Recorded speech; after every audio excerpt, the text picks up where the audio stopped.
Hi everyone, I hope you are enjoying the coverage of the FIDE World Cup 2025. I want to give you an important update.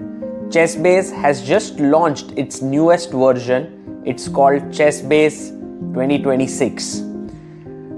Chessbase is a software that was launched way back in 1985. Great players like Garry Kasparov and Vishy Anand were the first users of the Chessbase 1 software.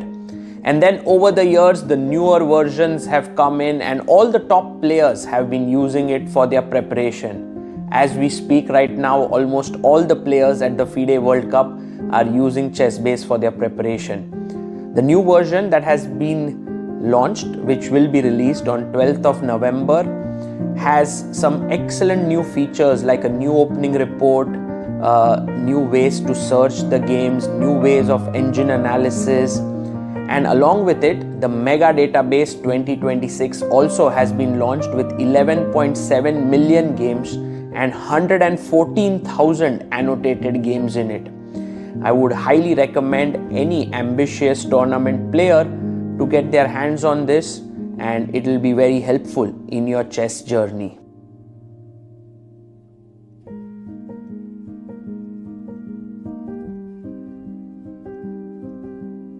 Want to play chess but don't know how to get started? Try chess.com. Play for free against someone at your level or challenge one of our friendly computer bots. Trying to improve your chess? Learn the Queen's Gambit and other openings with guided interactive lessons. Like chess but don't want the pressure of playing games? Chess.com has hundreds of thousands of fun puzzles to help you relax and sharpen your mind. Play your friends, make new ones around the world, follow the latest games and more. Sign up and play for free at chess.com today. A premium membership at chess.com will help you improve your game with full access to a powerful set of learning tools. Unlimited tactics let you practice like a master with more than 50,000 puzzles to challenge you at every level. Our library of interactive chess lessons created by master coaches will enhance every aspect of your game. And after each game you play, the computer analysis feature will give you feedback on every move you played, turning every game into a chance to learn. And that's not all. Premium benefits also include unlimited tournaments, video lessons, the Opening Explorer, and much, much more. Upgrade now to take your game to the next level.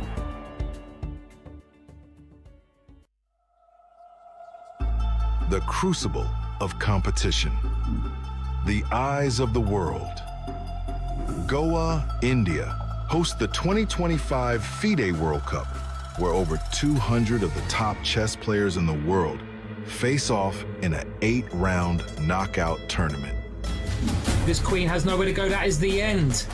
Excellence, perseverance, and stamina bring glory, national pride, and a spot at the illustrious candidates tournament. The globe's best chess players hope to add their name to the list of champions. Ooh, he made a move in 1 second. The 2025 FIDE World Cup. Let's get these games started.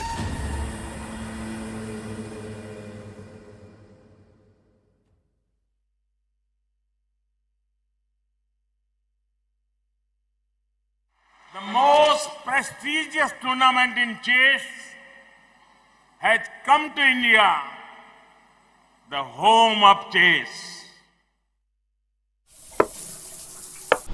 अरे यार देगी अरे क्यों चालियो घोड़ो Yes! Yes! Yes! Yes! Chess chess chess chess खेल ये हमारा है। आओ दुनिया वालों ये वेलकम तुम्हारा है। अपना गेम भारी है, हैंडशेक की बारी है, अब इंडिया बोलेगा। It's your move, it's your move, Goa कर रहा है wait. It's your move, come come come।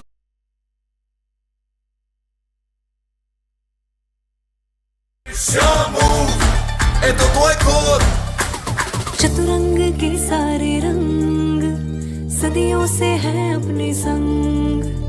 शतरंज बिछता है हर आंगन, विश्व को दिया हमने विश्वनाथन। डंका बजा है, गोवा सजा है, खेल जमेगा खूब। It's your move, होना जाए checkmate. It's your move. check में भी होगा just. It's your move. Goa कर रहा है wait. It's your move. Come don't be late. It's your move. Esto todo. It's your move. एक दो ढाई. It's your move. It's your move. It's your move. It's your move. It's your move. The FIDE World Cup 2025, starting from 31st October to 27th November in Goa, India. It's your move. Namaste and welcome to day 9 of the FIDE World Cup. As you can see, we had only 64 players remaining. Half of the playing hall is empty. It's gone. Nothing's there. But everything to play for, as we have 11 tie breaks today. Juicy matchups. But before that, let's see what happened yesterday. World champion Gukesh out of the tournament. Anish Giri, Grand Swiss champion, out of the tournament as well. The world rapid champion Murzin is out. The world blitz champion Nepomnia Sheout, half blitz champion though. And even the Grand Swiss champion Anish. So you see the favorites are tumbling. We might have a new champion here, but apart from that, Nodirbek Abdul Sattar, a heavy favorite for the FIDE candidate spot, is gone as well. And Shak Mamedero is the last of the casualties. As you can see, we have the tie breaks set up, all ready to go, and some of the interesting matchups are as American star Sam Shanklin takes on Vidit Gujrathi, the youngster, the commentator's favorite, Yais Khan versus Richard Rapport, Wei versus Benjamin Gledura is the last one, and MVL takes on Vladislav Artemiev. MVL, Wei, Vidit, and maybe 14-year-old Yais. Can they get to the candidates? We'll find out tonight. Let's go back to in the studio. Hello. Welcome everyone to the third round tie breaks. Let's go bhai.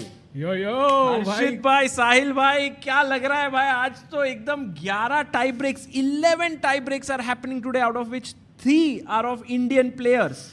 हम जब पहला दिन आया था round 3 का, हमने कहा था कोई इंडियन नहीं हारा भाई आज, मतलब इस बार तो सारे के सारे आगे निकल जाएंगे, और फिर दिल टूटता चला गया सागर भाई, बस टूटता चला गया। हर्षित भाई एक पोइट्री लिख देंगे यहाँ पे दिल टूटने का, तो मजा आ जाएगा भाई अभी थोड़ा सोचता हूँ। हर्षित भाई लाइक भाई शायर हुए grand master. But I can tell you that day 2 was really tough for Indians, especially with Gukesh getting knocked out. And on the second, I think the second big, it was not a surprise, but Diptayan and Pranesh, these 2 players also were knocked out. So totally 3 players got out. There's a chance for 7 to qualify to the next round. 4 are already through. Exactly. Yeah. The 4 players have already qualified. The 3 players that are going to play today, do we have the matchups for that? Do we have the pairings for that? Oh, look at this beautiful angle that we have there. Everything was there. All the cameras that are there. You can see Yu Yangi versus SL Narayanan. Guys, ho jai prediction. What do you think in this matchup between 2 incredibly solid players? I am all in. I am absolutely all in on SL Narayanan on this match. He is a very close friend of mine. And did you speak with him, Harshit bhai, before? I did not speak with him yesterday, but I have been in touch with him during this tournament, and I think this win would mean a lot in his chess career. Also, by the way, just to remind everyone, if you move to round 4, you guarantee yourself a prize money of $17,000. Nice. That's wonderful. That will really help SL Narayanan. But more than that, Yu Yangi is known for his rapid and blitz. So I definitely think it's going to be a tough one for SL. Do we have Vidit Gujrathi today? He is taking on Samuel Shankland. भाई वो एक बहुत ही तगड़ा मुकाबला। भाई over the board एक और प्रीमूव कर देंगे शैंकलैंड जी तो बड़ा मजा आ जाएगा। बट फिलहाल के लिए विदित गुजराती को फुल सपोर्ट, ब्लैक पीसेस है पहले गेम में, and Vidit I think has played it very solid in the classical, so I think it's a conscious strategy कि भाई टाई ब्रेक में खेलूंगा तो maybe preparation also has revolved around tie break, so full support, I think he will win today. Yeah, let's hope that happens. And the third one for us is the kind of dark horse for, I think, many people, Karthik Venkatraman, who is just playing insane chess here, eliminating Arvind Chidambaram in round 2, and now takes on Diach Bogdan Daniel. Yeah, I mean, we definitely have to talk about Karthik Venkatraman, who has been on a phenomenal run in this tournament. By the way, the ceremonial move being played on the game between Wei versus Benjamin Gledura, Grandmaster Abhijit Kunte there, the tournament director, doing the honors.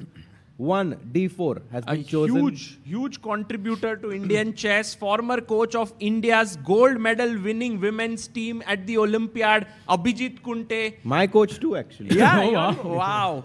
Yeah, has helped so many players. It was wonderful to see him making the ceremonial first move. Guys, I have a very interesting thing that I just studied yesterday. I want to share with you before we have liftoff. Now what has happened is with all the top seeds getting knocked out, one section of qualifying to the finals or semi-finals has become easier than the other, it seems. Yeah, I saw that tweet as well. Yeah, I saw that. And also odds, I think, in terms of players qualifying. Right now, Arjun Erigasi has the highest odds of qualifying into the candidates, followed up by Vincent Keimer. I mean, we can all predict that, yeah? So clearly, one path is easier, but that doesn't mean we can predict, yeah? Because still, anybody can win. I agree. You know, on one side, we have Arjun Erigasi, we have Pragna Nanda, we have Vincent Keimer, all stacked up on one end, while on the other end, there are top players have all been knocked out. Like Nepo is out.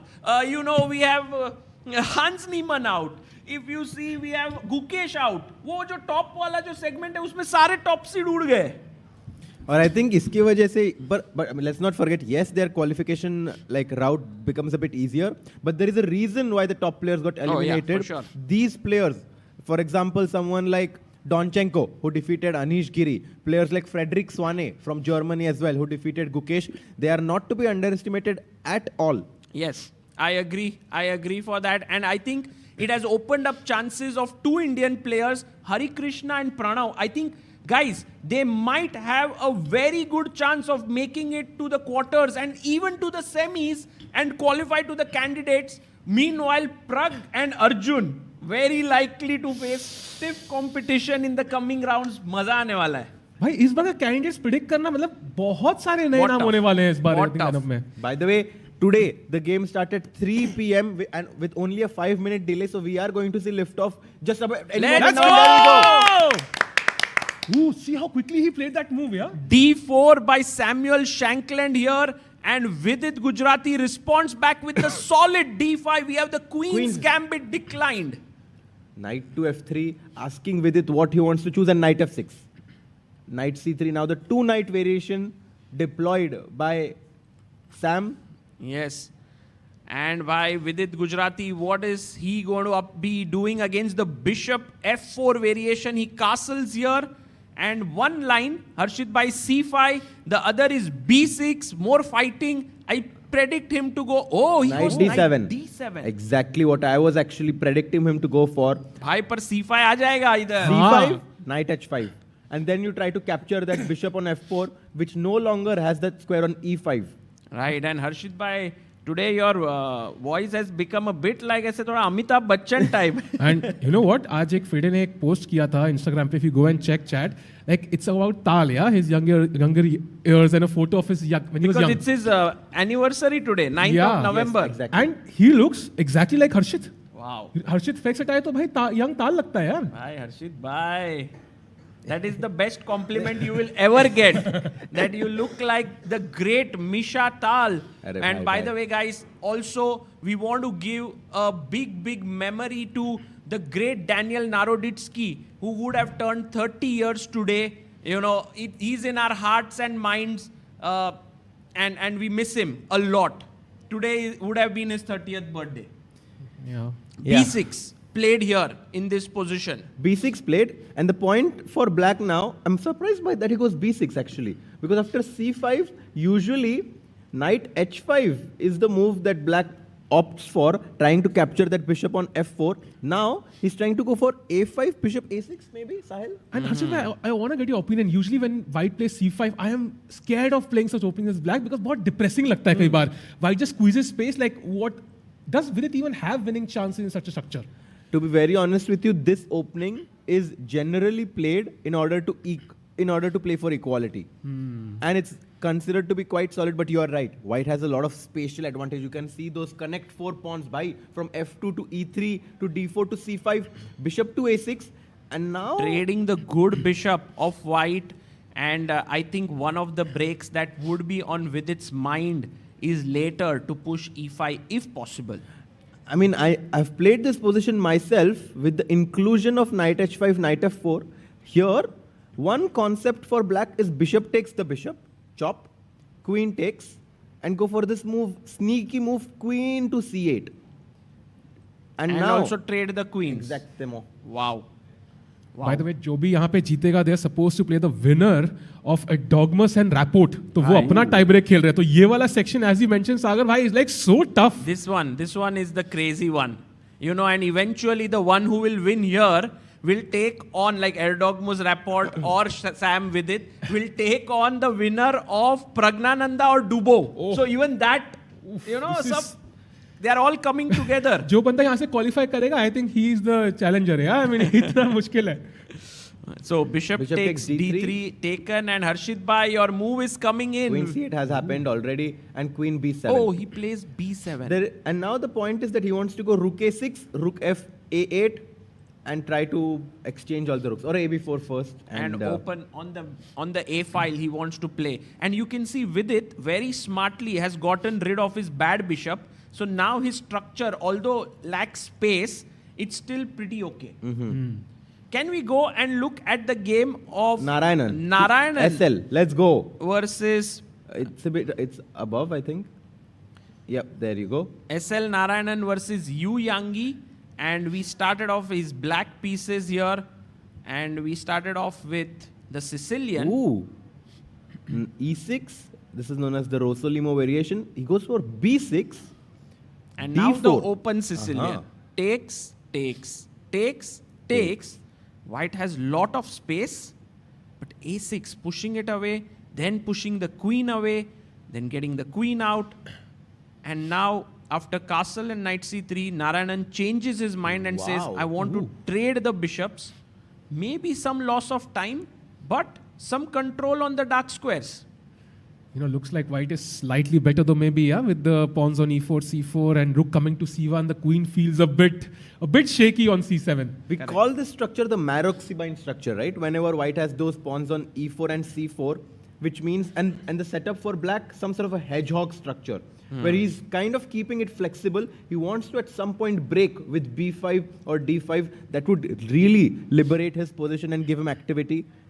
Also, the dream is trade this bishop for the bishop, trade this knight for this bishop, and hopefully plonk in your knight to this beautiful d4 square. फिर ये bishop कभी उसको नहीं मार पाएगा. Exactly. So let's see if Narayanan gets there. It's not easy. And then we have Karthik Venkatraman taking on Diach Bogdan. I don't know if we have the cameras for that one. I think Karthik Venkatraman versus... today we might have cameras for all the games because yes, we do. We have. Let's go. And Diach, we have 4 knights with bishop b5. Bhai, how many openings have been played with Petrov in this tournament? Correct. The number of games have been tremendous in my opinion. Yeah, Petrov becoming a very viable weapon here in this tournament. And bishop e3 has been played here by Karthik. Need to be careful भाई d5 break आके d4 ना आ जाए, piece मर जाएगा. But उसने perfectly उसके pieces रखे उसके against. He has this bishop on c4, knight on c3. He has a lot of defenders stopping the push pawn to d5. One idea for white, kind of crazy, it might seem like, is king h1, g4. Definitely something that white can do, white can play. But of course, it's risky, and I don't think Karthik Venkatraman wants to burn bridges this early in the match. Could black just go f5 at some point? Like, because queen f3 pe hai, rook f8 pe, king h8, f5, just push that pawn. True. Misplaced lag rahi hai queen. Sahil bhai, but the moment you play king h8, I'm breaking in the center with d4 here. I think that is what white wants to do. True. So Karthik Venkatraman. Today I love that we are completely delving deep into the position. Yeah, Bhai, chess, no time to waste.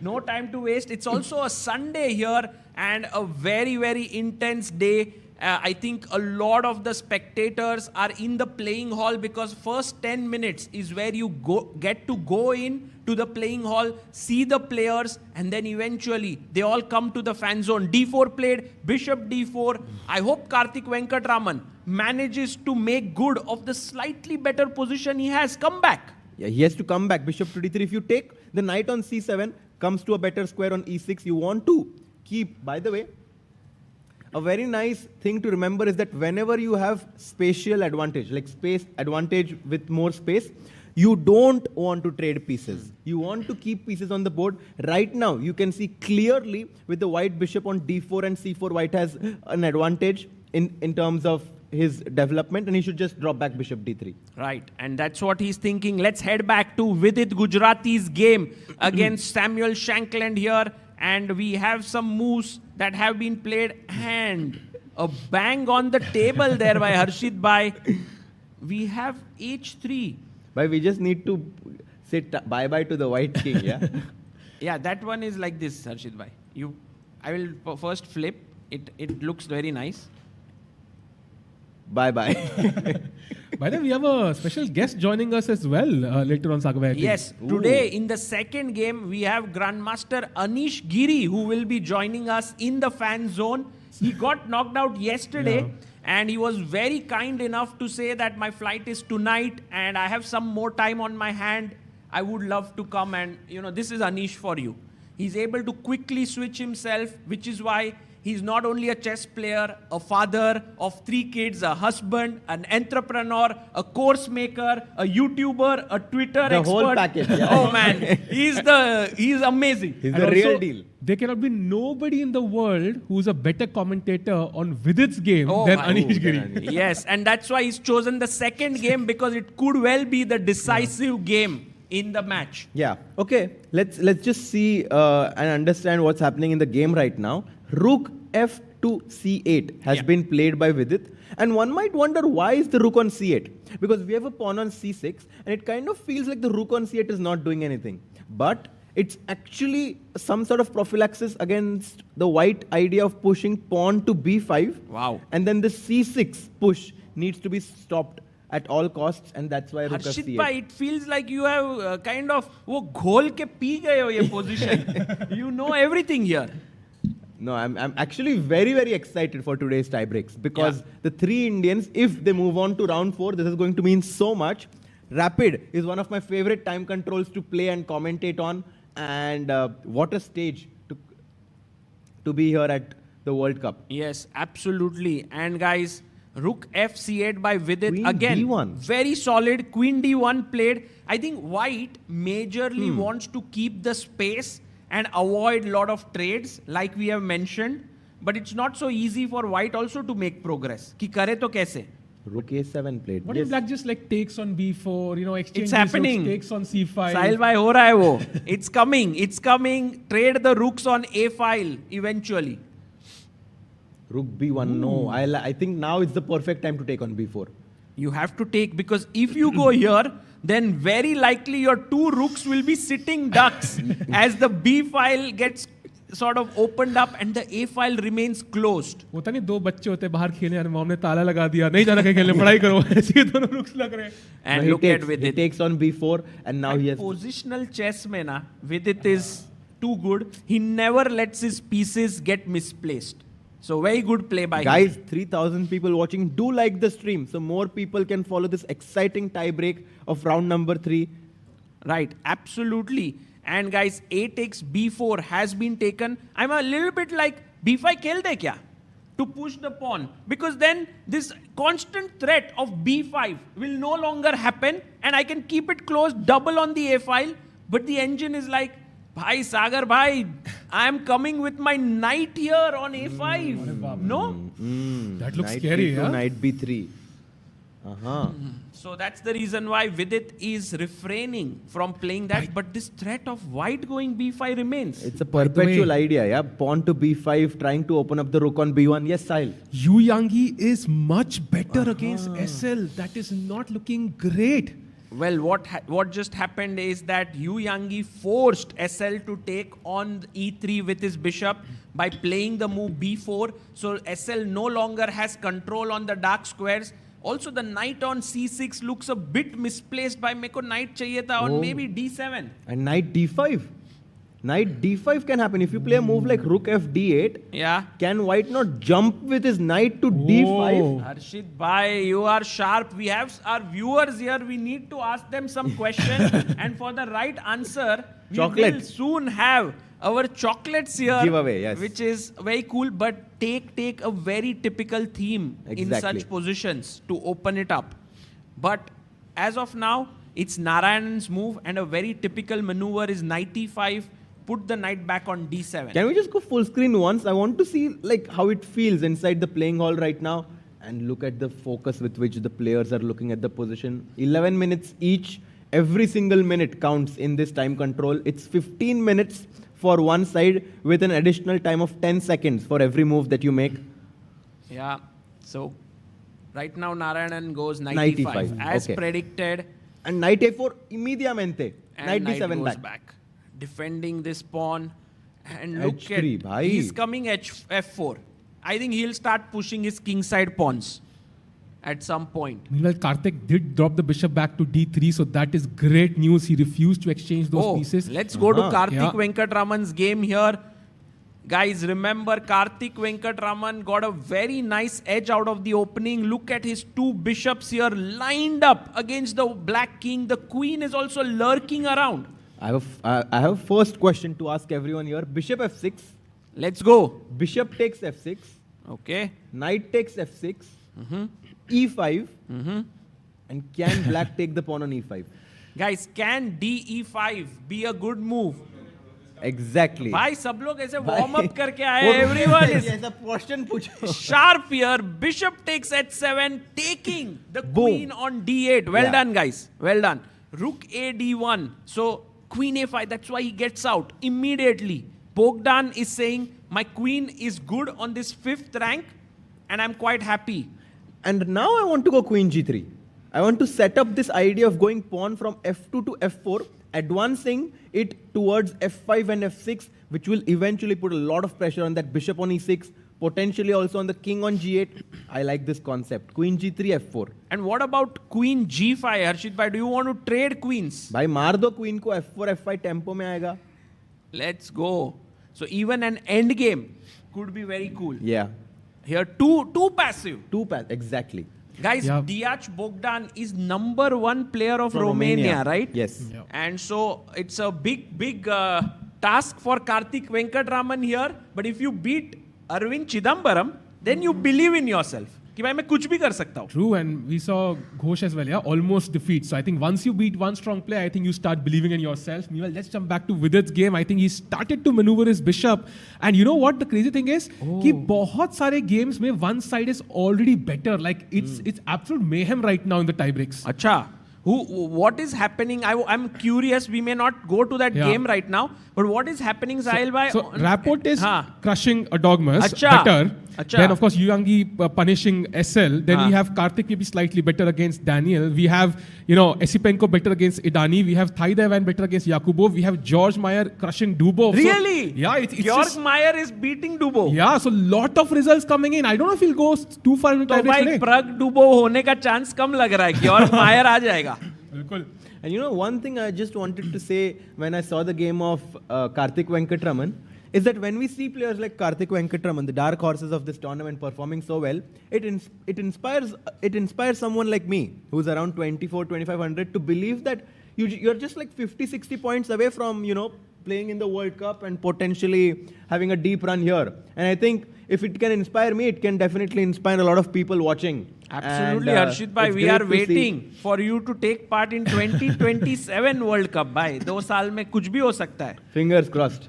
And a big question now for Vidit is, do you want to trade these bishops? Because I can see the white knight coming from b3 to a5, where it will be a permanently sitting there as an uninvited guest. भाई तुमने question में ही answer बोल दिया. तो करने का कि नहीं? नहीं भाई, अभी नाइट a5 पे आके बैठ रहे तो क्यों करना है एक्सचेंज? बट एक सवाल है, यूजुअली कहते हैं कि अगर एक वीकनेस हो तो मैं कर लूंगा डिफेंड, मतलब I will manage somehow to and also knight a5 के बाद आपने खुद के लिए भी a फाइल ब्लॉक कर दी. सो कैन विद इट से नहीं भाई, once the knight comes here and attacks this, then one weakness तो पकड़ लिया, फिर दूसरा weakness इधर से शुरू करके I'll create. True. And it will get very dangerous. Okay. By the way, Vidit now taking his time for the first time, his first long thing, he's thought for about Yeah, a lot of time actually. He's down to 2 minutes 8 maybe. minutes, Yeah. 43 seconds here, guys. And also, guys, just a big shout out to our production team here, Nordwin Gaming, that has put everything together here. This fan zone, there's a video of the player, a live board, commentary panel, logos, main board, bars है नीचे, help chess widget, मतलब epic. Yeah. भाई space पूरा ही use कर दिया. No, I mean, a lot of people are working very hard behind the scenes. We have Sama here. We have a lot of people from the production team who are helping with the cameras. And none of this would happen without each and every single member of them. So, super happy for their contribution. And Harshit bhai, if one of the Indians wins a game, you eat one sandwich. Okay. नहीं तो ऐसे ही रहेगा भाई पूरा दिन. Done, bye. चलेगा? हाँ. नहीं भाई खा लो. Harshit bhai not having his lunch here, just coming in directly to commentate. अरे मतलब लंच क्यों नहीं कर रहे हर्षित? जस्ट क्यूरियस ऐसे, लाइक थोड़ा खाना अच्छा नहीं था वैसे, पनीर नहीं था आज लंच में. Maybe I also kind of felt that. No, I think I generally like commentate and play better when I don't eat lunch. Got it. By the way, people are saying Samay. Guys, Samay bhai अपना समय नहीं. Samay is our director साहब here. His name is also Samay. Samay Raina might join us at some Why point. Queen hopefully. A3? Queen A3 is the queen. By the way, B4 pawn was attacked, and I don't know how to attack it one more time. By the way, नहीं हो रहा है ना भाई. भाई trap ना हो जाए क्वीन A3 पे. हाँ भाई ये नाइट इधर आके ऐसे करके. I don't know. But then B4 is always high. F8. Hey, he's going to G6. No, where is he going? It's very cute. I think he's going knight here, knight here, knight here. पर फिर कहाँ?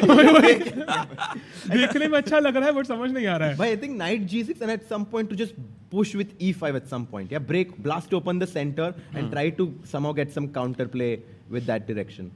I mean, a very decent idea could very well be bishop E5 and take here, yeah, like, and then play F4, then bind it up totally on the dark squares. It's possible. And it's very interesting. Indian की first preference knight F8 है.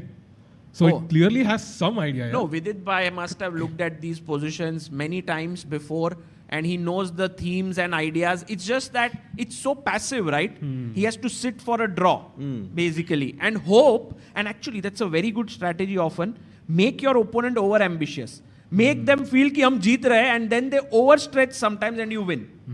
And generally in a position where you have a lot of plans and ideas, that's where your opponent has that's when your opponent can go wrong. If you force them into playing this one variation, they are more likely to find it. And I think a position like this is where Vidit can kind of show his superiority in terms of his strategic play. Let's go to Yu Yangi's game. By the way, guys, just before that, Harshit bhai, possible that the game ends already in a draw with this, but I think Samuel Shankland will be like, no, not so soon. Yeah? No repetition there. Let's go back to Yu Yangi versus SL, and SL is quickly trading pieces here. थोड़ा डर लग रहा है इस position में actually. क्यों भाई क्यों? I don't know, the bishop ये weak है. The pawns on A6 B5 feel a bit weak. White's queen is more active. I agree.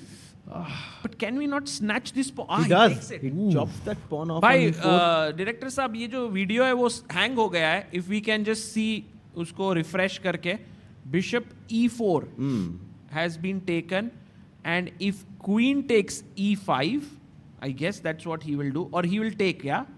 Takes.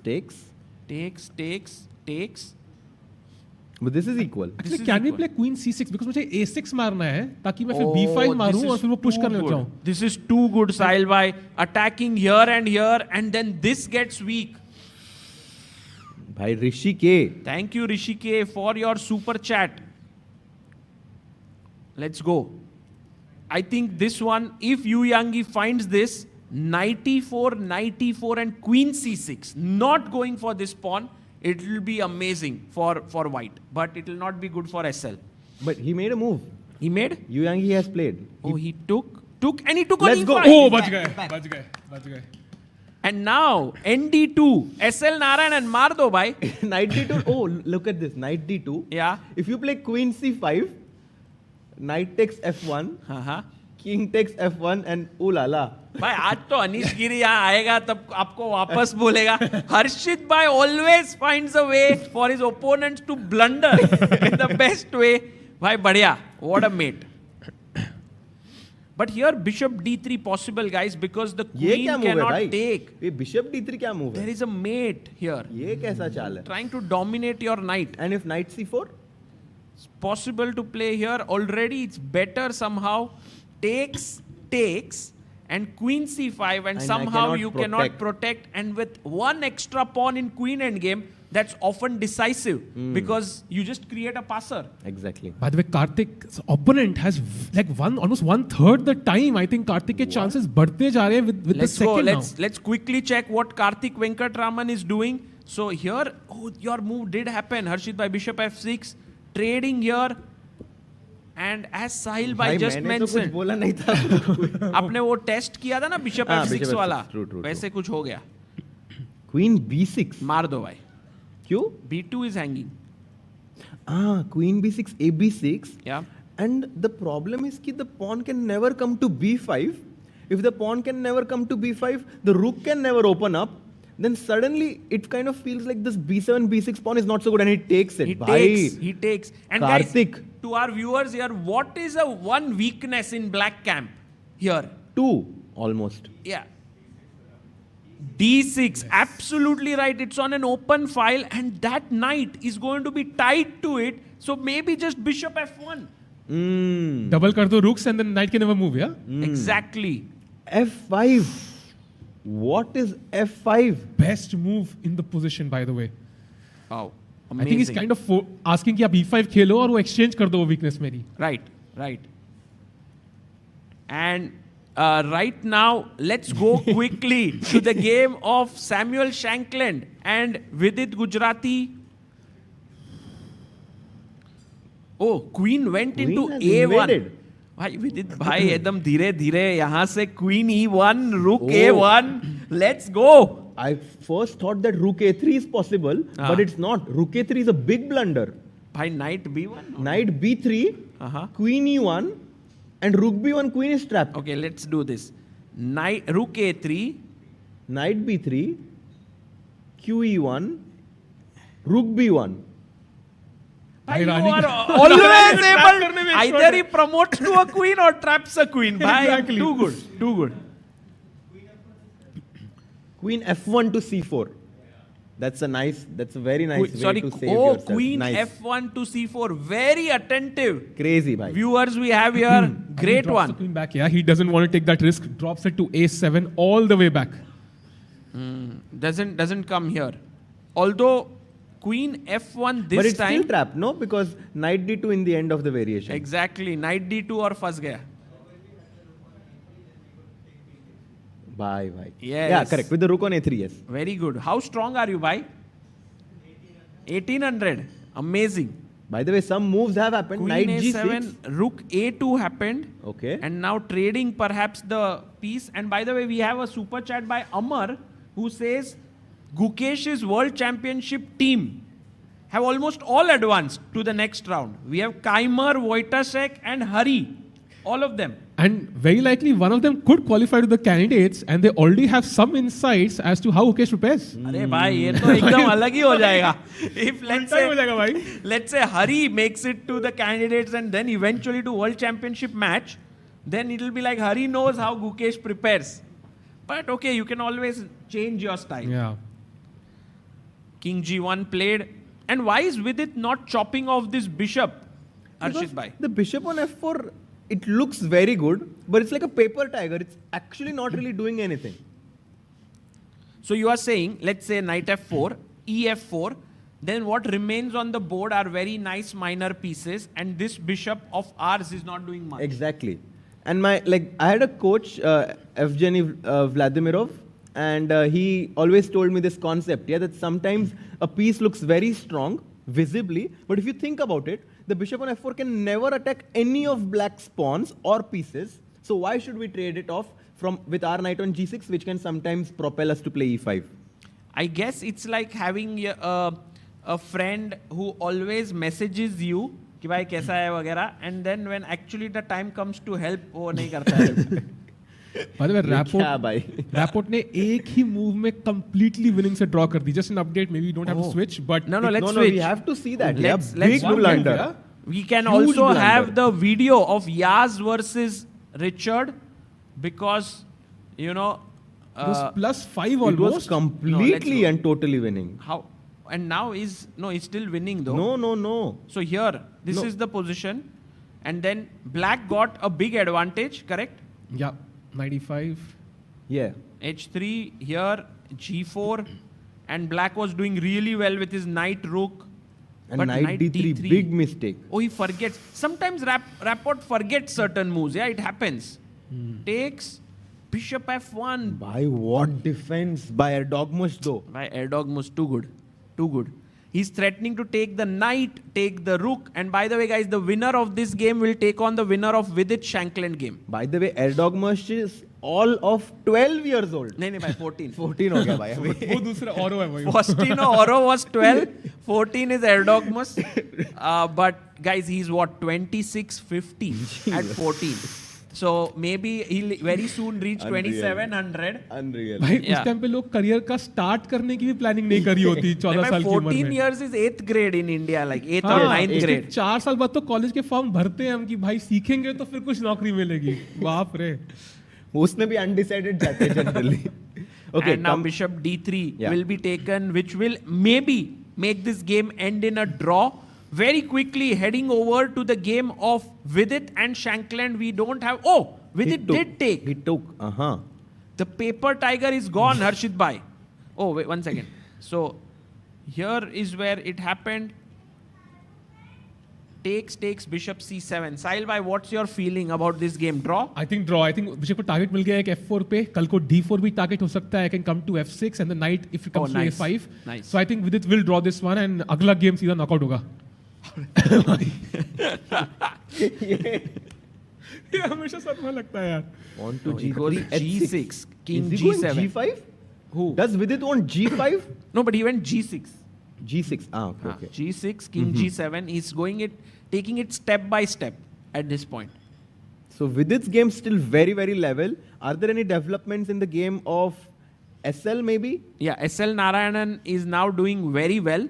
I mean, I think it's still a bit tricky for him because, you know, the white queen is constantly putting pressure here. But the knight is holding on and the queen is holding the knight. The bishop can't really impact the dark squares. So I think black is doing solid. Well. Do we have that camera of SL or is it still frozen?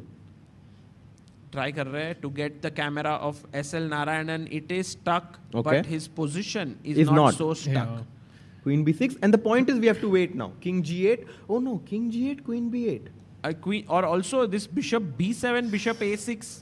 That I'm not very afraid of because whenever you go with your bishop to take my pawn on a6, I'll start giving checks. And then knight Exactly. mate kar denge fir. Bhai thoda. Let's go. At some point, I would also be interested in f5, f4, but it does weaken. Bhai, we just need to chill.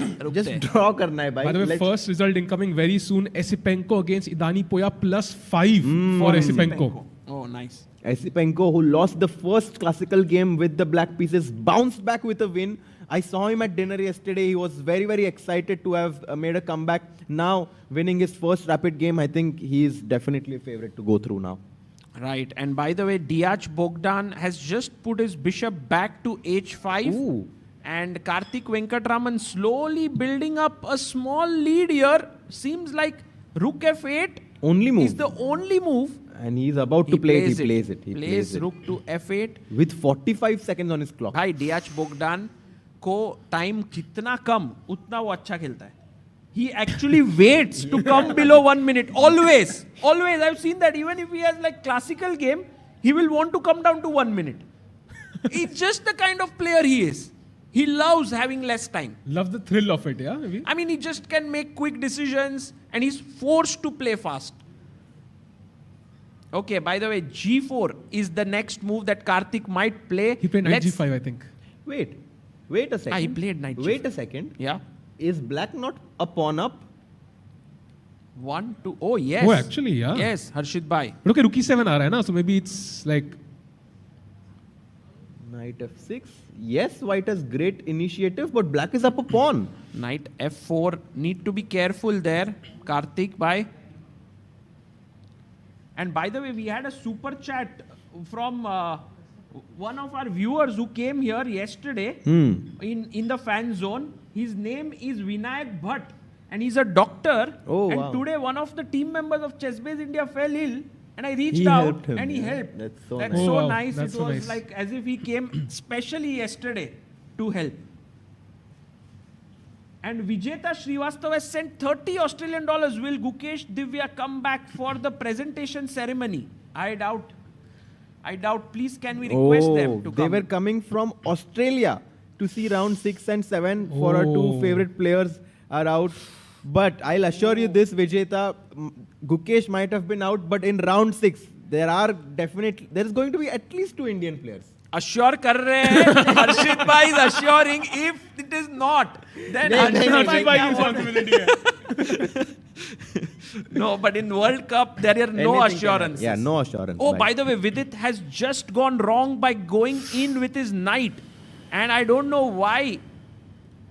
Like, he went here, knight here. He could have played calmly, but he goes in. And now the problem here, guys, is... Can we have Vidit's camera on the screen?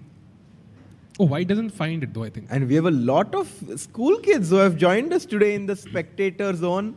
Yes, one of the most amazing things, the decision taken by the Goa government is to make this entire event free for school kids and college kids, which is so nice, so that they can come and you can enjoy. See them. Yeah.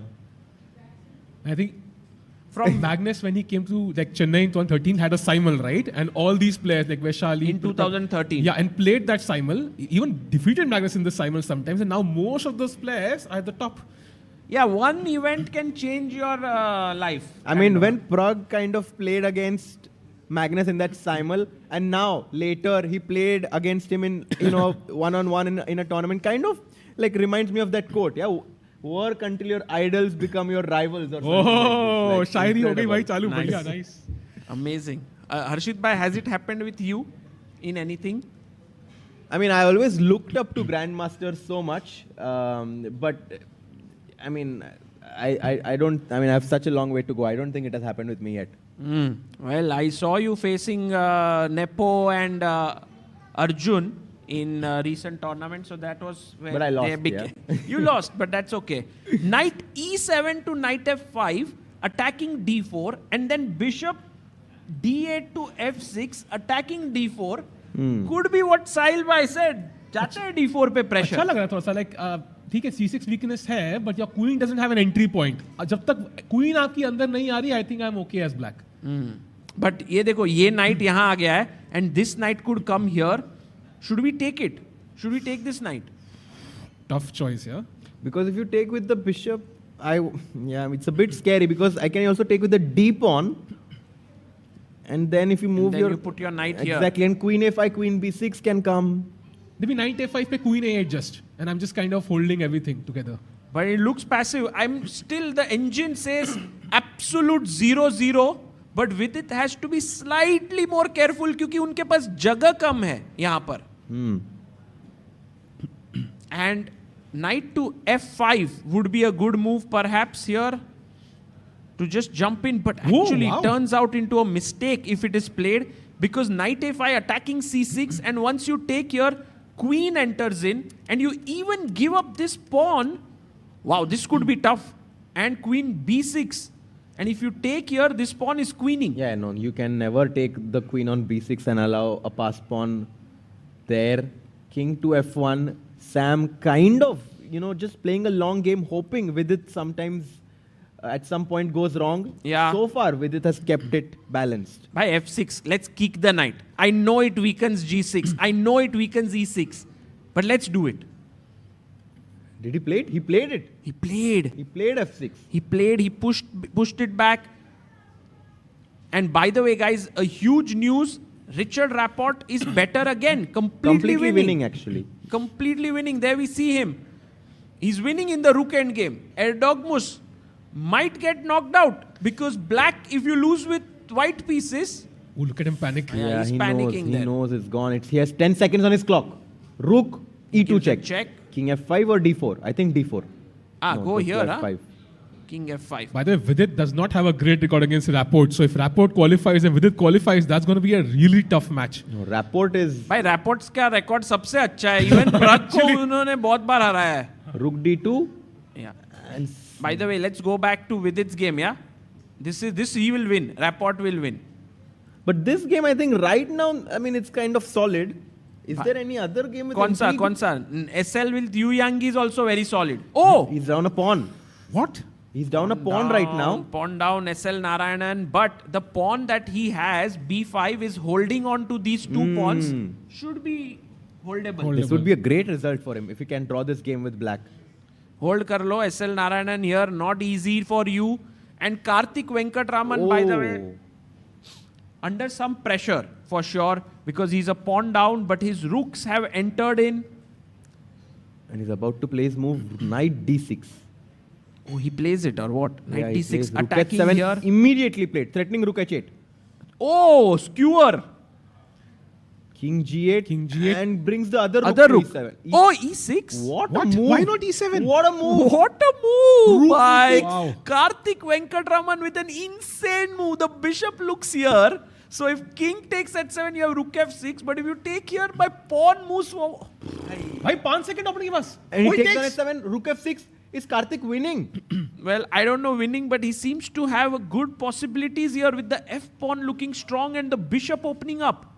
Karthik is... What a move, rook e6. And suddenly he is better actually. I was thinking he was going e7.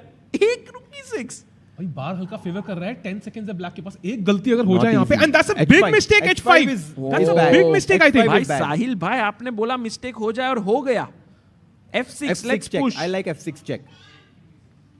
F6 check. Let's go, Karthik. He goes He for pushes it. Let's Pushes go. it. And, And I if king think- H6, Knight- rook E7 at checkmate H7 pe. Oh, king h6, rook here and checkmate, Checkmate. incoming. Finito And if la king comedia. G8, bishop G6 wins. Wow. So He goes knight e4. That's the Yeah, best. He finds it. Do you want to trade? No, I don't want to trade. Trading would be a draw. So let's go check. King comes up. And chop the pawn. this, Yeah. chop this, create He another does it. passer. He does Check. it. He does it. Do you give the f pawn now or do you push it? No. We have to give the F pawn and take the B7 pawn, I think. But F7 also tempting. Takes b7. Good move. Karthik Venkatraman playing top-notch chess here, guys. He's creating his own chances because, you know, this A-pawn is generally very big enemy of the knight. B5? A5? F7. Bachalo, bhai, bachalo. F7? Bachalo. Bachalo, don't give the pawn. P5 is mistake. F7, knight D6, not possible. It's pinned. Come on, Karthik, you can win this. Showing no signs of excitement there. It's as if he is the favorite in this match.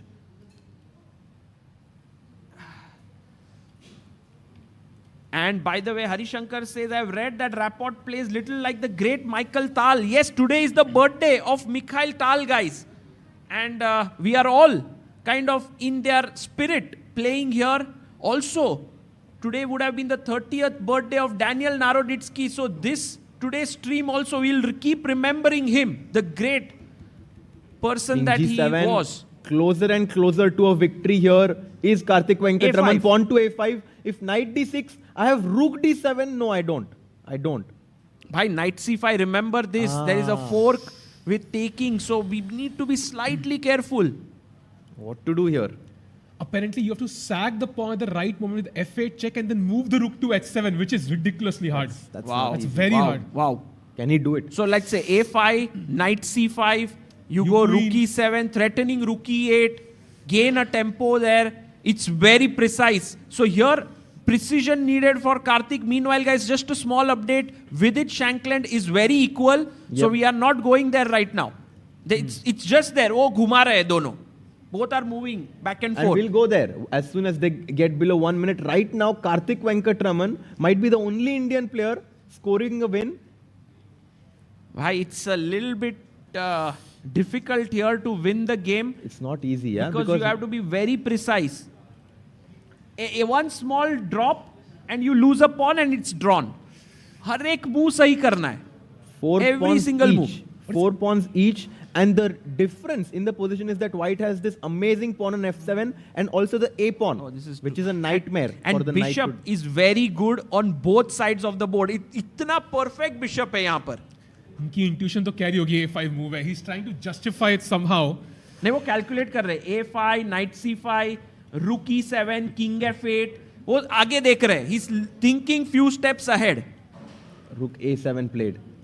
Maybe a small inaccuracy because knight d6 and I pick up the pawn. But still has the advantage. And look at Diach's time.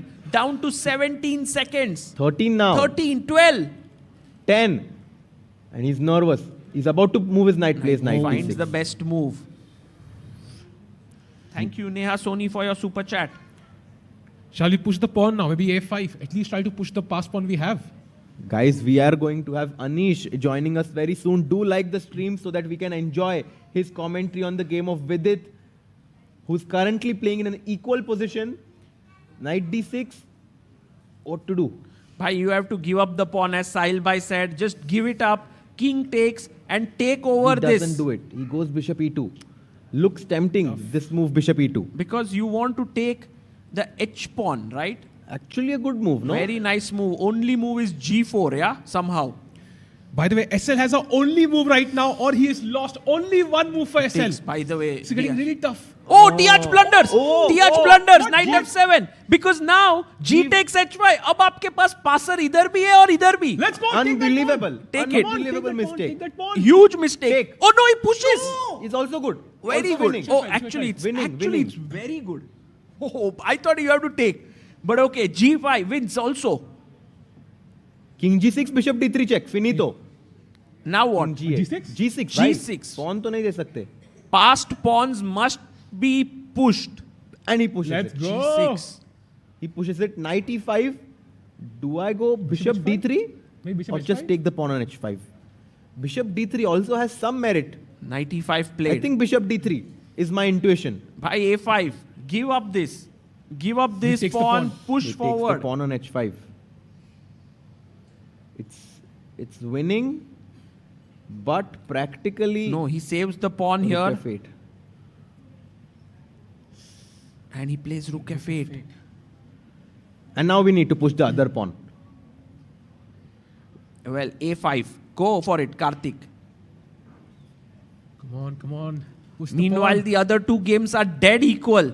A win. Oh, he goes rook e7. Missing rook f5. Rook f5 is a very good move here. Ooh, he Finds plays it. it. अरे यार, chess में हमेशा ऐसे. But क्या हम ये push करें? क्या? Are we winning a5, rook h5, a6? ये pawn को कौन रोक रहा है? Who's stopping the pawn? knight c4, knight A b6. knight c4, a7, knight b6. But save the bishop. Bishop e2 maybe? Bishop e2, knight takes g6. And then a5? By rook मर रहा है. और बाप रे. अरे यार, this अरे rook is यार. getting attacked. It's a really bad play for the Karthik rook. Venkatraman misses that move and you can see now he's And not SL happy. is losing. SL is People are losing? saying. क्या बात? Oh, Yu Yangi is winning there. Bishop e2, he takes the pawn.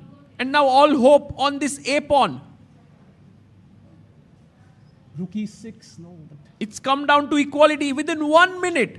2 games for both the Indian players are losing. Let's go to SL Narayanan's game.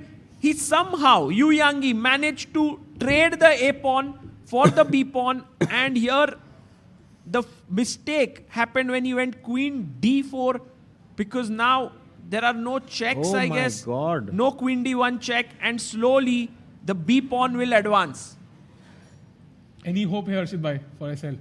He had to go E1 was queen a must. e1. Queen e1 was a must. I think this is lost. This is totally lost. Only player, I mean, Vidit's Let's game see was... this game. Oh, Vidit Gujrathi. G4 played. Has to be careful now. Let's go full screen. This is such an exciting moment right now. You cannot take the knight on c6 with the king because e6 pawn is hanging. Yeah, but what about queen takes c6? gf5 and queen Bhai, ye g1. kaise ho gaya? He took knight c6. Bhai, What a what a move. Wow. And Vidit was so alert. He found the best move to that. And then g4, and look at Vidit adjusting himself in the chair with 30 seconds. He's nervous. And Shankland has 24 seconds. This has gone completely wild.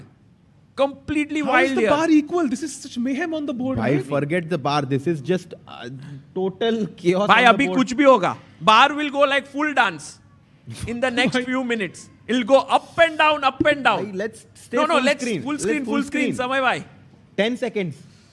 Man. The Queen A3 It's check. not कर रहा है. 10, to play a 9, move. Bhai, Arre, 7. Queen A3 check. No, that's a mistake. He goes in. That King looks C2. so natural, right? Give Yeah, that yeah. check.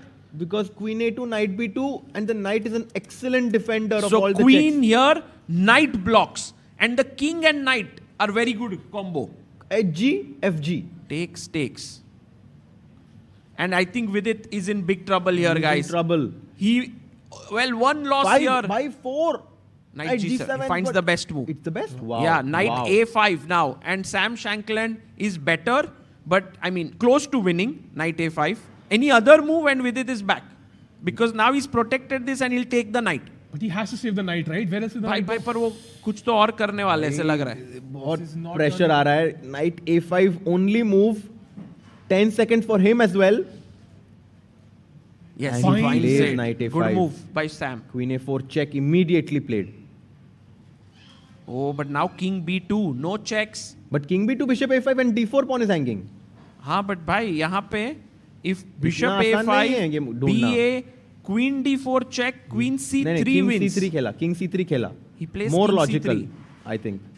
But now, Karthik Venkatraman has drawn the game, which is not a great result after he was winning there. But yeah, well, he will get his chance next game, hopefully. Bishop A5, BA5 takes the pawn on A5. Knight B4. yeah. Knight B4, yeah? No. Knight B4. But no, Knight B4 not Queen the best A3 move. check. Yeah, he has to go King B2. Oh, he plays Knight Knight B4. G4, Vidit Queen is A3 back. check. Vidit is back, guys. Queen F3 Vidit bhai. Can you find it? Queen ko le lo andar. But C6 aa raha hai bhai. बहुत डर लग रहा है. It's too scary. Yes, 25 seconds. Take your Knight on time. G7. अब भाई लाया ले. Queen F3. Good move. Vidit Gujrathi plays this. Now C6 if played. King C7. आराम से हौले नाइट को से. गेम में लाना है सागा भाई. नाइट को गेम में लाना है. कैसे लाए? भाई night is doing one good job. बस इसको बचाते रहो. Knight D3. Brilliant. Brilliant. ले लो पॉन ले लो. Queen G4, Queen A5. डर लग रहा है थोड़ा. भाई डर के आगे जीत है. Let the queen come in. That's okay. Okay भाई, ओके लग नहीं रहा है. We'll also give a check. हम भी Queen ट्राई A5, करेंगे. Queen A7. And He he goes, plays he it. goes. Queen to A5. This game भाई night से जाते हैं आगे. लेट्स गो जाना ही टू पड़ेगा. electrifying. Vidit Queen wants A7 to पे give knight a बढ़ check. Knight F5 is risky because the E6 pawn is no longer defended. 20 seconds for him. Only Vidit knows how fast the time is ticking right now. Vidit bhai, let's go. Knight goes F5. Knight F5. Jumps in. Not sure about this. Great move. Oh wow. भाई great move Queen by D5, Vidit. will Vidit check? is saying मेरा king अकेला संभाल लेगा. जाओ तुम लोग met करो. King H6 पे चला जाएगा. I will run like this. And then black has great chances. Oof. Sam Shankland, does he take or not? Man, he also has 15 seconds only. He's down to 7. Ooh. He gives a check. Check. King E8. Oh, Vidit is running. Run Forest. भाई भागो. C6. Mistake. Or no? C6 Blunder. winning. Queen Queen E2. E2 winning. Queen What? E2. King C3. B4. And B4. Come B4 on, win. let's Yeah! रुको. Queen King. C- And मारा, now piece मार गया. take the knight. मार दिया Let's भाई. go. Vidit by showing incredible skills. Okay, C7 पे क्या हो रहा है? How Queen does... C4. But it's still protected, yeah? King D7. Oof. भाई king. Very solid. Vidit Gujrathi somehow managed to use his knight and queen to create such a huge attack on the king. And look at Insane. him. Look at Vidit. He's excited. He's so Bhai, excited. He over knows right, how he's it out. is. his head, yeah? And he has 51 seconds now, all of a sudden. And look at Sam. Queen D7 Check. check. King F8. King भाग रहा है अभी. No mate. C7. He's playing okay. C7. Now you need to use your knight and queen to mate him. Queen C4 Knight E7. भाई mate ही नहीं अच्छा करते. mate नहीं रोक देते. रोक दो भाई queen को. Oh, beautiful. Queen एक pawn मारो, फिर C से check दो, knight, bring the knight back. He And takes he it, takes. yeah? He takes. Queen C4 check. Yes. Oh, knight Doing E7. it in style, playing like an engineer. Knight E7. Simple. And then you push the pawn, yeah? And then you push the D pawn. Knight. Bring the knight back now. to stop this pawn from queening. And then just as mentioned here by Sahil Bhai and with Harshit Bhai, it's over. Vidit will score the first win. With black. I mean, the game was around equal the whole time. Vidit was trying to be solid. एक मौका मिला. Vidit ने पूरा ही मौके का इस्तेमाल किया. Vidit was like full over 5 balls he defended. Then 6th ball, a weak ball and a 6. Queen b4 Okay, he's check. repeating. Okay. I don't think it भाई should change. रुक जाते हैं भाई थोड़ा. I hope there are no twists. No twists. Because Queen d6 check can come if you go to a6. No, this is over.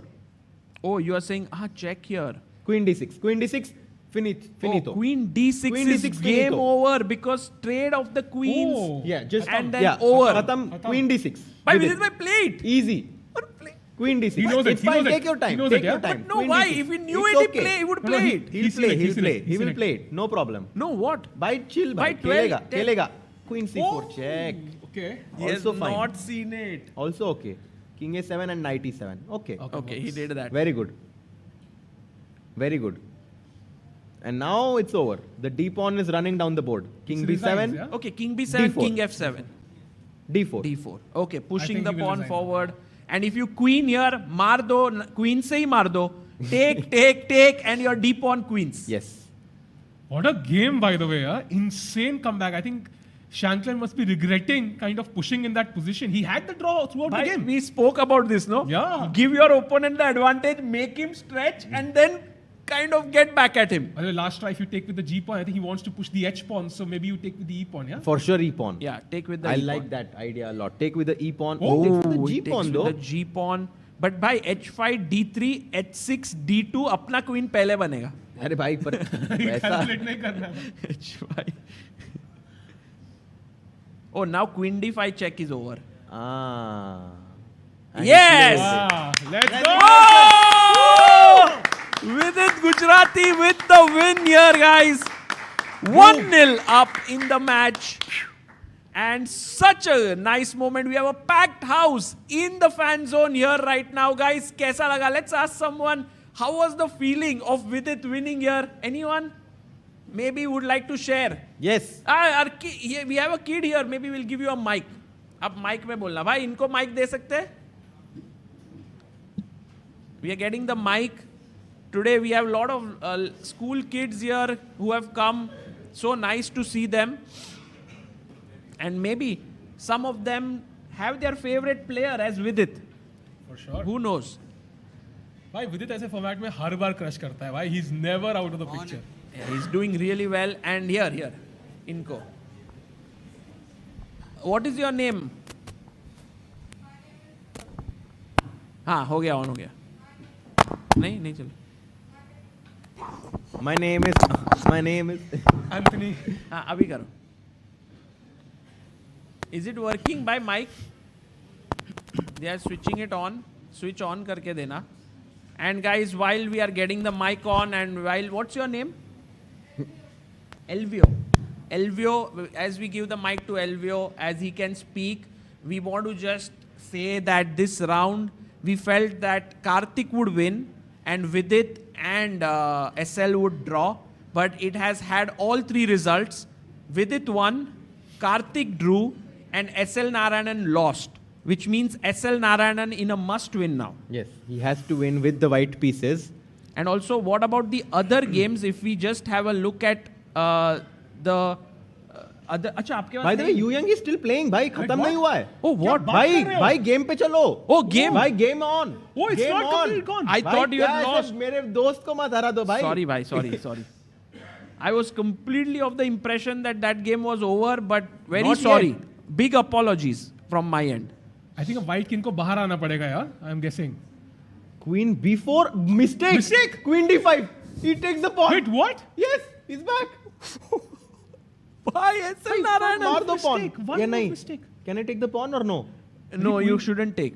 Because Queen B7 Is means losing. in the king and pawn What? ending. Yeah, like this. And is it Queen F3 or? Yes, Queen yes, F3. exactly. Exactly, Sahil Sahil bhai, bhai. क्या चल रहा है भाई? आप strong होते जा रहे हो. Well, Is it दूसरे our? game- Is it the influence of हर्षित भाई I think वो दूसरों ही गेम में स्ट्रांग होते हैं सब अपनी गेम में नहीं. So the point is, now just to explain, whenever the white queen goes towards the g6 pawn, the f2 pawn will hang. Yeah. Here like this. So then you can go here. Queen f3, queen f2. Okay, Queen Queen C6. C6. Good move. Good move. Good Bhai, move. just covering all your. Bhai- I feel so bad that I had actually written off SL. That's terrible. No, bhai, it's okay. Apologies. This happens because SL Narayanan does the unthinkable. Yes. He wrote him off because he was completely lost. SL is saying that I am like the Undertaker. But for the winning plan, the white king has to come out now, right? There's no other way, I think. Right. He has more time on his clock. That's queen e4. E4 played, not the best move. Queen A2 is an insanely tough move to find. He goes Queen B6, and he blunders as well. I mean, भाई ये not the कुछ best. भी नहीं समझ रहा है game. Queen f3 खेले क्या? F4 खेल सकते हैं क्या? Queen F3, Queen E1. Just put it there, in touch with the F2 Don't play pawn. f4. He's about to play f4. you I'm not mistake? sure. Because I F4 think F4, then maybe just Queen A6 or no Oh, Queen D6 check, yeah? Queen. Maybe you pick up. Queen Yeah, f3. good Okay, move, okay, good okay. move. Solid. Cemento. Queen f3. Okay. That's good. Queen F3 on the board, and he goes Queen B2. Queen b2. Okay. Okay, wait. If he can wait, we can. Now F4 खेलना है क्या भाई? भाई तू f4 मुझे खेलना ही नहीं है भाई. टच ही नहीं करना है पॉन को. भाई जस्ट पीछे आ जाओ क्वीन से. By the way never even think of moving your king because b8 queen आ जाएगा. Queen c6 back. SL ने देखा कैसे क्वीन को वापस ला. He just played it like this. Both of them are so unsure of this endgame as would any grandmaster or super GM be, because queen endgames are the toughest, guys. भाई live position क्या है? ये है. This is the live board, and b3. somehow, the engine is constantly saying, go with queen to a2, give up the b7 pawn, फिर यहाँ घुस के ये pawn मारो. भाई But queen e4, has this been repeated 3 times or no? maybe No, I not think- with queen on b3, right? And the thing is, you don't. Oh, queen f3. Queen f3. Can I go king b7? No. Oh, you have I two cannot. moves. Queen e6 and queen c4. I don't know. Oh, He's queen Wow, c4. he's fighting it out, yeah. till What the a last- player. SL Narayanan took away all the squares of the queen. He's like, भाई इधर आने ही नहीं दूंगा आपको. And look at him, he's excited. And by the way, He's if like, queen f4 check, yeah. this is a draw, because the Yeah. king का जो path है वो ही रुक यहाँ गया. से वो बंद हो गया. भाई, कितना मुश्किल है देखना ना इन such Too king good. h2, king c7. Again a great move, keeping the balance. What awareness shown by SL, and I think now there is no way for white to even make progress. I don't know, yeah, maybe it feels like SL is walking on that tight rope between those two buildings में रहता है ना एक ऐसे. You're walking tight rope and then you shouldn't fall off. But he has the balance Yeah. to keep himself alive right now. King to c7 and king b8 back immediately. King g2, अच्छा, king c7. यहाँ पे कोई repetition होगी. Oh, he's and moving his king back and forth. I think SL has to be very tuned Oh, in यहाँ पे. भाई ये देखो ना, queen हाँ. cannot कहाँ move नहीं है? anywhere to keep control of this pawn. Somehow this queen dominates the queen. And guys, drawing this game is Huge. like winning, yeah, basically, It's because he was huge. completely losing. So he's basically saving half a point. Next game he will play with white. SL. And SL Oh, he moved his Narayanan. queen e3. One He second. gives the pawn. Okay. सोचते हैं थोड़ा. Queen d5 नहीं, check. पहले check देखे. To improve the king's position, फिर king से मार दे क्या pawn? king g1. If he can take the pawn, it's over. मार दे क्या And king now से? take it. King से मार दो. मार Takes दिया. it. Queen e7. सोच लो थोड़ा. King Oh, it's a draw now, c6. yeah? Oh, Queen e8. No. king c6 maybe was a blunder or what? He had no. It's fine. It's fine, okay. guys. It's fine. भाई पास आ जाओ. But king ये कहाँ जाए? आगे पीछे. भाई अब जाना है king c5. Only move. कितना लंबा Oh. डिफेंस है यार. Only move. Only move. हाँ पता नहीं भाई क्यों. King Oh. b7. And now queen takes g6. Queen d1. In some variation, the king on c5 would have been useful, I'm pretty sure. Oh my goodness. Check. King No h2 way. and queen f3. Yeah, the queen sits here. Will be very tough for white to win this, but also very tough for black to defend it. Check. Because the queen will just come to e3, I think. That's why king on c5 was perhaps Queen d4, important. brilliant move. And the king on c5 would have stopped the white queen from coming to d4. And then this. So just to show our viewers here, if in this position he would have gone king c5, queen g6, check here, king h2, queen f3. This queen could have not defended this pawn at all. Magnus wouldn't fight this. This is so hard. Very tough. Any chances now? Because he's not sure. Oh, he's going into king and pawn endgame. He's like, by Maro, this is lost, yeah? This is lost. But he's not taking it. Yu Yangi is like... The camera, oh no, I thought he's calculating, yeah? He doesn't know where the queen was before. So he leaves it there on d4. Yu Yangi was like, queen d4 pe hi tha na? Otherwise, it's a free queen. Yeah, he'll take it, I think. I don't know. If he takes, he's winning. So take, f3, pawn takes, king g1, come here, take this, and I think that's winning endgame. Let's just analyze. Take, f3, take. Oh, g4 is directly winning. Okay. If first king g2, is that also winning? Yeah, that Right, should come also. back to the live board right now. 10 seconds for Yu Yangi. Will he take? Taking is I winning. flag down, He takes, it. Yeah. Ah. He takes it, he's seen it, he's calculated it. SL Narayanan was so close to that half a point. But now he's lost. F4 and F3 both win. Yeah, F4 played. And SL is calculating GF, So G4, close. HG, H5. He can make use of these two pawns, but the king is a bit too far. Yet In so that far. time, this pawn is queening. So close, yet so far. SL Narayanan to drawing this game. He goes king d5. Okay, bluff this course is now. over. This is over. So SL, I think, loses. Vidit won. Yeah. And Karthik drew. So it's like we have a result of each. Exactly. Sometimes there are these fortresses, yeah, like, but here, not here. Not here. I think you just, even when you can give this pawn and bring your king to d5. No, like, don't do that. Keep the pawn. Oh, SL is kind of saying I can mirror your king, but till what? You can only do it till c4. The moment he goes to b2, you can't go here because then... No, you can actually. You can, but not to a2, you can't go to a4. So then you have to come back and then my king gets in from here. Is that the only winning plan that the white king has to come via a3? That's kind Silent of... mic. I think the white king has to come via a3. Is that the only winning I plan? think that's the only plan, yeah. Wow. And now king b2, king b4, and king a2, king c4, king a3, king c5, king b3, king b5, फिर धीरे धीरे करके फिर king e5 का square नहीं है ना? king c3, king here, king here, king here, king here, and now you don't have this, but I have this, then you come up. King a2, yeah. If only you could go here And on he a2. plays it. He on a4. finds it. Yu Yangi, the number 2 player from China,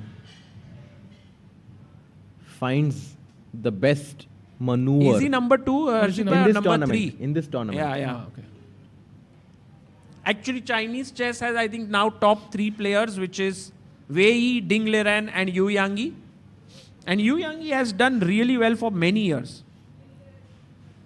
He's also been very good at the shorter time control. So, and we see it in action right now. Mm-hmm. Yeah, this is over, I think.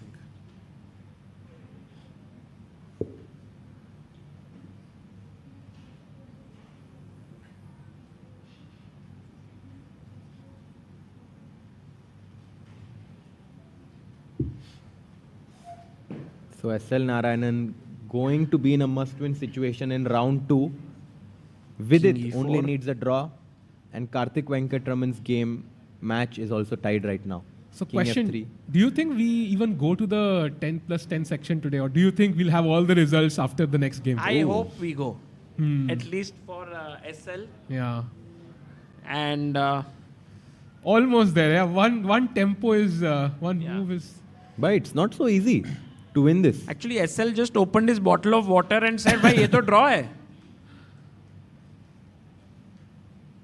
Queen F2, king here. Okay, I just need to take H5 somehow. And Oh play. wow! Actually, no. I found out to win. It's just king D4.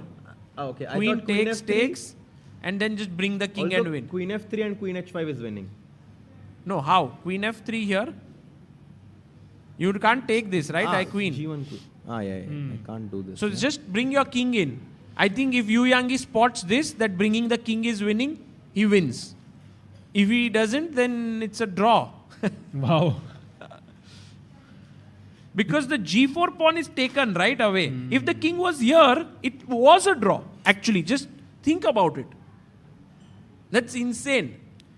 If And Yangi SL had is- like 10 seconds here, maybe there was some hope. Yeah, but with 1 minute, it's... Yeah, and Yu Yangi is thinking he's coming down to 39 seconds. He's calculating. He finds it. King D4, sorry.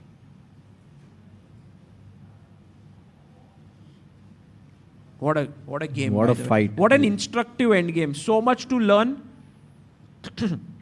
Every time I see a queen endgame, I feel there's so much to learn. And next time a queen endgame comes, I feel it's impossible to play that way. It's so tough. You keep learning, but it's so difficult to implement. I think it's what Gujrathi's endgame manual was some famous book where he said that, I can teach you queen endgames, but yeah, at the end, it's not going to happen. Yeah. And he What a resigns fight! there. Great What fight. a fight! SL Narayanan losing with a smile on his face. He's like, what a crazy match this was. How many moves was it? How many? 125 moves. Yeah. Amazing game. And now he has to win. Yeah, must win game for him. Next one. Yeah. Well, must win for SL Narayanan. A draw will be enough for Vidit with white pieces to make it to the next round because he won his game. And also for Karthik and Diach, it was a draw. So any result can happen there. If Diach wins, he advances. If Karthik wins, he advances. And other results, by the way, in this round were Wei got the better of Benjamin Gledura, which is, I think, an expected result, Wei being the stronger player. Artemiev and MVL drew. Richard Rapport beat Erdogmus Yaz Khan. SL Narayanan lost to Yu Yangi. Vidit beat Sam. Diach and Karthik drew. Samuel Savian won his game against Evgeny Nair. We had Sarana beating Jordan Van Forest. Esipenko beating Idani Poya. Yakuboev beating Guen Thaidaiwan. The winner of Yakuboev and Guen Thaidaiwan takes on Pranav V. And Dubov and Georg, they drew. Not a win for Georg. Also a knockout game, yeah, next one for them. So it's going to be very interesting. Right. And guys, as the next game is about to begin, if we can have the playing hall full screen to show our viewers there, you can see that today the hall looks much bigger than all the days. It's actually a huge hall. But in all these days, there were so many people that it looked filled up. Today it looks a bit empty. You can see there the players will come back and we will go on a very short break. And on the other side will be the second game of the tie break.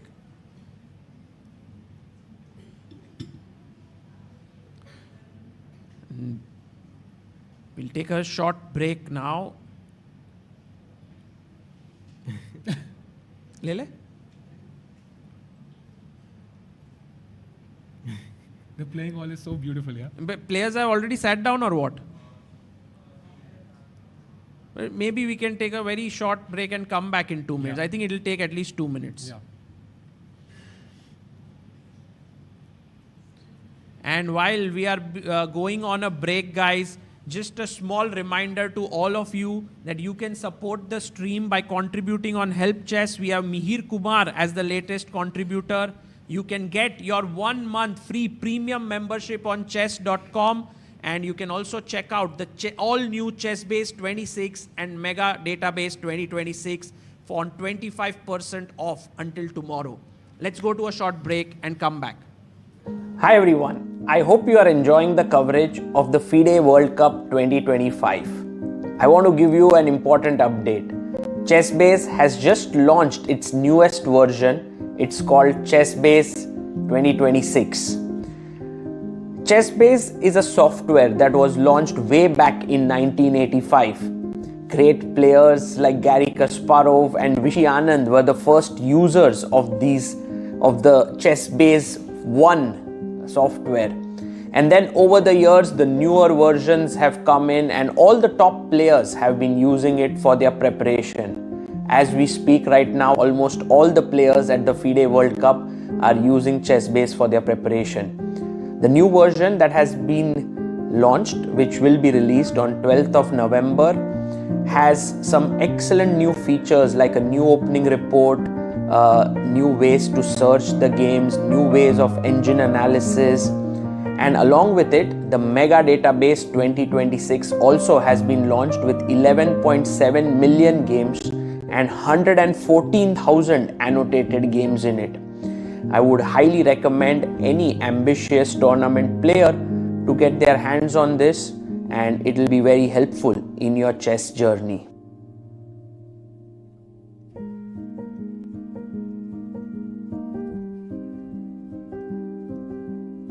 Want to play chess but don't know how to get started? Try chess.com. Play for free against someone at your level or challenge one of our friendly computer bots. Trying to improve your chess? Learn the Queen's Gambit and other openings with guided interactive lessons. Like chess but don't want the pressure of playing games? Chess.com has hundreds of thousands of fun puzzles to help you relax and sharpen your mind. Play your friends, make new ones around the world, follow the latest games and more. Sign up and play for free at chess.com today.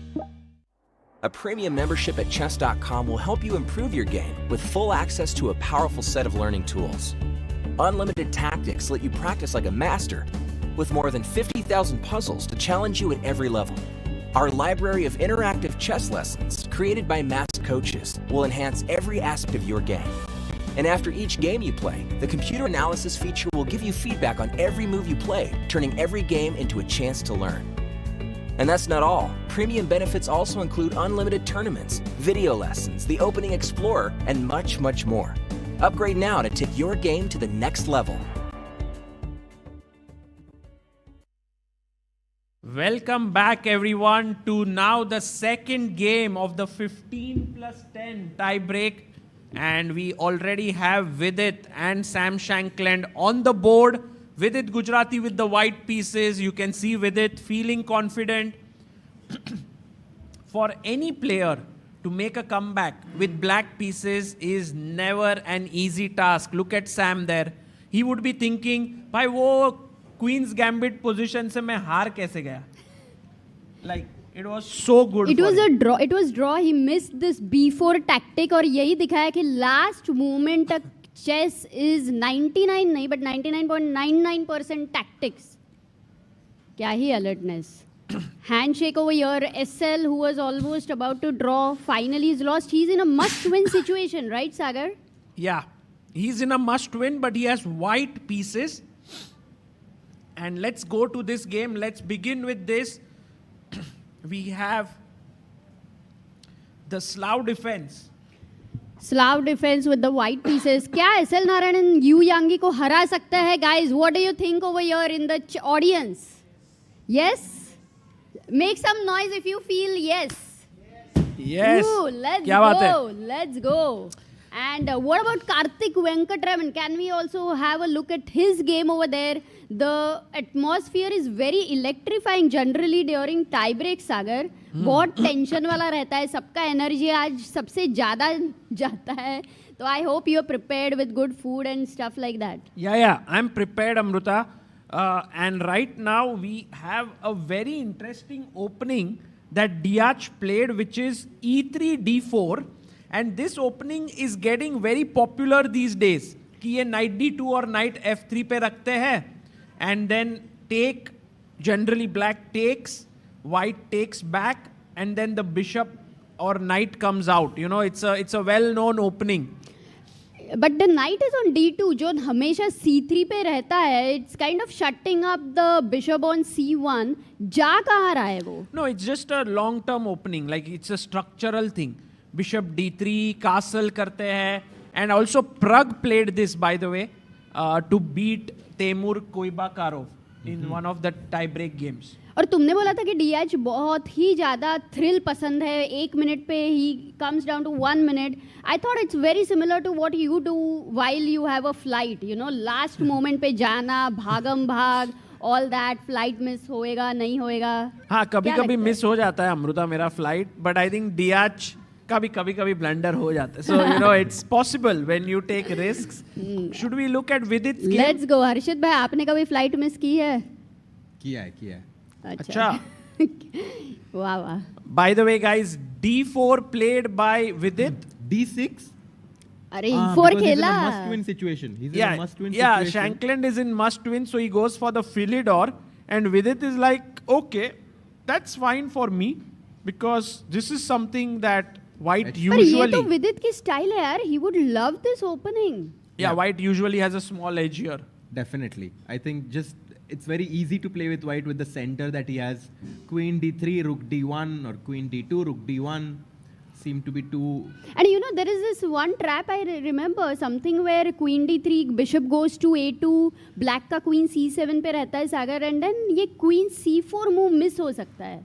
Very nice, Amruta. That's definitely something that Black has to be careful about. This Bishop A2, Queen D3, Queen C4. Setting up a battery on the F7 square there. Definitely an idea that White will keep in mind. A5 is another way to play this position, gaining space on the queen side. Very rightly pointed out. So many plans here for White, and I think this looks like a good opening for Vidit, but also a smart choice by Sam Shankland. क्योंकि अगर आप देखोगे, in the Philidor, one of the things that happens is all pieces remain on the board for many moves, and that does help to create chances. हाँ, ये मतलब काफी passive लग तो रहा है, but I think you have to wait and watch. वैसा वाला है. He took ED, and now the Bishop E4 D4, pawn for sure. is under pressure, so Bishop takes. Vidit is thinking whether to take with the Queen or the Bishop. I think Bishop takes D4 looks really logical for me right now, because Knight E5 no longer possible. And guys, while we are here, we have a very special guest joining in. A big round of applause to the one and only Anish Giri, Super GM and one of the best players in the world, and of course a fantastic commentator as well. Anish, we are so glad to have you here. Thank you so much for joining in. Thank you. So we are watching Sam trying to make a comeback, right? Yes. Samuel Shankland. I mean, did you see the end of the first game of Vidit? Yeah, it was a very tense game and just surprising takeover in the end, yeah? Yeah, it just turned around completely at the end. Yeah, but that's what happens. If there's any life in the position left, in the time scramble, it's always a 3-result situation. You just have to be really sharp, and Vidit is known for that. Very, very good bullet player. He maintains, also the thing about Vidit, he maintains the concentration throughout.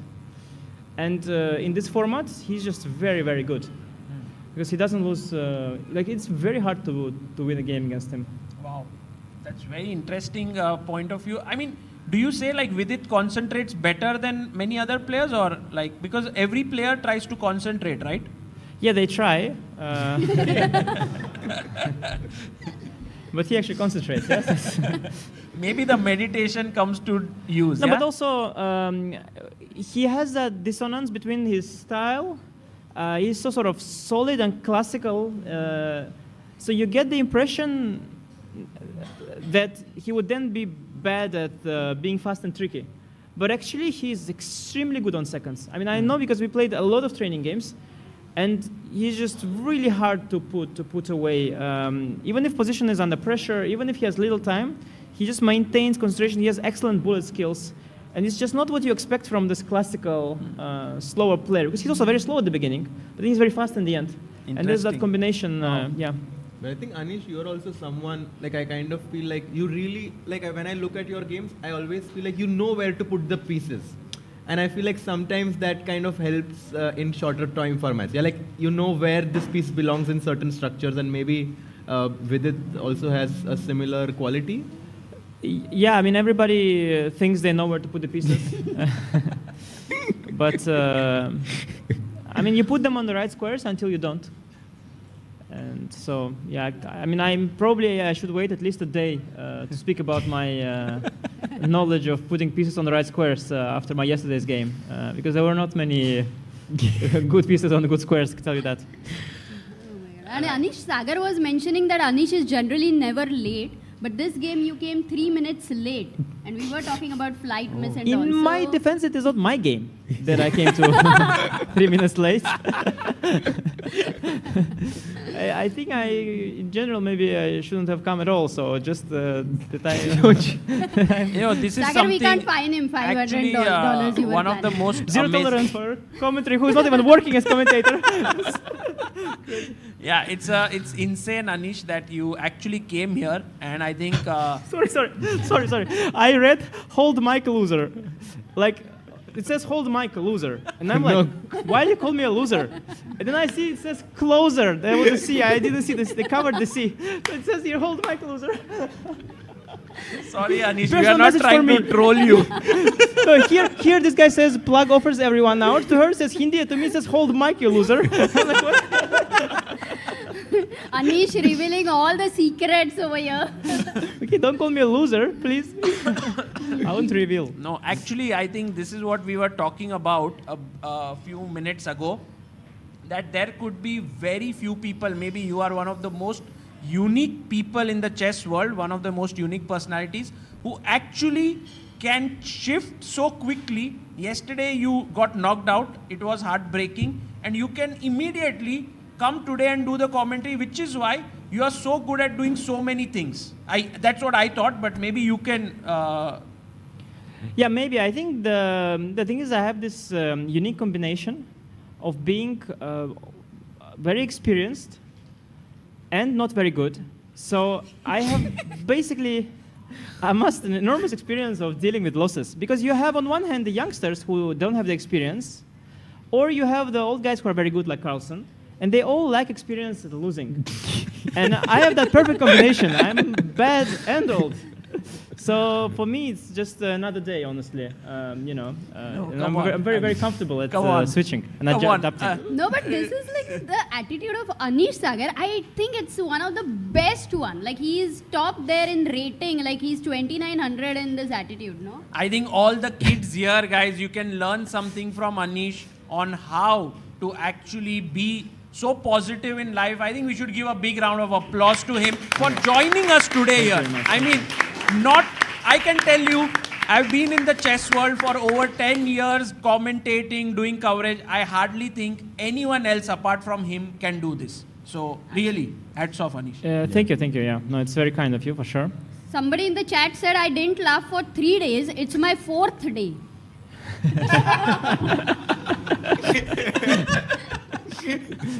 No, but I'm also a big fan of comedy, yeah. And you have these hecklers who are like really good at that. They make the setup and then they hit this comedian with yeah. But Anish, why is this move a question mark move? I think it seems a very natural move to put the knight here. Yeah, it's difficult. I mean, I think black didn't have anything amazing instead of that either. But after knight drops away, the move doesn't accomplish very much, and it invites a f4 push. But I don't know. Like instead of knight e5, that was not an easy move. Yeah, what are you gonna play? Like knight h7? Like what? Yeah. Yeah, not so rook easy. Rook b8, the a7 pawn hangs. And then go back. Yeah, that's a very creative way of winning back the pawn. Yes, because the thing is, black in this position lacks space. So you maybe want to trade some stuff, like a pair of pawns, a pair of rooks. But he also has to win the game, you know. So you can sort of play very well with black, trade everything, equalize, make the draw, but you want to win. So sometimes you shouldn't play according to the position. You should just complicate. Maybe provoke f4, which is objectively bad, but that will expose Vidit's position to counterplay. Right. That in the scramble will prove decisive. So very interesting. Not a great start yet. I want to just check one thing in how the order was. Oh yeah, he started with knight to d7. No, it was also d4, d6, not e4. Yeah. But he started with knight to d7, not allowing d takes e5. And here white has many very direct ways, like f4 and g4, but he chose to be quite solid, yeah. Interesting strategy. By the way, one strategy which completely makes me puzzled G5 is of... Yeah, he goes g5, stopping f4. Wow. Yeah, it's a common idea from the Benonis. When you are securing the e5 knight, but you're weakening a5 square in return, and white has to somehow move around. So one thing that comes to mind is like bishop e2, knight f1, knight g3. I think Vidit is kind of player to think about these things. He's and also he'll then put the other knight like this, f3, try to put on f5. Yes, stuff. another idea is g3, bishop g2, and f4. I was going to ask you, and do you think, I mean, white never ever wants to go g3, f4, or do you think that could be No, that could just be crushing at some point. I think it's a tremendous idea because white has kind of more space. It's a very powerful bishop on d4, which is aiding the attack. If I go just king h1, put the rook on the g file, I'm in a very promising position for white. And I think Sam is very desperate here, very, very desperate, and is taking massive risks just because a draw is the same as a loss. Because if with the equal score he would be doing that, that would be insane. But when you are down, then it's understandable. Right. I mean, I don't know if you guys saw yesterday the risk the Fedoseev took. Yeah, that was no, I've never seen. No, that. I was saying if this works, I just don't understand chess theory or preparation or stuff. And it worked. Yeah, he didn't win, but it kind of got better position. Yeah, even that was surprising. It's like such an epic way to approach a must-win game with black, to just take such a blatant, old-school risk, you know, just going for a line that like outright loses, but you grab a rook. No, I mean, hats off to him for even trying that. Yeah. I mean, I was so impressed. Crazy, yeah. I mean, he could have just been completely outplayed if Wojciech I think the line the refutation. It just loses. It's like +2 or something. Yeah, it just completely lost. It's like playing Stafford Gambit here, yeah? Like something like that. No, but with the upside, you take the rook. Stafford Gambit is horrible. They get nothing. But here you are taking the rook at least. I mean, it's... Yeah. And f4? Oh, he plays f4. Vidit is not playing his typical positional chess. He's going all out here. But you can, of course, it's still somewhat positional. Now you abandon the e5 square for good, but you gain the f file and the f5 square, and yeah, again this. And this rook lift maybe, or yeah? knight e2, knight g3, or bishop e2 again, this knight of one thing there. Queen f2, nice, yeah, eyeing the a7 pawn. Honestly, even though the engine really likes this for white, somehow practically I feel like because I have this knight on e5, I feel a bit optimistic about black's chances, to be honest. Something to play for, yeah? Yeah, I mean, it depends. You know, it's exactly like a glass half full, half empty situation. So you are an optimist in life, I guess, right? In general. Yes, very much. I think He's always happy. He sees the glass is half full. And if you are pessimistic, because you lost to Donchenko yesterday, you just see the F file and and you think like, okay, no, if come I on, square alone, you have the best energy, yeah? No, I mean, if you see that you have qualified to the candidates, then you see glass full. If you see you have not qualified to the candidate. Okay, but it's true. But then my candidate is a bit like the knight on e5. Okay, the knight on e5 is, we got that, it's there. But if you want to win the game, you need other pieces too, you know. And just staring the entire game at knight on e5 and resigning at the end is not gonna get you there. So yeah, knight on e5 is there, but it's time to also move on and use the knight on e5 to beat Gukesh. Yeah, so knight on e5 is Sam's trump card here. Anish, going to another game. We have the game between SL Narayanan and Yu Yangi. SL lost the first game in a must-win with white. Is it looking, the chances or not looking so good? Well, with the trades in the center, so it's basically the crisis has arrived really early, and white has some activity. Either something's good going to happen for white now, or it just will be a draw. So the pawn down, I didn't realize. Oh. The game is basically going to be decided very quickly in terms of the moves. Maybe not in terms of time, because you can spend 10 minutes thinking about one move, but in terms of moves, within the next 5 moves, we will see is just going to be a sterile position with a draw, or is white going to be able to somehow use some initiative here and be able to create something, generate something in this position. By the way, the chat is saying at h6, SL got a big edge here, but he missed it when he pushed his bishop away. Maybe there was something else here. Yeah, I mean, you know, the d5, this bishop f6 situation, I mean, you have to assess these things. Knight takes d5 is there, a lot of options are there. It's not so clear. No. Let's say the edge hasn't been crystallized, and it is one of those difficult choices where you should spend a long time after h6 thinking which option is better. Bishop h4 is your default response. Yeah. In these kind of structures, it's the default response. So you can't blame him for that. But of course, it's unusual because you had the chance to go d5, which is not the usual situation. Normally, pawn is already on e6. So it's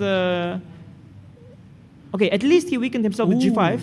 And now knight d5, knight d4 to f5. Wow. Oh, this is juicy. Ooh, SL, Man, come on. I'm such a big fan of SL. I mean, especially in dynamic positions, he can be very dangerous. Like his rating, of course, 26-17 right now. But if he gets his kind of positions, he can be very dangerous. Yeah. Yeah. Anyway, this is better than what Fedosiev played. So Right, as I say big that. chances here.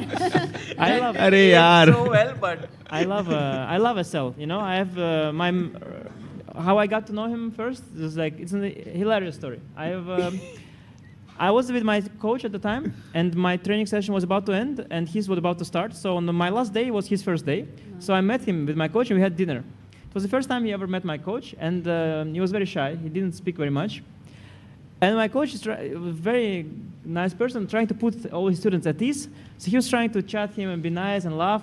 And at some point, SL started laughing for no reason. And then coach laughing for no reason. And I also laughing for no reason. And we had three of us there at the table. He barely speaks, you know. Like he was very shy. And we just laughing. And we can't stop laughing because, you know, we are all three laughing like idiots, you know. And we're just laughing. And I don't know who started it, but we're now just laughing at this dinner. And I have this happy, so whenever I see him, I have this happy memory of like just laughing for no reason, you know. That's so beautiful. No, it's amazing. And you still don't know the reason. Like, did you try to ask him if there was any? Oh, at the time it was way too awkward. Like we you know, we barely like, but we just were, but that was kind of awkward and beautiful at the same time because you just keep laughing and like it's like the who blinks first.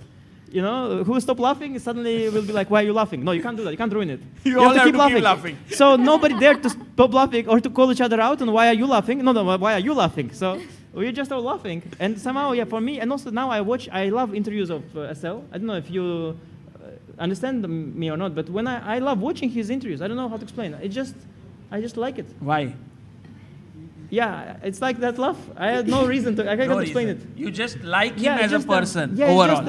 I just like just good vibes. Yeah, I like watching it. Yeah. Amazing. It's a very different kind of story, very unique story, but a very, very beautiful, sweet one. It's like when someone says, you know, I fell in love for no reason. It was just like at first sight. Then you can't tell why. Yeah, even for my standards, this story is particularly strange. Yeah, Guys, Rook E2 has been played. And he's actually gone wrong here. Yeah. Now Black is taking over. I think the way in which he had to go. It's time to tell my Yuangi story, I think. Right? Which one? I mean, he's going to be the star of this match, it seems. And then we have to now switch gears and talk about how Yuangi was laughing. Do you know Yu Yangi? I mean, how you met him? Is there any story? No, I actually do know Yuangi. I have one. Actually, a funny story also about Yuangi, but I'm probably not going to tell it now. But you can. No, it involves also other people. So it's, but it's a very funny story. Yeah, Yuangi is mysterious. You know. Also, he's English becoming better and better, but it's only recent developments. I know him for like over 10 years, and at first his English wasn't. Same age group, right? Yeah, I didn't play many international children tournaments. I didn't play well, and he's from another continent. So I played European tournaments, and he was Chinese. Yeah. So Asian. So we didn't meet much. I got to know him when we were both adults, and so he didn't speak much English, not comfortable. So we didn't speak much at first. We exchanged only very few words, and our after-game discussions are always very funny. Like I would be like, you think I was better? He'd be like, you better, yeah.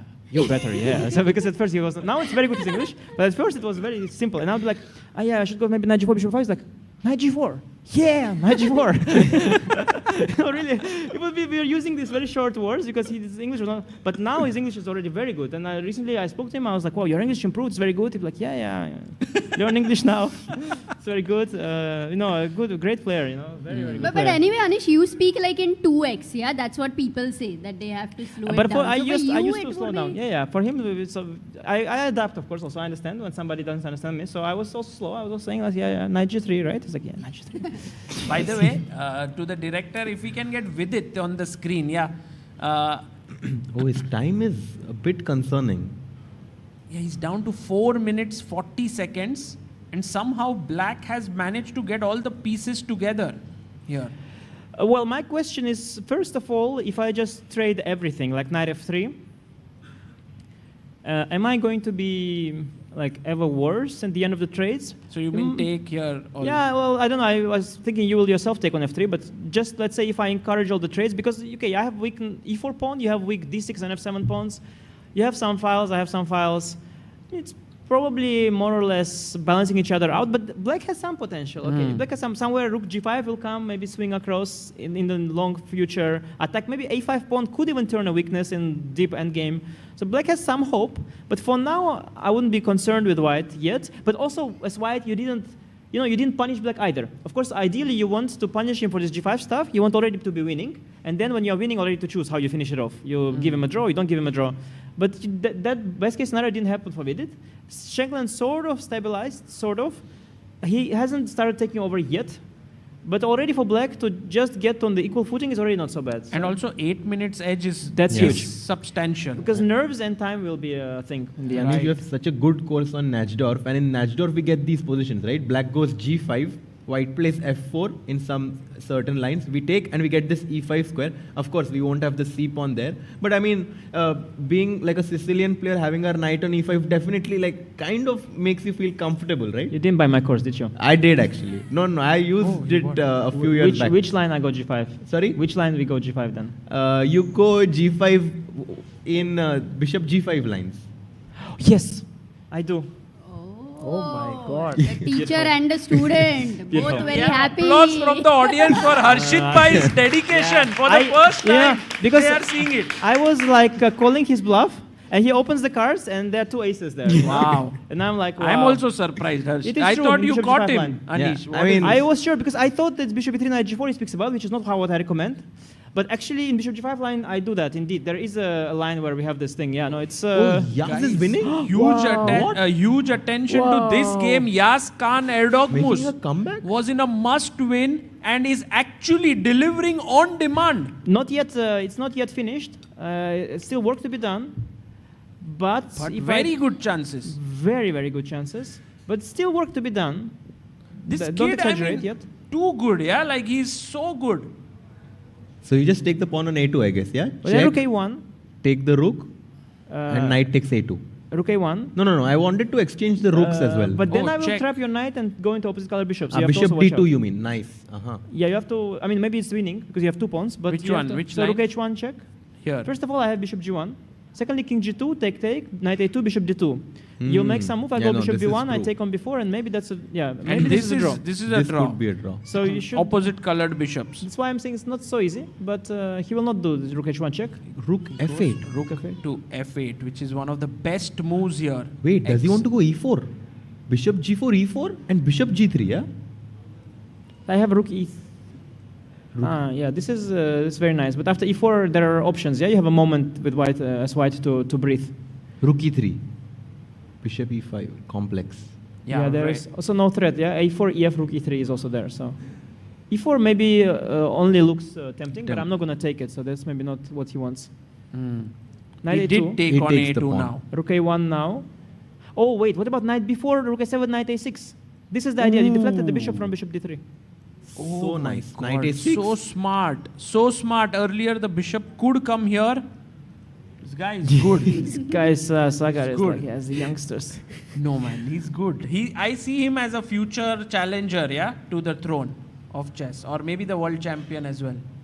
Yeah, but no, it's I mean, already like, to very be good. 26-70 at 14, I mean that he's just speed running the like. He's doing those speed runs in real life. Yeah, he's. I think he's progressing at an unprecedented pace. I mean, everything is speeding up, and many kids were very fast, particularly Indian kids as well, of course.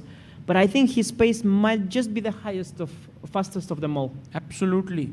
Yeah, no, remarkable player. Rook e8, very solid. He protects this pawn.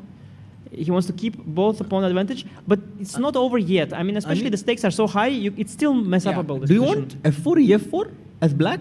Or that's too much? Just e4? Rook f8 back maybe you want, yeah? Rook f8 back. I don't know. I was thinking maybe he can even sacrifice the exchange. Yeah, 2 pawns there, and But when you are up already 2 pawns, we don't need to transform the advantage. Just need to convert these 2 pawns. By the way, guys, one very quick look at Karthik Venkatraman, who drew his first game against Diach Bogdan Daniel. Karthik did eliminate Arvind in this tournament. Very complex position, yeah. After both like Diach is down to 40 seconds. Like we always see him. Have you ever seen him like play well on time? Always down to like last seconds. Yeah, but he's very good, and he's all the time down to last seconds, and it is very difficult for opponents because it's like he's teasing you, you know. And but why does he do that? Like I've been so confused. Yeah, but I think it's a very common thing. It's like he doesn't do it on purpose. He's delaying, you know. He can't take a decision, obviously, and then at some point when he has no time, he's not going to lose on time, so he takes a decision. But I think it's very common. Yeah. Also, people studying for exams, for example, they don't study until the last night, right? The same thing. Honestly. Deadline. You need a deadline to work it out. And Anish, what are your thoughts about Karthik? I mean, he's someone we have not really seen a lot in terms of like top level tournaments. I did though. I played him twice. Him twice, and were very, very good fighting games. I won one game, and the second one was draw, and he played really well, put a lot of pressure on me with white. You know, there are two kinds of players around this rating. There are those who are maybe, you know, towards the end of their career, or maybe they've lost ambition already, and they sort of are good players, but they're sort of just, they keep floating around in their chess career at this point. And they're still good, hard to beat them, but they're sort of just there. But you have those who are ambitious, and they are working really hard, and they want really badly to make progress, and they're coming up with new ideas and preparation, and they discovering their weaknesses and trying to work, and like they're driven. Karthik is one of them. Karthik is one of them, yes. He's very driven, and he's very dangerous, 2580. Like, from the 2580s, he's one of the most difficult opponents. Because I don't know if he's underrated or not. Maybe he's not underrated. Maybe there are weaknesses in his play that despite his work, he can't eliminate for now. I'm not saying he's underrated, but still that notion that you're facing a guy who is ambitious and is trying hard, and in some sense, he must be underrated. No? And he beat Arvind as well, so he's definitely... And almost definitely... beat Hikaru, you know, in the World Cup. By the way, guys, yes. want to bring your attention Let's to... go. Instead of SL, for 1 1 second, minute. Vidit has 1 minute left. And Sagar, let's also have a look at SL, because I think SL he's got better. advantage. Let's Oh go. my God, I can't believe it. Because My friend he was, SL, vamos. Oh my God, he gave up. What happened there? 94 blunder by Yu Yangi, or a mistake. Yeah, he missed Rookie 4, of course. Because he thought 94, 95, and he missed the strength of Rookie 4. He missed that take here and take on D8 and C4 hangs. Something he missed. But by the way, this may be okay for black, no? Like, this was playable. Yeah. Queen D8, Rook F D8. It was a playable position. Yeah, but yeah, he Yu allowed something. Yangi went wrong. He took here, and now boom. This is dangerous. He's now. mating now. Knight G6. Only move Rook C6. Okay, you have to find it, otherwise you are losing. Not so obvious everything. Bishop F6 is also a move candidate, I guess. He goes Rook C6. Yeah, Yangi is so good, yeah. Yeah, Yangi is good, yeah.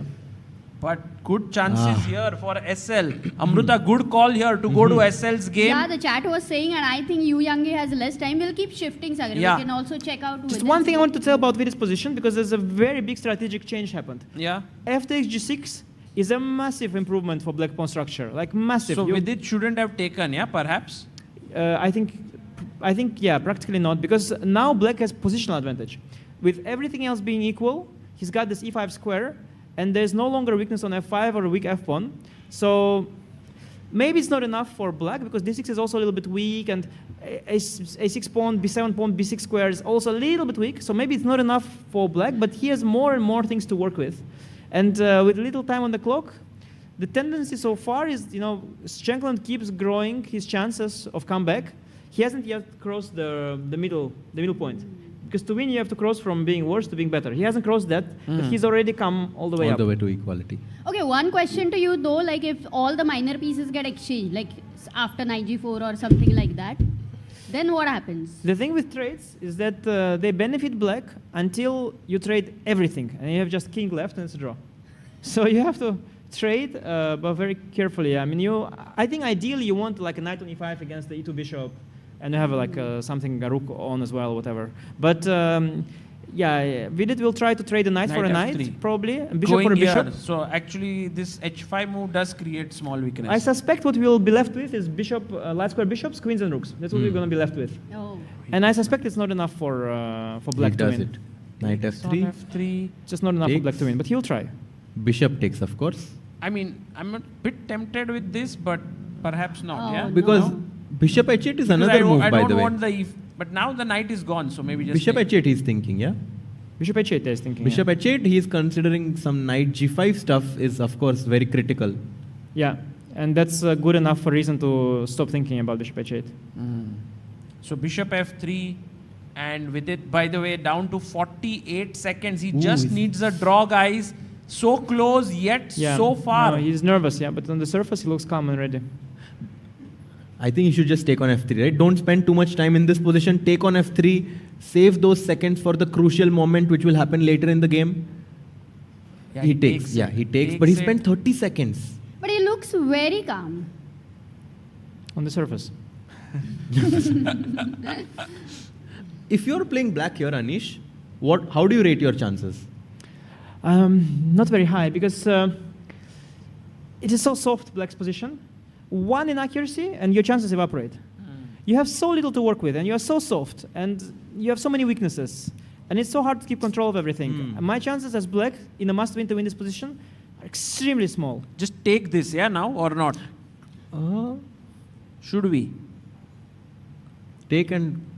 One more update, Sagar. Yeah. Karthik is better against Diaz. Karthik Venkatraman getting a huge edge. This If we guy. can quickly check this game, because under time pressure, Diaz that he has, Karthik has managed to get a good advantage.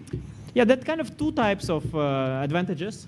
There are those that the bar is basically always saying the same thing, but you basically sometimes already have the advantage, and the bar is like here, and sometimes you are On the way. a sequence away from the same advantage, and the bar will always say the same. But now black has some sort of sequence that will get you an advantage, but he's yet to embark on that sequence. Very interesting. So the advantage is not yet there. He has an opportunity for that advantage, I feel at least.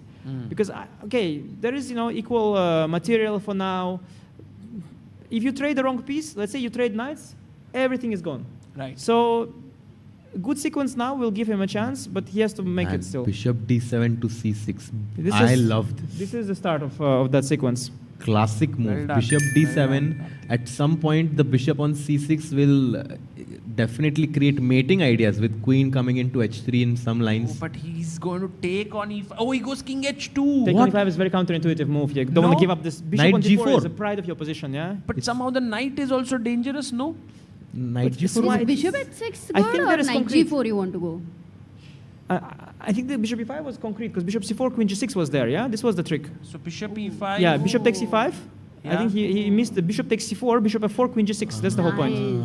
So you have to see, this is the idea. Otherwise, it makes no sense to do this trade. But you have to be alert, yeah, because And, now, and in few seconds you can't see that. yeah, now you have a choice, either to go knight g4, or you can just also go b5, defend c4 pawn, and bishop e5 is out of the window, Nice. and positionally winning. I think he'll go knight g4, maybe. So I why? think b5 is just a very nice move, because king h2, b5 inclusion, it just favors black. But you can also try to finish it off, like bishop h6 is a way to try and finish it off. So small update here. Karthik is pushing here, and we'll come back. SL? SL is in Narayanan trouble now. is in trouble. He's Man. not doing so well. It's a complex position still, but I the kings don't. are weak, so anything can happen in the future. It's back and forth, yeah? Yes. Yeah. And Though I think right now it's really bad for white, because not only are you objectively worse, I also don't see a way to defend material. So I think he might lose his position in like one or two moves. I think it's basically somehow it fell apart, because the knight on e4 needs to get to g6, and these diagonal moves, these three squares, is the hardest for the knight. Yeah, rook And- c4. and one more thing, That's Sagar, it. Vidit has Vidit is blundered. getting worse. What? He's blundered a pawn. He no. played queen d2 in his hurry to trade queens, Oh, it's and the- Sam was like, "Thank you so much. If you take the bishop." Oh, this is Maybe it was, F3. what could it be, desperate part of the plan to go rook d7, check king g2, and then... And now go He here takes- and go yeah. into the endgame. Can we see one moment when he blundered? How hard was that position? Oh yeah, he just blundered. Yeah, he could just move the queen. Yeah. Or he wanted to go into the rook endgame. Is that possible that you assess it as a draw? Possible, and also I don't. Yeah, it's possible, and also it might actually be. Yeah, I mean I'm not sure But it's no, lost rook at all. h3 and then King two G2 first. passers. Yeah, King G2 first. Yeah, he will go, King and the B7 pawn is anyway doomed. So I think it's a 50-50 but then still. check here. King H2. Yeah, King Yeah, H2, now it's, Rook E3. Rook E3, Rook B7, Rook E4, Rook B6. It's Also King G5 maybe, King F4. Not instead of taking the pawn, just go King G5. You mean don't move the rook at all and start moving with your king here? Exactly. Very quickly. But I will take Rook B7, I'll go Rook B6, Rook C6, and I'll give you the check along the 6th afterwards. So, let's say, that I think how you want to do it more is, let's say, Rook E3. Exactly, yeah. Rook C6, Rook E2, King G1, and now if King G3, I'll go Rook G6. And if G5... Okay. Rook G6. Oh, this actually looks dangerous, close. yeah? This looks Because close, yeah. G4, King G3 is a huge threat. Oh, Rook A6. Rook A6, G4, I'm winning. I have Rook F6, Rook F6, Rook F1. Nice. Okay, by the way, guys, Okay, tremendous analysis here, but something. Oh, he gave up Oh, the he h3 gave. pawn. Vidit blundered totally and is now lost. But this is so clearly lost. Why is he doing that? Oh my goodness, which means that we are going into 10 plus 10 now. You know why? Yeah. That line that I showed you, he missed that he is not losing there. He thought king will come in. He also thought king is coming is dead lost. He missed that I have Rook C6, G5, you see till that, and you think you are dead lost. And actually you can take the pawn, King G3, Rook F6 is such an unusual way to defend. Because you are lost there normally, but now you have the A pawn running. So it's very just hard to see. show this, that here Rook Here, F6. King G3 basically is what you are afraid of, and there is Rook F6. And just come back. And then queen this and pawn. you also give this, you give the H pawn here too, like in the game. So it's not that giving H pawn is a good or bad idea, but it's just that here you have a much better version. A pawn is running, yeah. It's similar, but now black has much more tempi. Yeah.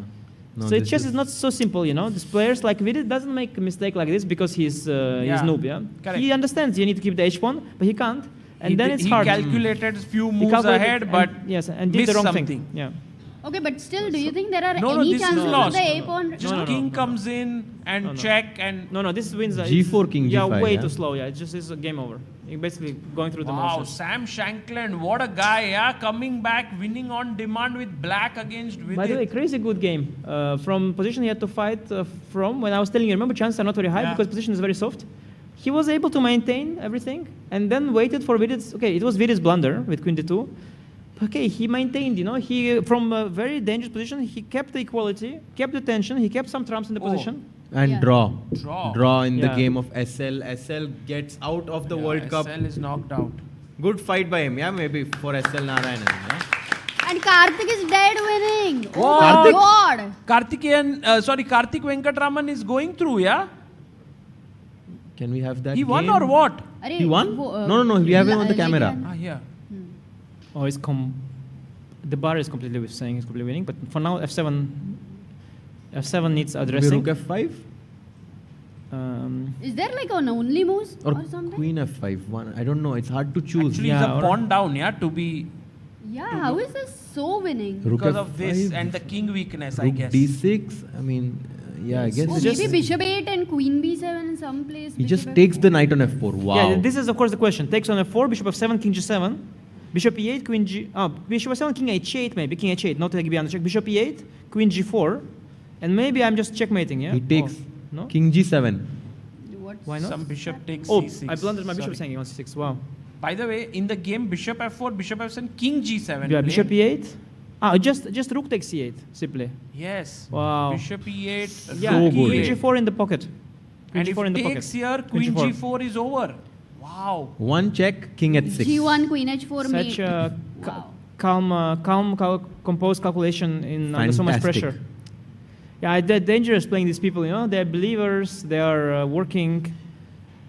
Dangerous. So good, yeah. Yeah, I mean, honestly, like you're playing a guy like Karthik in a match like World Cup match. I don't Unpleasant. know.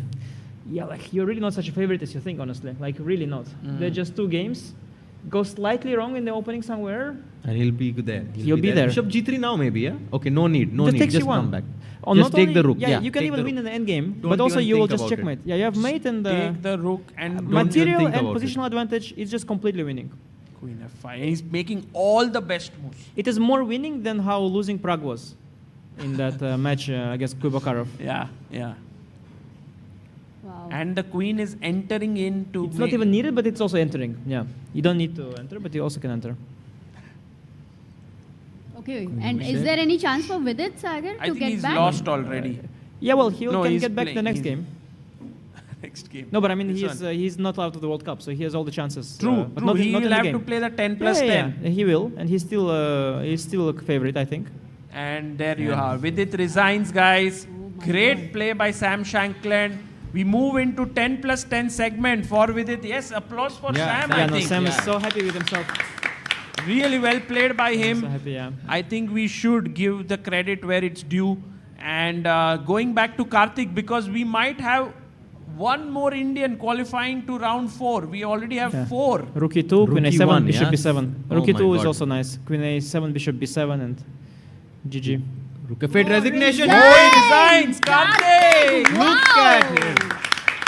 Man, Such a sigh of relief by him. Yeah, he's like, finally. No, this is so stressful, these matches. Yeah. but to beat Diaz is amazing. I mean, he's playing so strong. Even in GCT, he was like, I think, beating Prague and everybody. 2700 player. He Yeah. used to be, now he's now in a little bit of a bad form, which is why he's 2655. But he used to be 2700 at some point at his peak.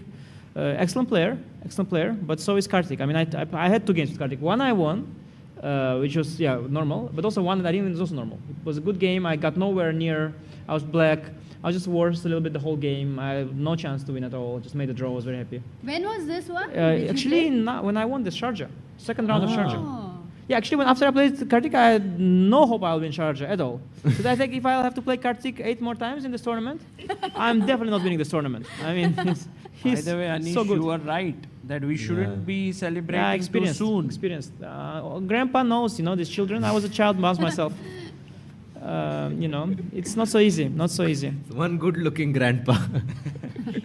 I think you're also not a bad looking yourself. Clean shave. Thank you. I saw recently this video on internet of Vishy and Kasparov way back. There's some organizer is complimenting, he says that we have here 2 great champions, but also just great, good-looking individuals, and they're like, yeah, we are good-looking, So it's always nice to get complimented on your looks, yeah. By the way, Jordan seems to have lost his game. Oh, it's a second loss, so he's out of the pity, because I was supporting him. I told him, I would love, I'd love to have you in the candidates. So let's go. Yeah, but he looks unlike now he's out. Pity. So he's done, and Sarana moves ahead in the. So event. it will be Sarana versus Pragnananda, right? No, not Sarana. No, He's no. in the other bracket. He's in But- the actually lower rated bracket than okay. That bracket is relatively easy. So Karthik now takes on Lei Kwong Liam. that's Anish, these tough. brackets have become really intense. Did you see them? Like in one bracket, there is Arjun Prag, Yes.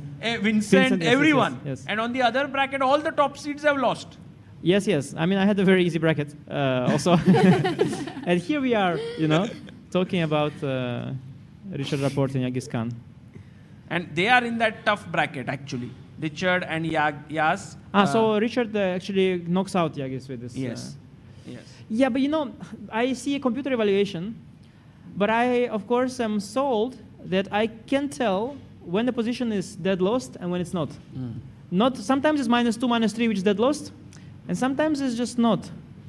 It's not dead lost. It's you are lost. actually like in normal terms, you are like this chef who has so much experience that can see the dish and already say how the taste is. Yeah, especially if it smells. If it smells, I can say. No. I mean, I assess. Human players assess better than engines the chances, because the engines they are evaluating position for their own standards, and I am evaluating for how us common noobs. Like I know if I see position, I know I can mess it up. I know that Yagis also can mess it up. So This is the practical engine, practical bar which we need in chess, but it doesn't exist. Yeah, actually, it's a nice project to work on. It's exactly one application of neural networks, I think, which could be used very well. Because in my project, I don't plan to use neural networks. And they're trying, this AI coach, of course, is the obvious way, but I think it's much harder. But this, creating a bar which would give you a proper estimation of chances and show you where you are hopeless and where you are not hopeless, I think that is a feasible project. It's a feasible project. Even I think there are 2 bars which we have spoken about. One is the time bar, because I think it's very easy, the time pressure bar. One more bar, and the other one is psychological bar, which is so easy because the heart rate and you want to include them all. You want to combine them all into one bar, because in the end you want just one bar. No, we want 3 bars which give one together, all together, because then we kind of get to know the difference between all of them. Yeah, you could also split them, but just to also have one bar that would take into account all your things and just tell you what are the chances. What are actually the chances now? There's 50% chance you win, 25% chance you draw, 25% chance you lose, yeah? Like, what is the breakdown? What is the win, draw, loss breakdown? And that would be possible to do, but the engine just gives you one number, -2, and you don't know what to do with that number. You don't know what's -2. True. Is it easy -2, it's hard -2? Is it -2 because of only one move, and if not that move, it's +5? Then it's -2, 2 minutes later it's +5. Yes, I think we kind of that's why we have it commentators. That's why no. Tension bar. You remember, like we were always, there's a tension bar, because that... in the marriage or in the... That's very high right now. tension bar. And by the way, guys, we might reach Rook Bishop versus Rook here. End game. Yeah, true. Would be possible. In this position, this is not. I wouldn't take that approach to defense. I think there are easier ways to defend, but at the same time, it depends. Some people they just take this kind of. But Rook Bishop against Rook, it's a little tricky. Even if because everybody knows the drawing ideas, but with low time. Sometimes you know how it's Wednesday, but then they turn the position upside down a bit, and with a few seconds you are unable to geometrically switch, and better to do it differently if possible. But some small chance for Yagi still, some small chance. Yes. And by the way, yes. Very small. We have a question from our viewer here. And by the way, while the mic is started, we have a contributor on Help Chess, Kamlesh, who's contributed 1100. Thank you, Kamlesh. He was here in this yesterday, so thank you for your contribution. Anish, actually there's a project already underway, very similar to this. It's actually by Toronto University. It's by Ashton Anderson, who was also one of the lead creators of Maya, the chess engine Maya. Yeah. But the rating system, when they are trying to make it, it's actually already bracketed. So what might be a hopeless situation for a 1400 might not be a hopeless situation for a 2400. Yes, for sure. So there will be a way to gauge the hopelessness or the resourcefulness in a position. For example, humans might not be able to find moves which, let's say, Alpha 0 or Leela 0 can find or stuff like that. So there are already 3 papers published in archive. So I follow computer chess. So there's already a lot of work being done there.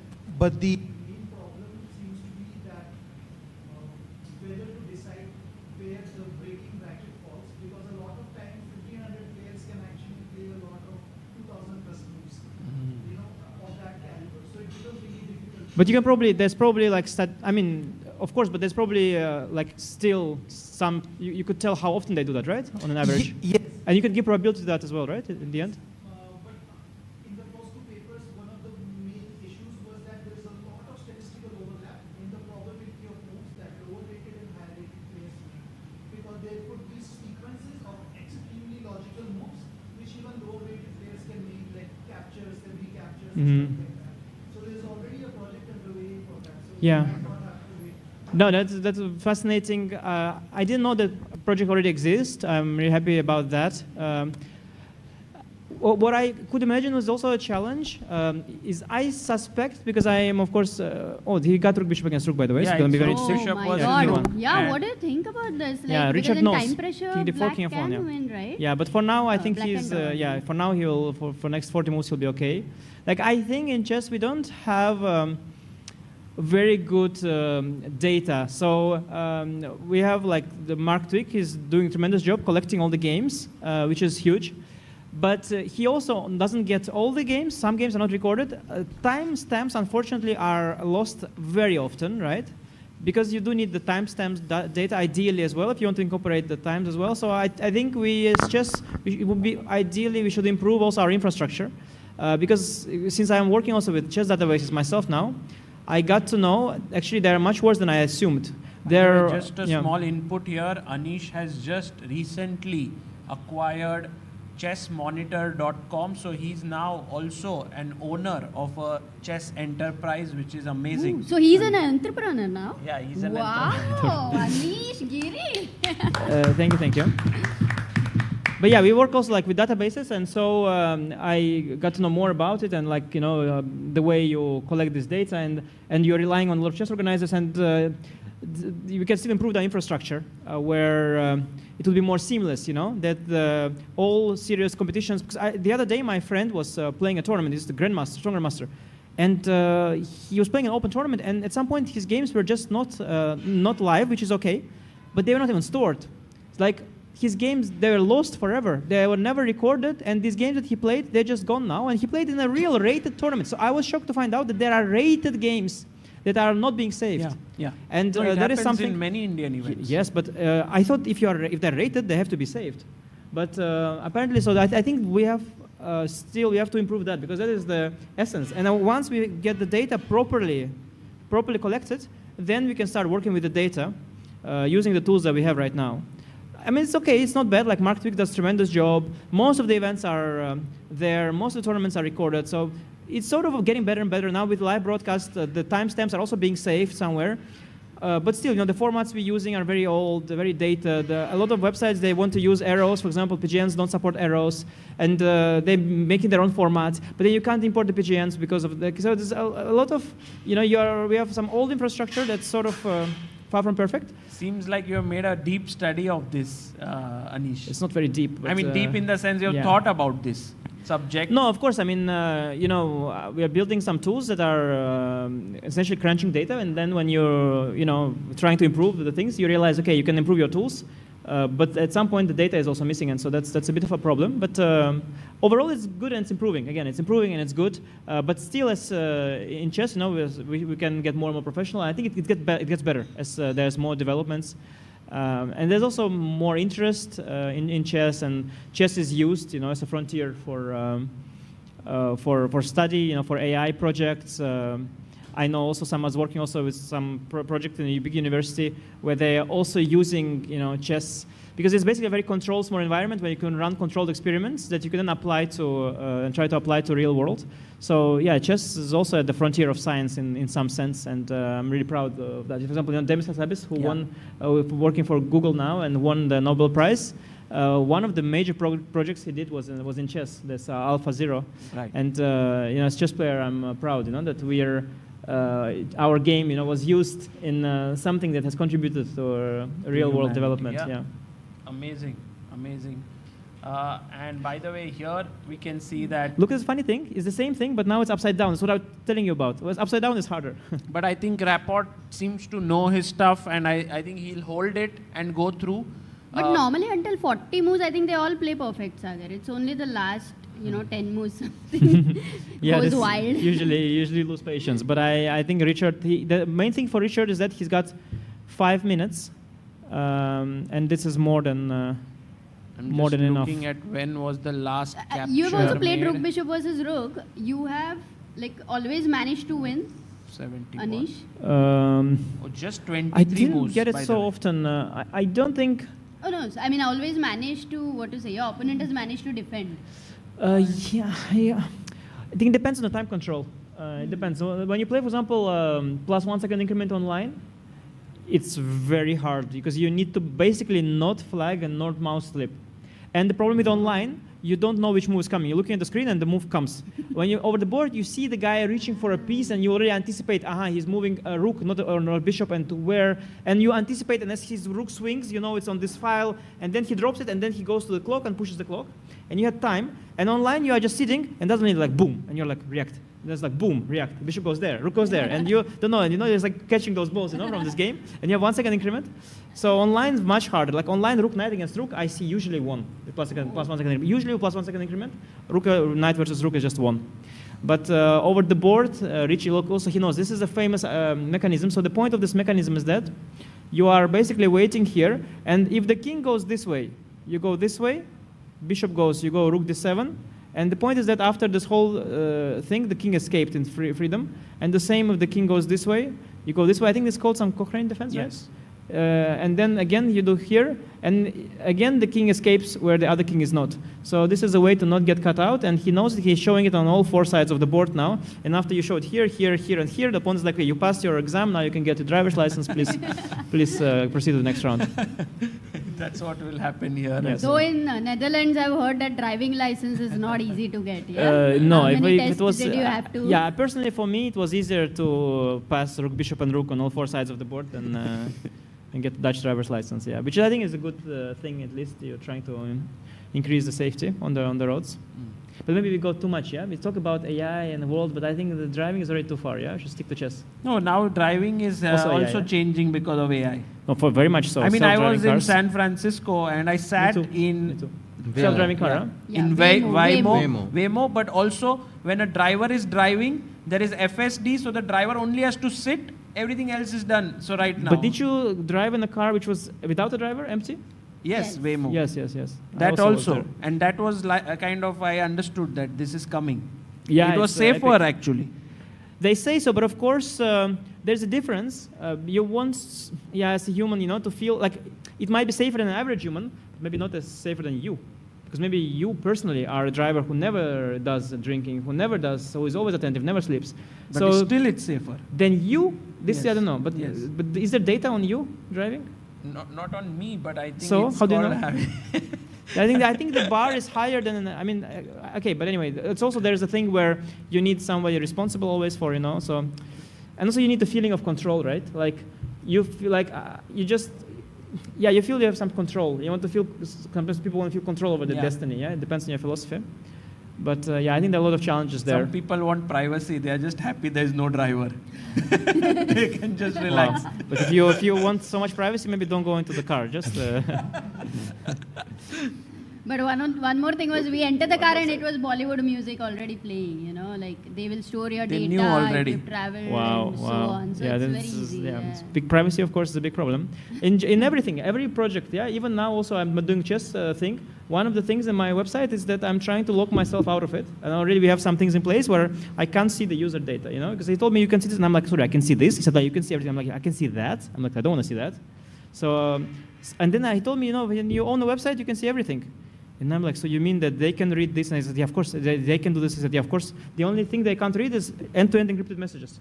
Everything else they have on you, all everything. You ask ChatGPT, some advice for your, Don't ask no, it. I mean, they can tell, they can check. It's all, they can see everything. So, I'm putting at least, okay, so I have a chess website, and not so crucial, but still I'm putting some things in place that I can't, now I can't see it, I'm locked out of it. Okay, in theory, I can ask him to lock me back in, but I'm not going to do that because of my own, I just don't want to do it. But you are relying on people's own decency.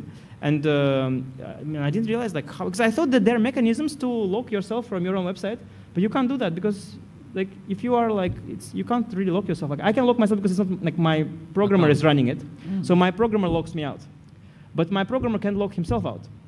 Because if he locks himself out, then he can't really do that. It's the only thing you can just end-to-end encrypted messages. The only thing you can lock. It's crazy. I thought everything is locked. I thought we are all safe. That's why it's crazy. very important to be truthful, so that no matter anybody reads anything, doesn't really matter. Yeah. Yes. For sure. That's the thing I also realized at some point, that you have to live your life like you are an open book. Yeah. And Ideally. this is a kind of a thing about Dutch people also, right? They're very honest in general. Okay, everybody's trying, of course, but I actually like this point a lot, that you should live your life like an open book. Yeah, I looking at me, bhai? No. कहाँ जाते हो शाम को? I was just trying to... No, but at some point, I at some point had this hacking thing, okay, I should have put 2FA at the time, but even with 2FA, I realized, okay, thank God, there's nothing that, you can sort of, personal information that's there's nothing. But, and then I realized that, okay, you should just always, try to live in a way that, if somebody hacks you, there's nothing to, that you're like, hello. My jokes are even worse in private than they are in public, but people can already assume that. No, someone said in the chat, that's why your streams are sponsored by NordVPN. They are not, actually. I'm not sponsored by, surprise. I'm the only YouTube channel that's not sponsored by NordVPN, I think. Oh, wow. Yeah. And us. You also not? No. Wow. But I think this is something worth very interesting discussions while Yaz is trying to win this endgame. But Let's rook bishop f rook for you people. It's not happening. Not happening. And no. for many people who are confused in the chat that whether Vidit is out or not, no, he's still in. The 10+10 segment starts in few minutes from now. Karthik Venkatraman has gone through the next round, round 4 against Le Kwong Liem. He will play. And SL Narayanan is out. Yeah, then in the World Cup, it's very simple. There are just two types of people in the World Cup. There are those who are in and those who are out. And nothing else matters. Like I'm out. Vidit is in. You guys are out. Always out. You guys are all out. They are all in. So like everybody is like, yeah, it's like in this, you know. It's rough. It's a rough tournament. But in between the rounds, it's... You don't know. You are in. You are in. No, you are in. in. That's the thing. Yeah. Until you are out, so the rule is very complicated, remember? Until you are out, you are in. But some people never got in, like us. Like then that means you are out. We are all always out. Yeah. No, but then you are out. Sorry. But right now, is Vidit happy about this tension that he has to prepare like between the rounds? So there are also two types of people in World Cup. There are those who are happy and those who are unhappy. Some people, they are out, but they are happy. Some people, they are in, but they are not happy.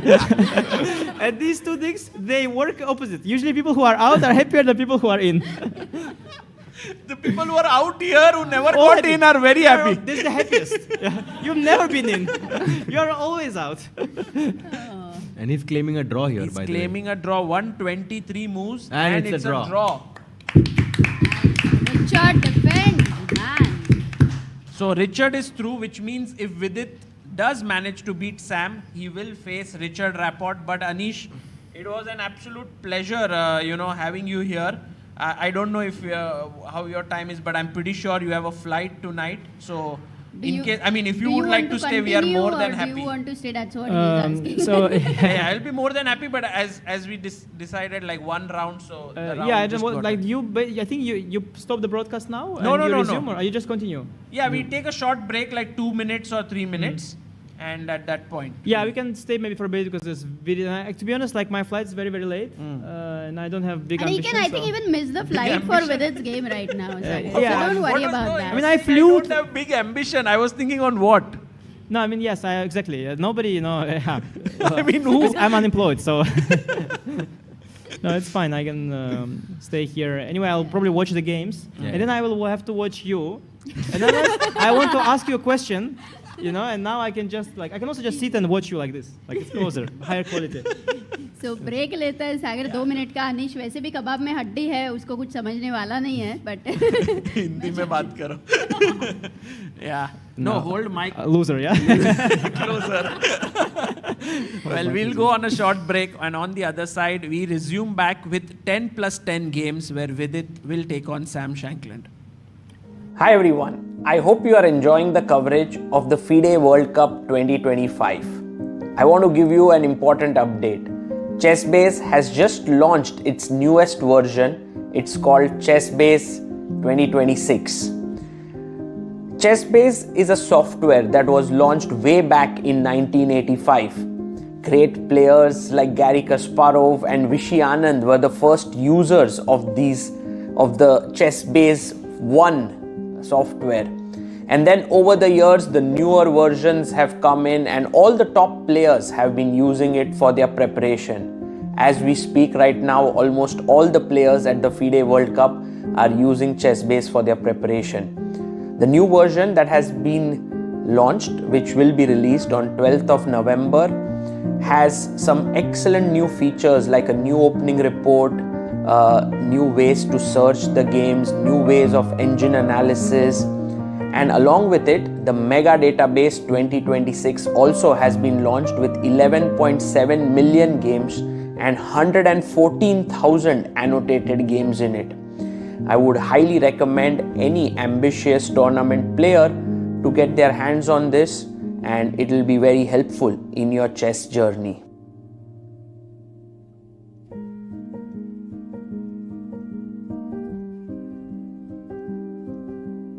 Want to play chess but don't know how to get started? Try chess.com. Play for free against someone at your level or challenge one of our friendly computer bots. Trying to improve your chess? Learn the Queen's Gambit and other openings with guided interactive lessons. Like chess but don't want the pressure of playing games? Chess.com has hundreds of thousands of fun puzzles to help you relax and sharpen your mind. Play your friends, make new ones around the world, follow the latest games, and more. Sign up and play for free at chess.com today. A premium membership at chess.com will help you improve your game with full access to a powerful set of learning tools. Unlimited tactics let you practice like a master, with more than 50,000 puzzles to challenge you at every level. Our library of interactive chess lessons, created by master coaches, will enhance every aspect of your game. And after each game you play, the computer analysis feature will give you feedback on every move you played, turning every game into a chance to learn. And that's not all. Premium benefits also include unlimited tournaments, video lessons, the Opening Explorer, and much, much more. Upgrade now to take your game to the next level.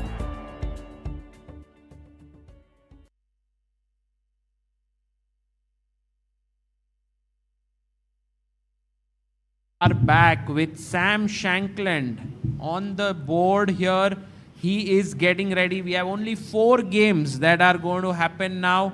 MVL versus Artemiev, Vidit versus Sam Shankland, Esipenko versus Idani Poya. Kudos to Idani for striking back. And Georg Mayer versus Daniel Dubov. But of course, our major focus will be on Vidit's game here. Any surprises there? Actually, Daniel Dubov just keep an eye on Daniel Dubov, because if he really decided to be very practical about this tournament, just follow his strategy of taking as little risk as possible, being as solid as he can, just trying to draw 2 classical games, then going to rapid, being solid in the rapid, then also being solid in the blitz, because the faster the game goes, the stronger Daniel gets. Really? He's a tremendous blitz player, and he can be very, very solid if he wants. So if he actually will follow his strategy religiously, he could, with a little bit of luck. If he wins, he faces Prague next round already. Oh, actually against Prague, I know that they've played a lot of blitz games, and he's actually has a very good score against Prague and blitz. So against Prague, actually, he's a very dangerous opponent for Prague. But Prague will try to of push maximum in classical. He will, but Daniel is very, very well prepared. There are only 2 games, and the chance that he will draw these 2 games are very, very high.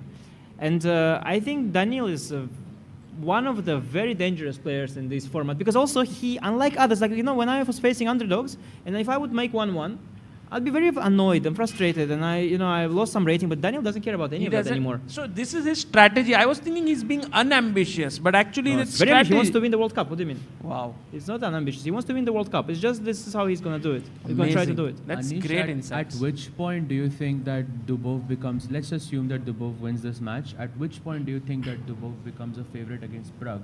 Which format?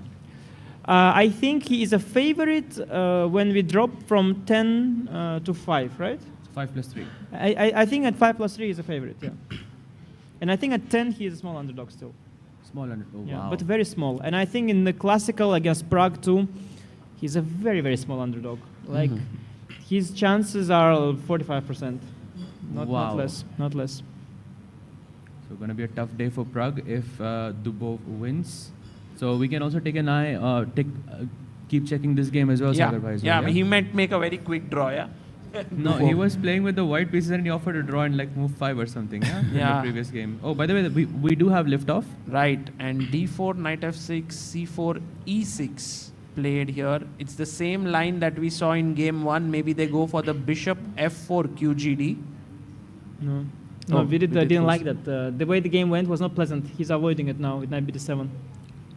And maybe you can snatch this pawn, yeah? Or no, he goes bishop b4. This is very risky. Ragozin, mixing Ragozin with knight bd7. Depends. There are lines where black goes like c5 and castle short, which is quite solid. And there are lines where you go like knight d4, g5. And knight d4, g5 are the very sharp ones. But black has a choice usually how he wants to try and equalize this. So let's see what Vidit chooses. I think Vidit is... I think he's a solid. He's in solid mindset, so I think he will not go g5 anytime soon. But let's see. And Anish, between these rounds, how much time do you actually have to prepare, and what do players do usually? I actually didn't play a tiebreak in this event. Didn't. I was not good enough for that. So I don't know players do. I know there is actually. I spoke to David Navarre here. He was actually staying in this building where the tiebreak, like the Multi Hotel has a few buildings, and you can stay in the same building as the playing hall. And then he said it's a very strategic location for the tiebreak. So you can go back to the room. It's very fast. Yeah, you can. Some people go back to the room, but for him it's very quick. Oh, A3 is interesting. Do you think the role of a second becomes very important during tiebreaks because they can quickly tell you what improvements? No, seconds are crucial for chess players because if you lose, you always need a scapegoat.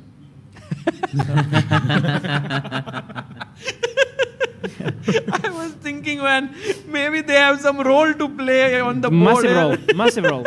After the match, the main job comes. They have to sit in the room with you for 1 hour and listen to all what they did wrong.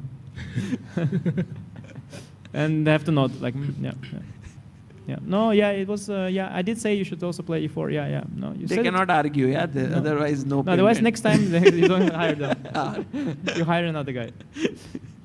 Difficult. Oh, man. C5, E3. These structures, they're very double-edged. Because white has the bishop pair and the c3 weakness. So you have immediately a trade-off. You have one thing for another. I mean, everything in white's position looks great. Strong center, double bishops, and for black, dark squared weaknesses, yet it's equal. Well, I mean, you're being a little unfair to the position. c3 pawn is weak. Black has no less space in the center. He's got pawn on d5 and pawn on c5. And whenever you have a tension of the pawns this way, where black can go cd and black can go c4, and white can only react, this tension favors the side that can go cd. So the d5, c5 versus d4, c3, e3 is like black is white. So it is unfair to say that, and the bishop pair can evaporate after b6, bishop a6, as the engine now says, like bishop pair is already gone. Nice. And the dark square weaknesses are not to be exaggerated. Also, d6 square, knight e4 is coming in, e4 is nice outpost for the knight, c3 pawn is being targeted, c5 pawn is being defended. So I think black's position is far from being desperate. And very interesting. Not so bad. Great insights there, especially on the tension bit that white cannot release it easily. Sagar bhai, can we quickly take a look at Dubov's game? Yes. Because something very crazy is happening there. Oh my God! I remember this. I've actually lost you know what? Halloween Gambit or not? How it's called? Oh, not Fracula. Yes. Frankenstein. Dracula Frankenstein. Dracula Frankenstein. And guys, there's a famous game which is not there in database. It's in one of my favorite books. It's called 62 Most Instructive Games of Chess. And in that, they go back here like g6. It's the first line. g6, queen f3, f5, queen d5, and then queen e7 and queen f6. Oh, but this is take on c7 and take on a8. Isn't this winning position for like it's winning. No, it's not winning. It's very good for black. No, it's no. Yes, b6 and. You mean winning for black or winning for white? No, black. It's a.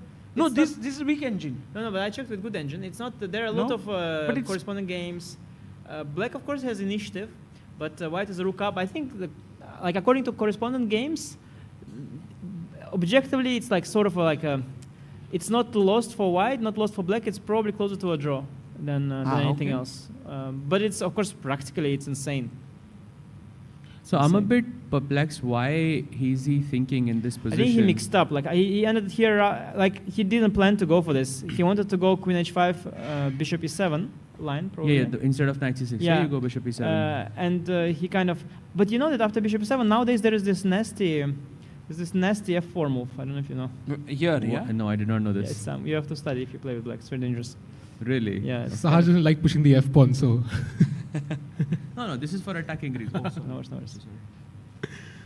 You didn't like a 4 suggestion, yeah? Because don't need to hit me, yeah? It's okay. No need to be violent. I mean, just F4. I mean, just say you don't like it, put it back, and we'll be fine. There's no need to just hit me, you know? My bad. It was very accidental, pointed and powerful kick. It was a natural reflex. Yeah. Oh, yeah, the knee jerk reflex. Yeah, exactly. You have the knee, I am the jerk. You okay. I think it's the other way, but you know.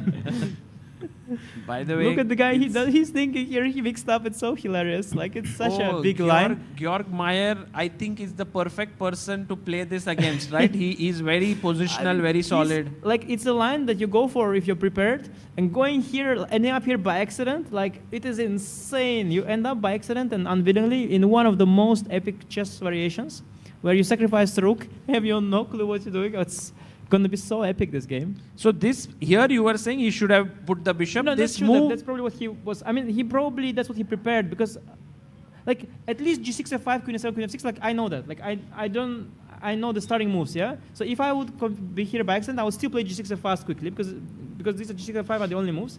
So I would play it quickly and then I would bluff. I would say pretend like it was part of the plan and then I would just get there and think a little bit there. But Georg is so unaware of this. Oh, what's he doing? That's not even a move. Knight F5. Apparently, it's according to the engine, at least it's the second best move, but I did not know that it exists. No, he also didn't know that it exists. G4, right? Or Queen D5?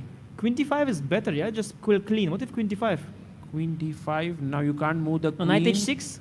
Because this is. But look, Knight H6, D3. Only move D4, right? Or not? Let's go D3 because it's first line. D6, computer says.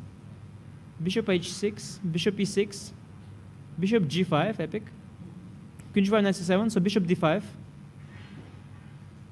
Bishop D8, Bishop B3, Bishop F6, Bishop C2. Actually, not so clear. Yeah, I didn't know this. Knight F5 is not. I didn't know this new thing. It's some new thing, or I don't think he knows it. I think could he have prepared this or no? He wouldn't think. Maybe half some, of his time, yeah, it would be some epic poker situation. But look at Daniel. Daniel knows. He's like, oh, I know this as well. I'm playing Queen D5. He's going. This is so interesting. This game. Is insane. Yeah, I mean, I think what happened is basically this Knight C6 Bishop E7 moment. He had like a brain slip and he made the one he didn't prepare. And he actually has no idea about the Frankenstein Fracula. So, wow, it's an epic game. It's hilarious. Knight at 6. Also, I think it's really bad to have this in rapid, yeah, because the shorter the time, I mean, if it's classical, maybe you can calculate. I mean, that's what happened to me in World Juniors long ago, and I was able to kind of play G6 F5 and understand. Okay, it happened to you literally, this thing. It's exactly, and I didn't know it at the time. Wow. In 2008 or something like that in World Juniors in Turkey. And how did the result? How did you finish I drew. Because initially you think you're losing the rook, but it took me a while to understand, maybe there is some compensation, yeah? No, you can for sure. I mean, all these moves are very natural, so if you're like young or unexperienced, you can land there by accident, like you said. But with Georg, he's an extremely knowledgeable player, and something sort of went wrong, because he has some kind of brain slip, mouse slip, whatever situation. But I think Daniel is a little bit bluffing. I think he doesn't know Knight F5. I think Queen D5 was... I think he doesn't know any of this also. Because I never seen Knight F5 move. Oh, he goes D4. It's more logical, much more logical than D3 for sure. It looks much more in the spirit. But now D6 takes and Bishop E6. Let's see. And apparently after Bishop D5, your Bishop takes G2 for some reason here, which you didn't have with D3. Which you had that there. I thought also was an option. But now it's just a better evaluation. Was also an option there. Bishop G2. But I don't understand why the pawn on D3 is superior. I guess it just doesn't hang somewhere. Probably in some line, Knight D4 will come in the end. Okay, yeah, you're right. Okay, guys, let's come back to this game in a bit. Let's quickly check what Vidit is up to. He's gone kind of a bit concrete here, Vidit, after a pawn. Takes Bishop E2. Knight E4, and he said thank you for the pawn, and he gave up his D5 pawn. Yeah, this trade of B for it should still be very drawish, the position. But the trade of C3 pawn for D5 pawn, it's not clear if black needs it, because very often white prepares C4 anyway and trades it. I'm not sure you needed to rush, but it's very, very drawish position. Very, very drawish, and Vidit is very solid. I doubt that he'll lose this game, but with bishop pair, if white stabilizes the bishop pair, at some point goes A4, A5 minority attack, 3 against 4 on this, could still get a small pull and can eventually win the game, of course. So, yeah, we have to see how it proceeds. By the way, Anish, one question that a lot of people who are not here but back home have on the mind, and maybe you are the most non-biased person to answer this is how are the conditions overall? Because a lot has been spoken. Yeah, lot well, has been I was also, I briefly visited the other broadcast, and they asked you this. Yeah. They asked me, so I was like, I got worried, for the job of Jan, because he was like asking me the difficult question. He was also he was making some jokes about Yuan Gi, that he's, because his games are always long and Jan is always hungry. So I was saying, okay, you're so brave, yeah, because there's so many people in China. Imagine all Chinese fans angry at you.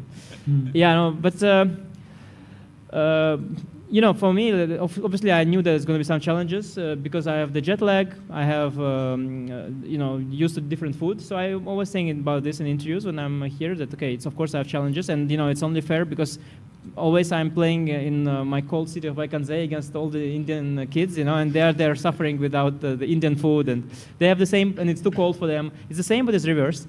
So, I expected that, and with that in mind, it was okay. It was not too hot, for example.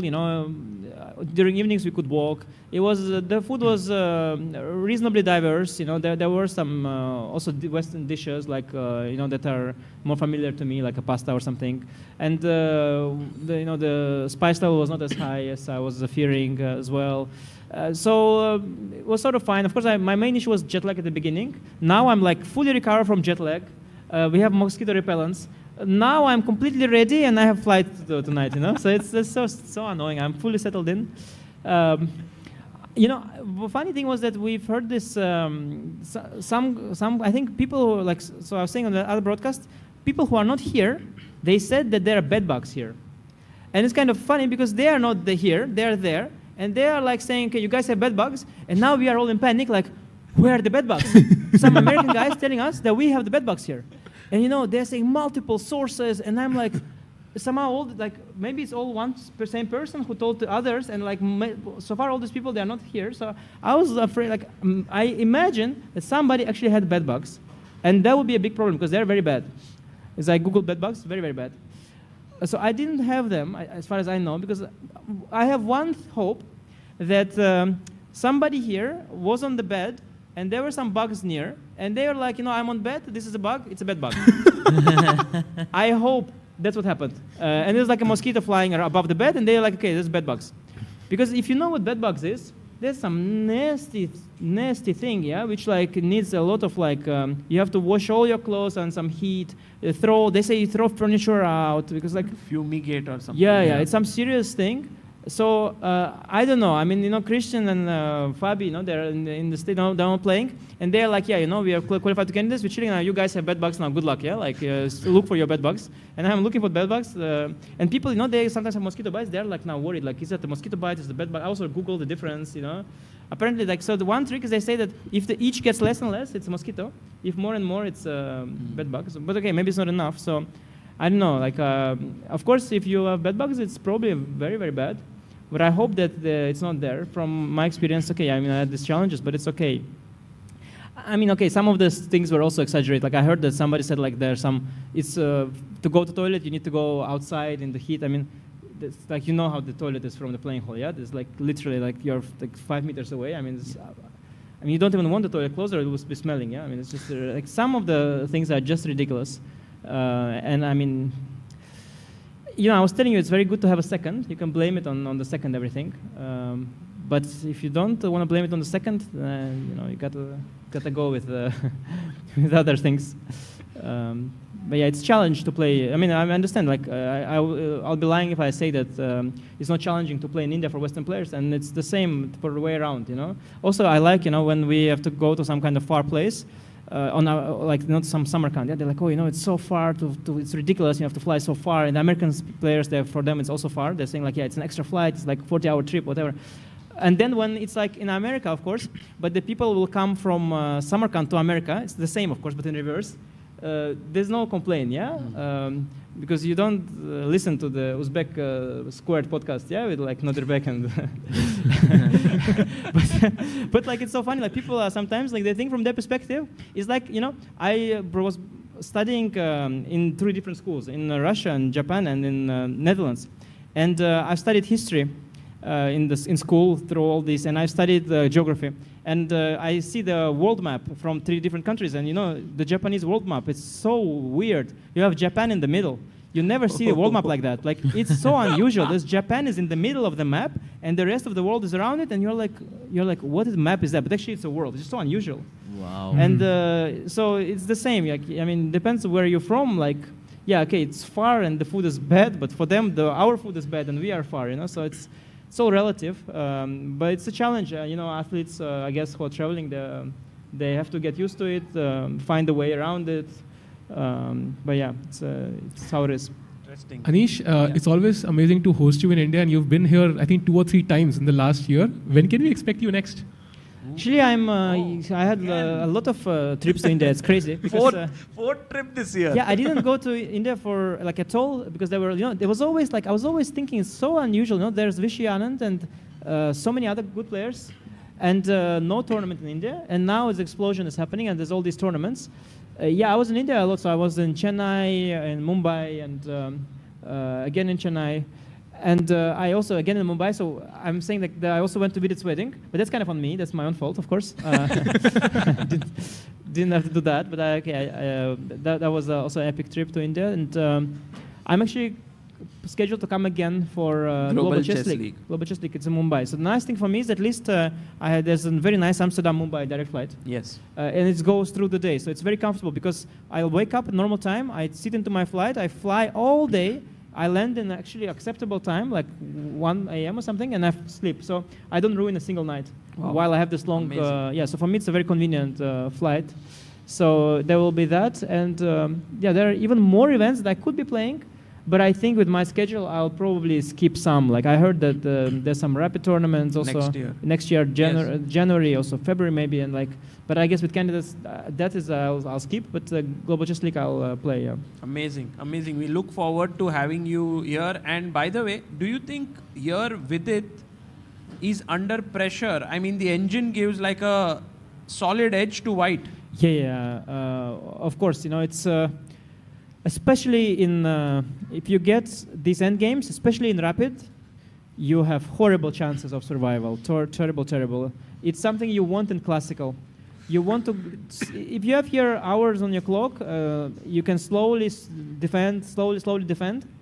But in rapid, you will end up low on time because you will have to solve small problems. And in the end, basically what's happening here is the A pawn is just a total weakness. It will be lost most It's not likely. a passed pawn. It's, at some point, it's such a weakness that you might consider just giving it up because protecting it is so annoying and it's not going anywhere ever. I put rook behind on a7. On a6, the pawn will just never push.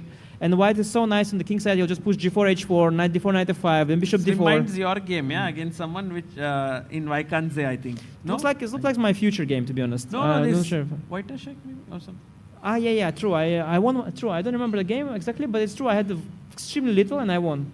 Yeah. I have a question. Do elite grandmasters like yourself study these positions in the most simplified way? For example, 4 versus 3, having rook, bishop, rook, knight. Having 4 versus 3, rook, knight. I don't know. I can tell you So I think what we do. So there are some basic ones like the rook, of course. I think it's the same for me as for you, frankly. Yes. Like you're so a very strong grandmaster, so I don't think I have any extra. I do exercise more than you did, but. We of course, in Sagar also, you did with your chess upbringing, you did all the basics, which are very common and very simple. And then you study usually things that you have played yourself or you come across by accident. But the thing is very, very tricky. It's very tricky. If you have a ever so slightly complicated endgame, and let's say it's a rook bishop against rook knight, it's so hard to generalize. It's so hard to make any rules because you study this exact version, and there you should do one thing. And it is so slightly different, and you should do another. It is very, very hard. So do you, when I say you, I mean, I'm sort of making it as a plural. Do top grandmasters have like a database where the pawn is on f7, pawn is on f6? And that's what I mean. There are too many permutations. And basically, I think what we have is we know the basics. We know some typical ideas. Like, for example, it's a very common idea if you are under pressure on the diagonal that you go like knight h7, f6, yeah? Like this is, let's say, an idea that we know. Another idea that we know is, let's say, you can go h5 to prevent expansion with g4. So we know the sort of typical ideas, and we know the ensuing rook endgames, let's say, and we are trying to see in which version which idea is good. So we know kind of, so we have these sort of, these like things we know, and we try to like, during the game, we try to use all the tools and resources we have, the knowledge we have, and see which ones apply here. For example, I know the idea to go rook c1, rook c2, knight h5, knight f4. It's like insanely common pattern in these things, because knight h5, knight f4, like, it's very bothering for white always when you have this rook c2, knight h5, knight f4. So I would imagine that also like Black's basically, yeah, well, Black's achieved a lot of progress here. Actually, Sam's decision of taking this knight was not good, right? It's very bad, but he was worried about the a-pawn, rook a8 and a4. He was worried rook a8, a5, a4 kind of thing. Like this. Or a5, a4 even, yeah. Another thing, for example, that you would know, like let's say you know that knight c3, rook c3, that bishop f6, gf, endgames, Oh yes. that's the draw. Can I ask you this question? That if let's say here I played rook c2 and you took and this, and is this much more easy to draw with this structure than having the pawn back on g7? Yeah, somewhere I read this. I also heard this. Is it correct? Well, so again, that's the thing. Like you have these rules, but you have to be very careful.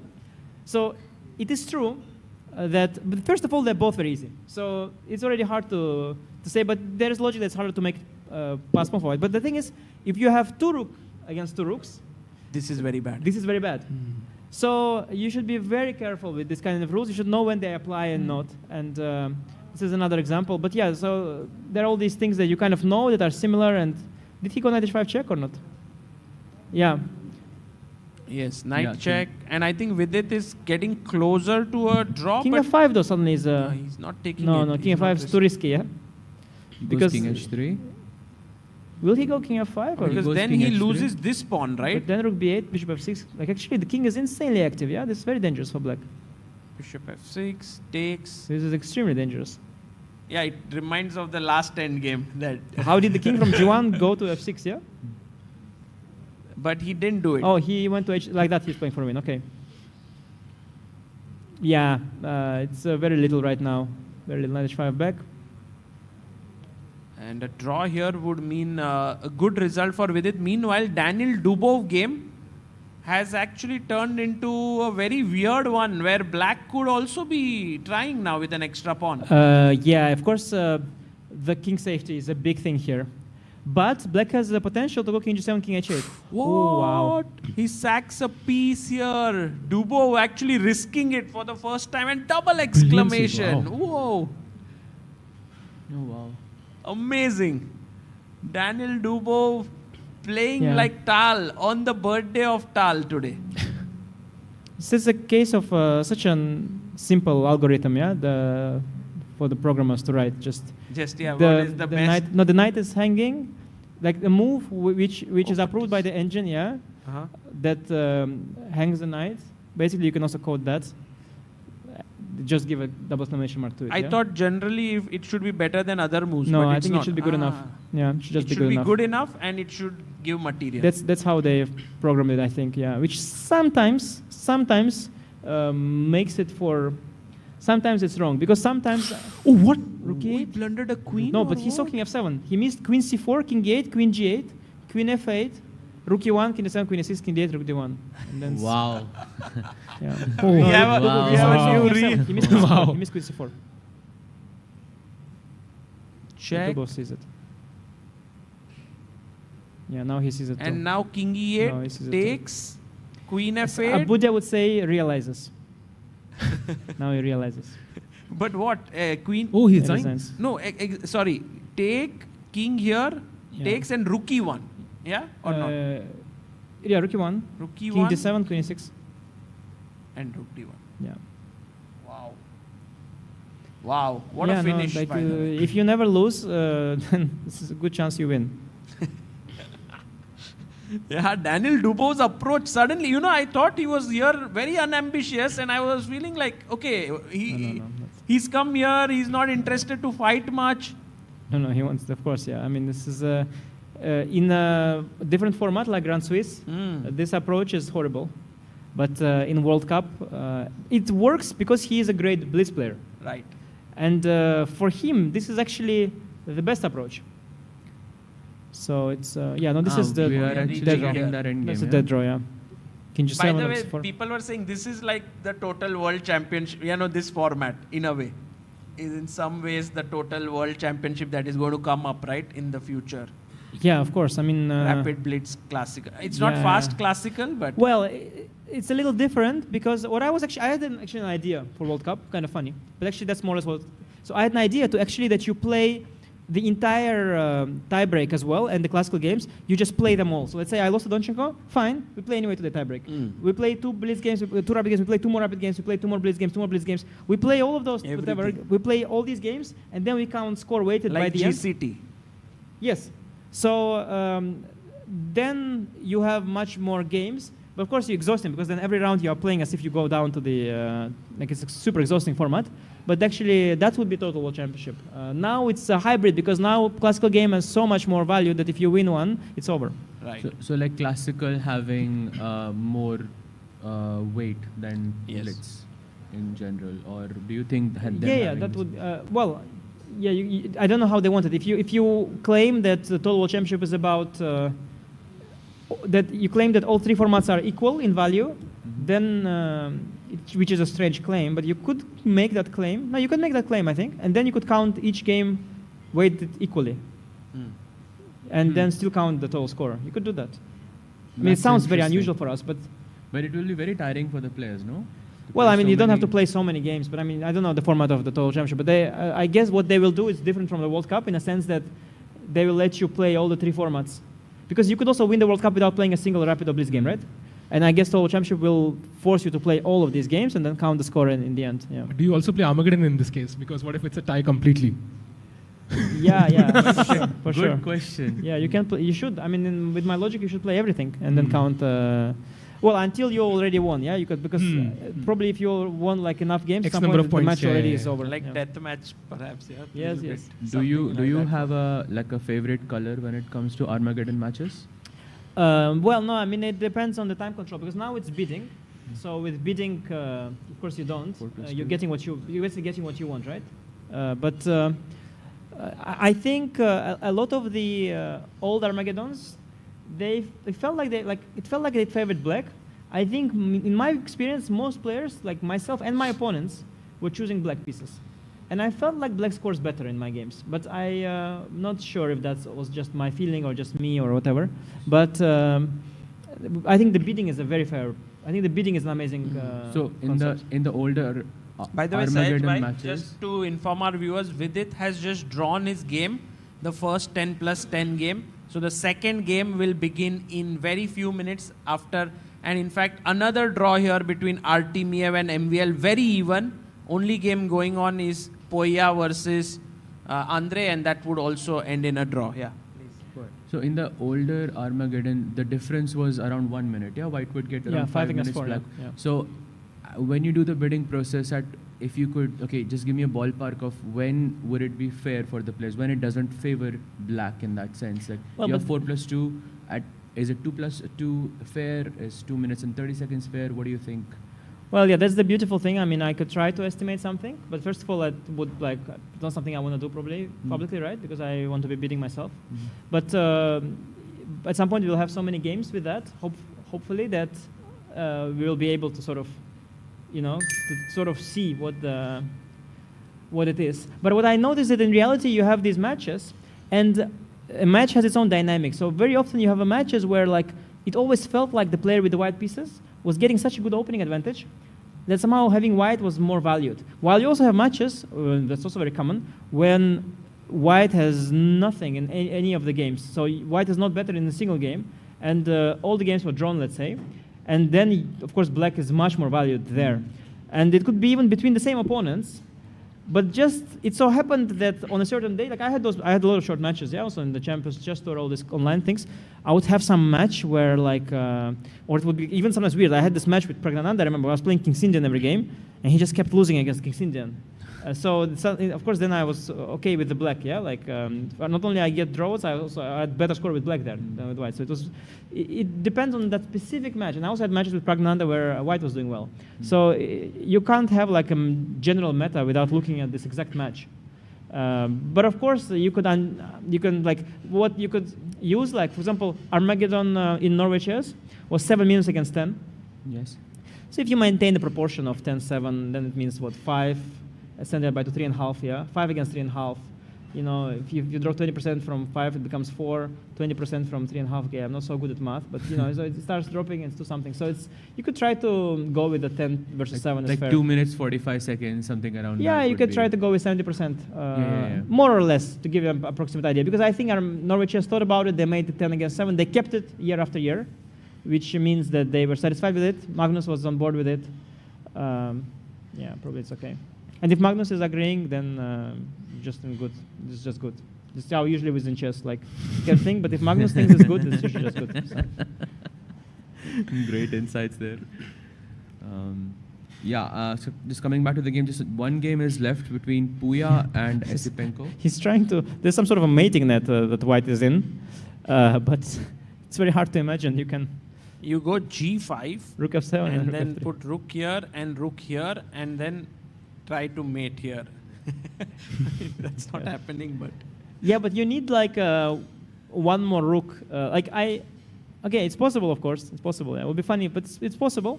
But generally, you need more pieces than opponent to do this. And okay, I'll defend from one rook with one rook, from another rook with another rook, and that's it. But yeah, there's a second rank, and it's so nice for black to play because you have risk-free. It's...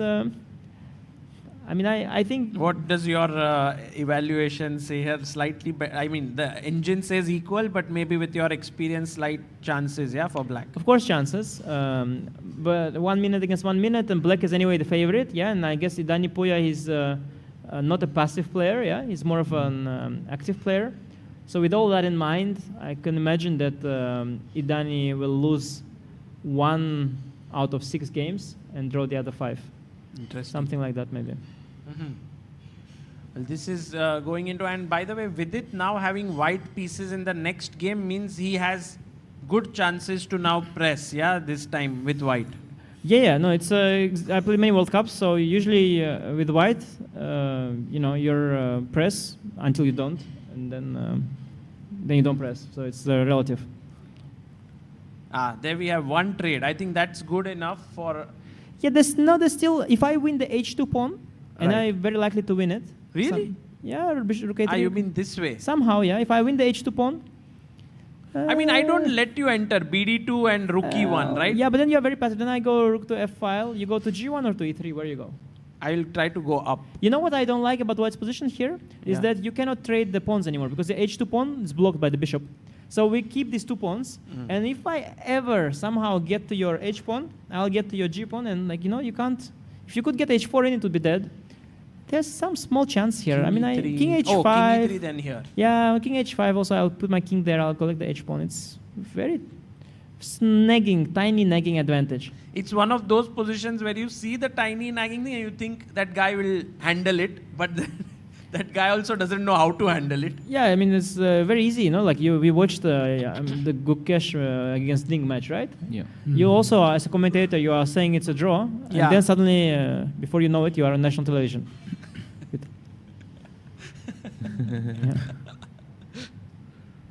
But that's also the beauty of it. I mean, the more you say it's a draw, the bigger, you know, the longer the setup, the bigger the punchline, right?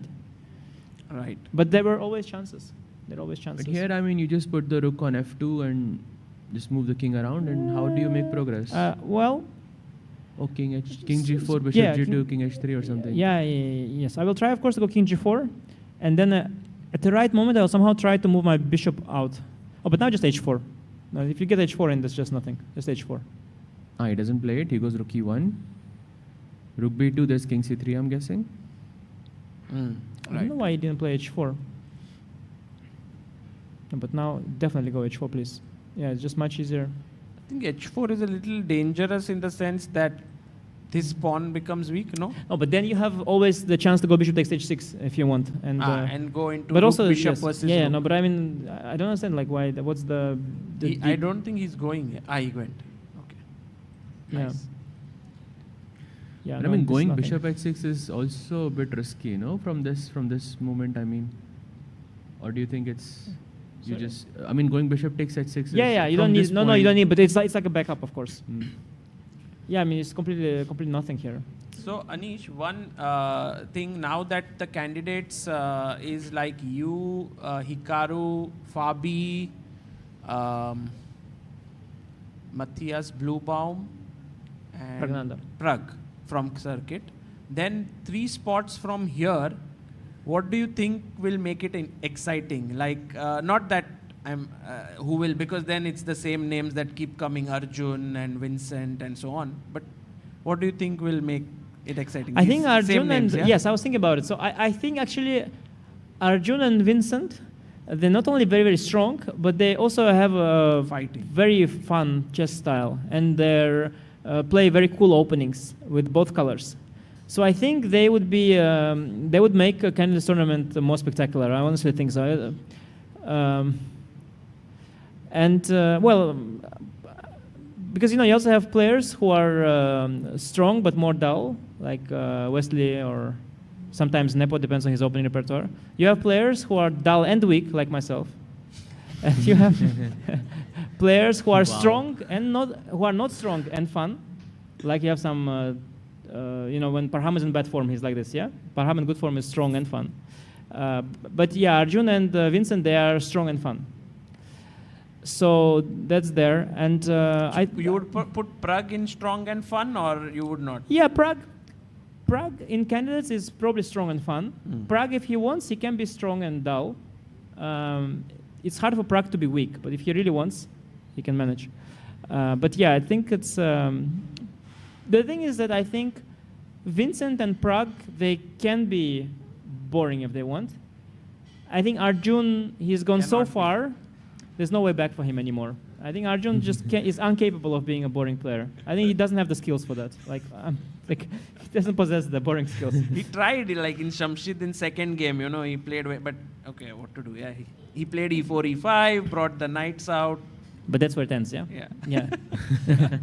Yeah, but I mean, Arjun is not capable of being boring. But Vincent and Prag, they can be boring if they want to. Yeah, they have the skill set to be boring. And the third name?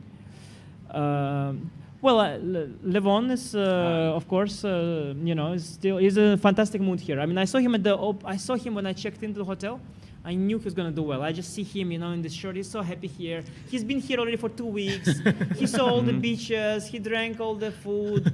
He ate all the drinks. He has seen everything already. He probably went on some trip to some kind of mountain that you guys have. Probably some picture with some fountain. He's just, he came here straight from probably some other holiday. He's completely enjoying himself. He's feeling like more home than home.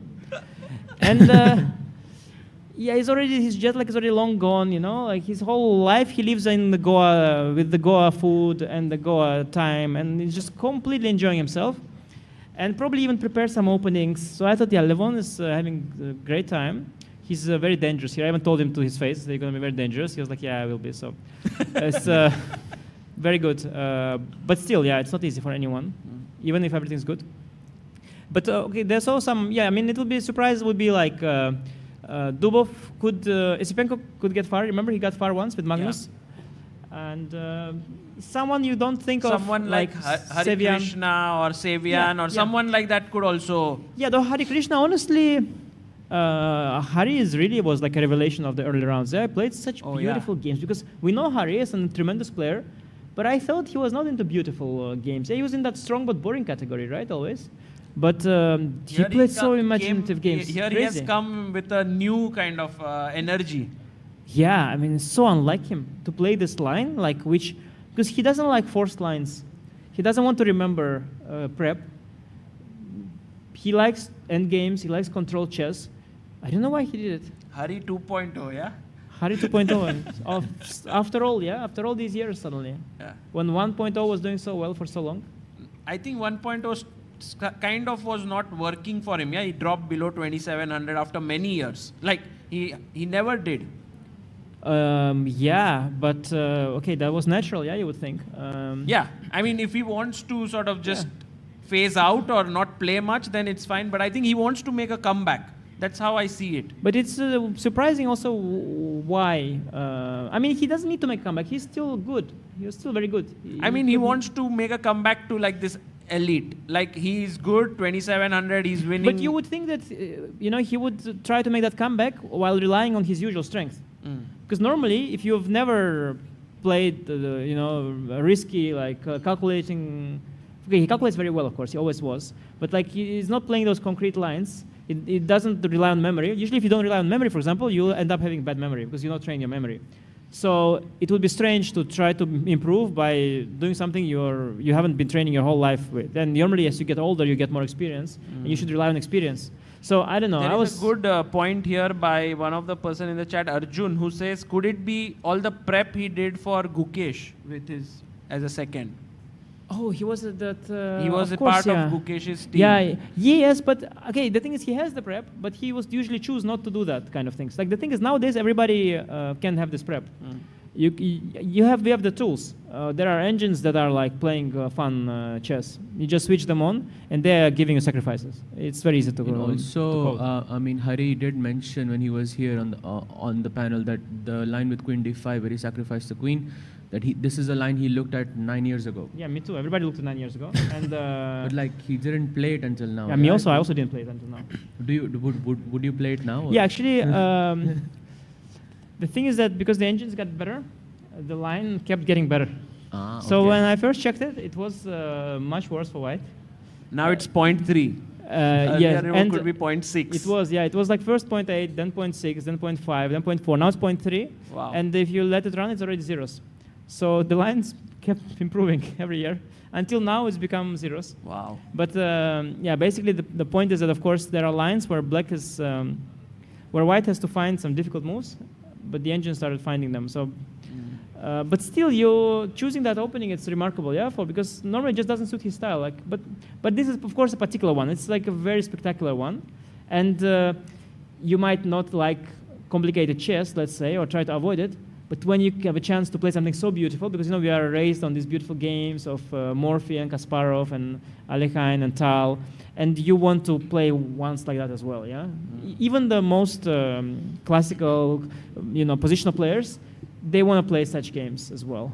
So yeah, he made the exception. But not only that, the other game also he crushed. Darda also crushed. Rookie 6, and he did really well. Speaking of this subject, Anish, at your level, do you still find stuff that you haven't seen before early on in the game? Like let's say before move 10, or is it something that you've already seen?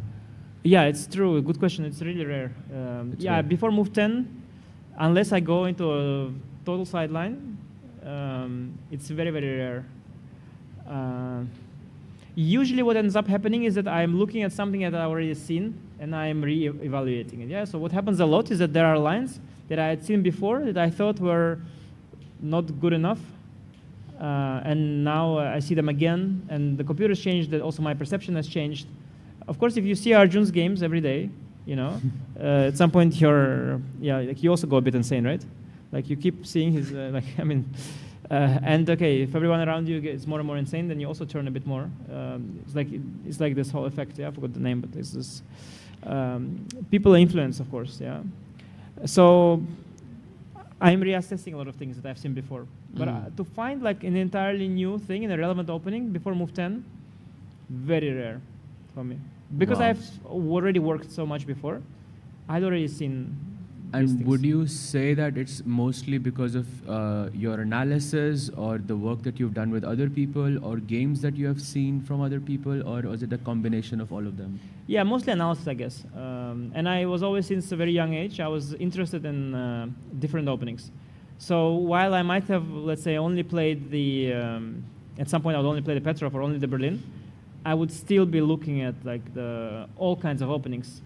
And not playing them. I would just keep looking at them, and sometimes I would be using it with white because I play everything with white. So, let's say I never played like the Caro-Kann or something, but I would spend a lot of time looking at Caro-Kann.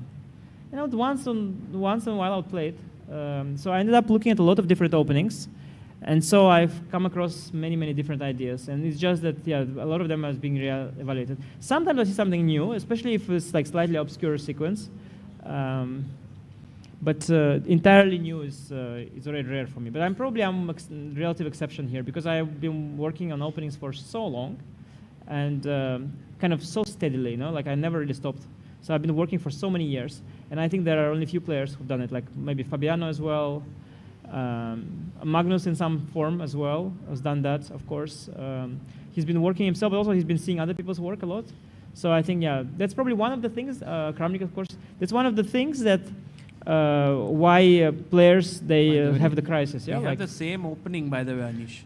E4 D6, which is insane by Sam. To say to Vidit that I liked it so much, what happened that even when I'm not in a must win, I'm trying it. It's typical. So this thing happens. It's called the World Cup syndrome.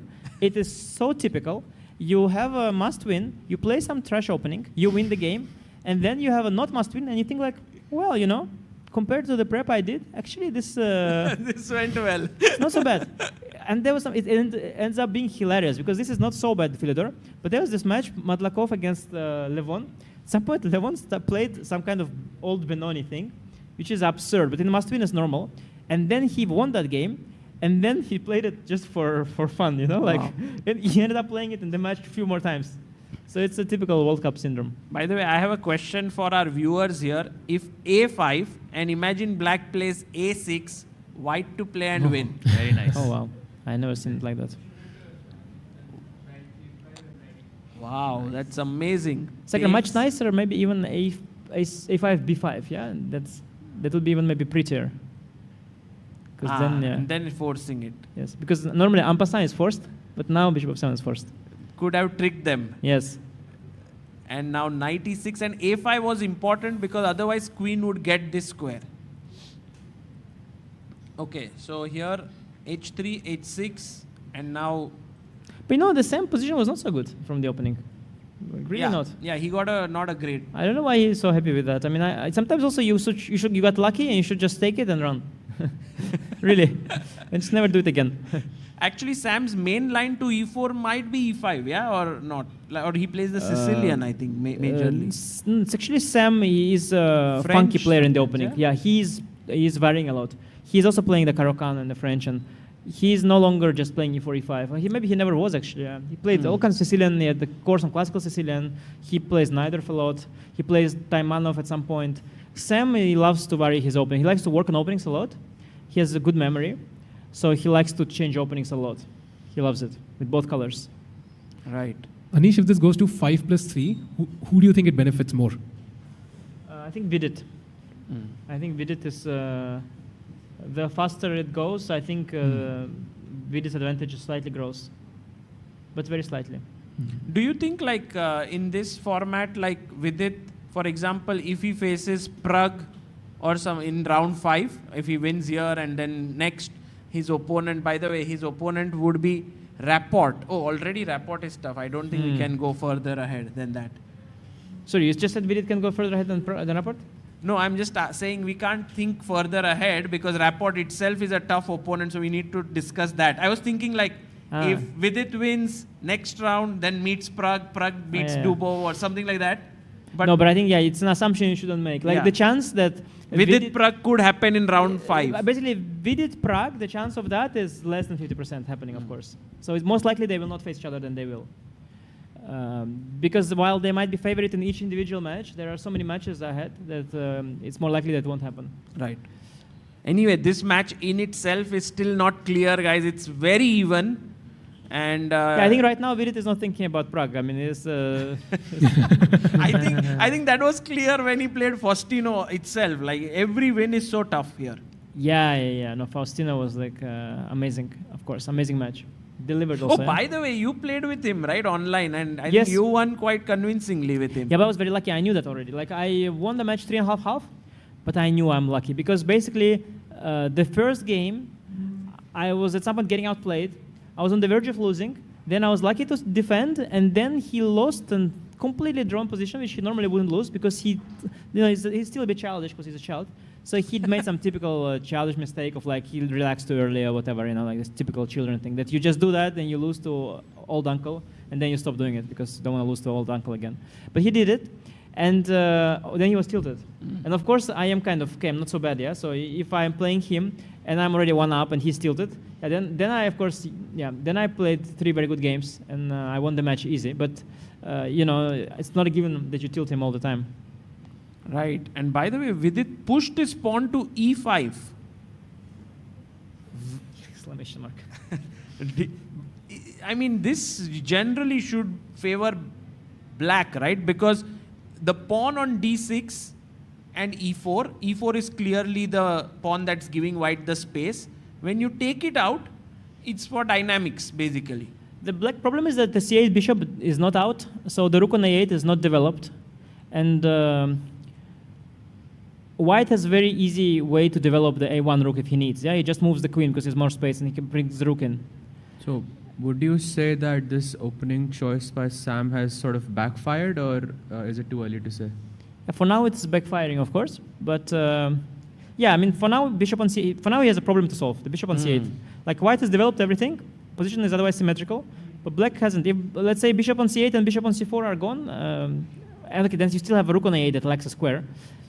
Black lacks a bit of black lacks a bit of space. Small edge for Vidit. Let's look at Dubov's game because he has played something that's called Dubov's Tarash, right? Like, do you think it's a kind of remarkable coincidence, yeah, that Dubov suddenly plays Dubov's Tarash? Who would have thought, yeah? This is, by the way, Dubov's invention, right? Like, Yeah. or so to get an opening after his name is already quite nice. And the nice part for him is that he hasn't played it first where the engines were on low depth saying it's bad.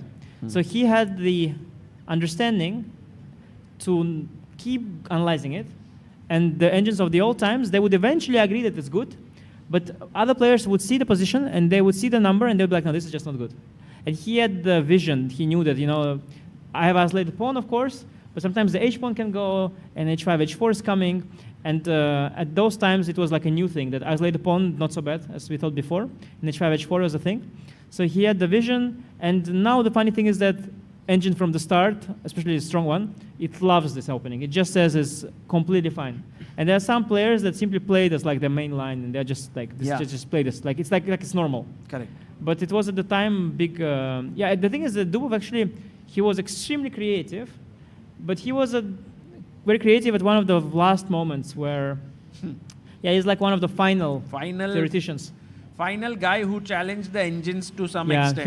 he was basically the final theoretician that was there until everybody became theoreticians. And now everybody is equal. Now there is no, do you think there is no one who can challenge something? Like, is there value to someone like Dubov or Jordan or, you know, who are very creative, I guess? Very, very little. And what ends up happening now is because there are engines now that can they can generate all this stuff. So anyone can generate now. The engines have made progress. Not only do we have best stockfish, but I mean, it's also very easy to adjust the stockfish to show, like, I mean, if I have the stings and I can just change setting, I can do whatever I want. I can make a move like Dubov, make a move like Jordan. The problem is not that I see all these moves. The problem is that I don't want to make them. Like I see some creative idea, and I'm like, no, thank you. And then I see Arjun play it and win the game, and I'm like, congratulations, Arjun. I probably would have lost, you know. So I just don't play these things. But if I want to, I can play. Sometimes I play something, but I don't want to abuse this stuff. But yeah, the technology just went way too far, which is good, of course. But it's then you know, when you have an engine that plays like Dubov, you don't really need Dubov, yeah, to find this idea. Anish, the creativity you mentioned, that, you know, that stylistic thing of being an attacking player, even Mikhail Tal, for example, can it be trained, or do you think this is a style thing? Of course, yeah. I mean, it's the same, yeah. It's a style thing that can be trained. But the thing is, like, if you are an established top player who's already good at what he does, it would be a little bit, you know, it would be a big leap of faith, yeah, to try and change your style altogether. But what I used to have a lot is, like, a young player, I would not be like very attacking, but when I would face a weaker player, I sort of would try attacking, and against a weaker player it would work really well. And I would have a lot of beautiful games, like in the leagues, like when I would play some weaker players. But then when I would play stronger player, I would sort of not do that. And because I tried that when at the rise of my career, I tried play attacking against strong players, and I was quickly taught that like I should stay away from these things.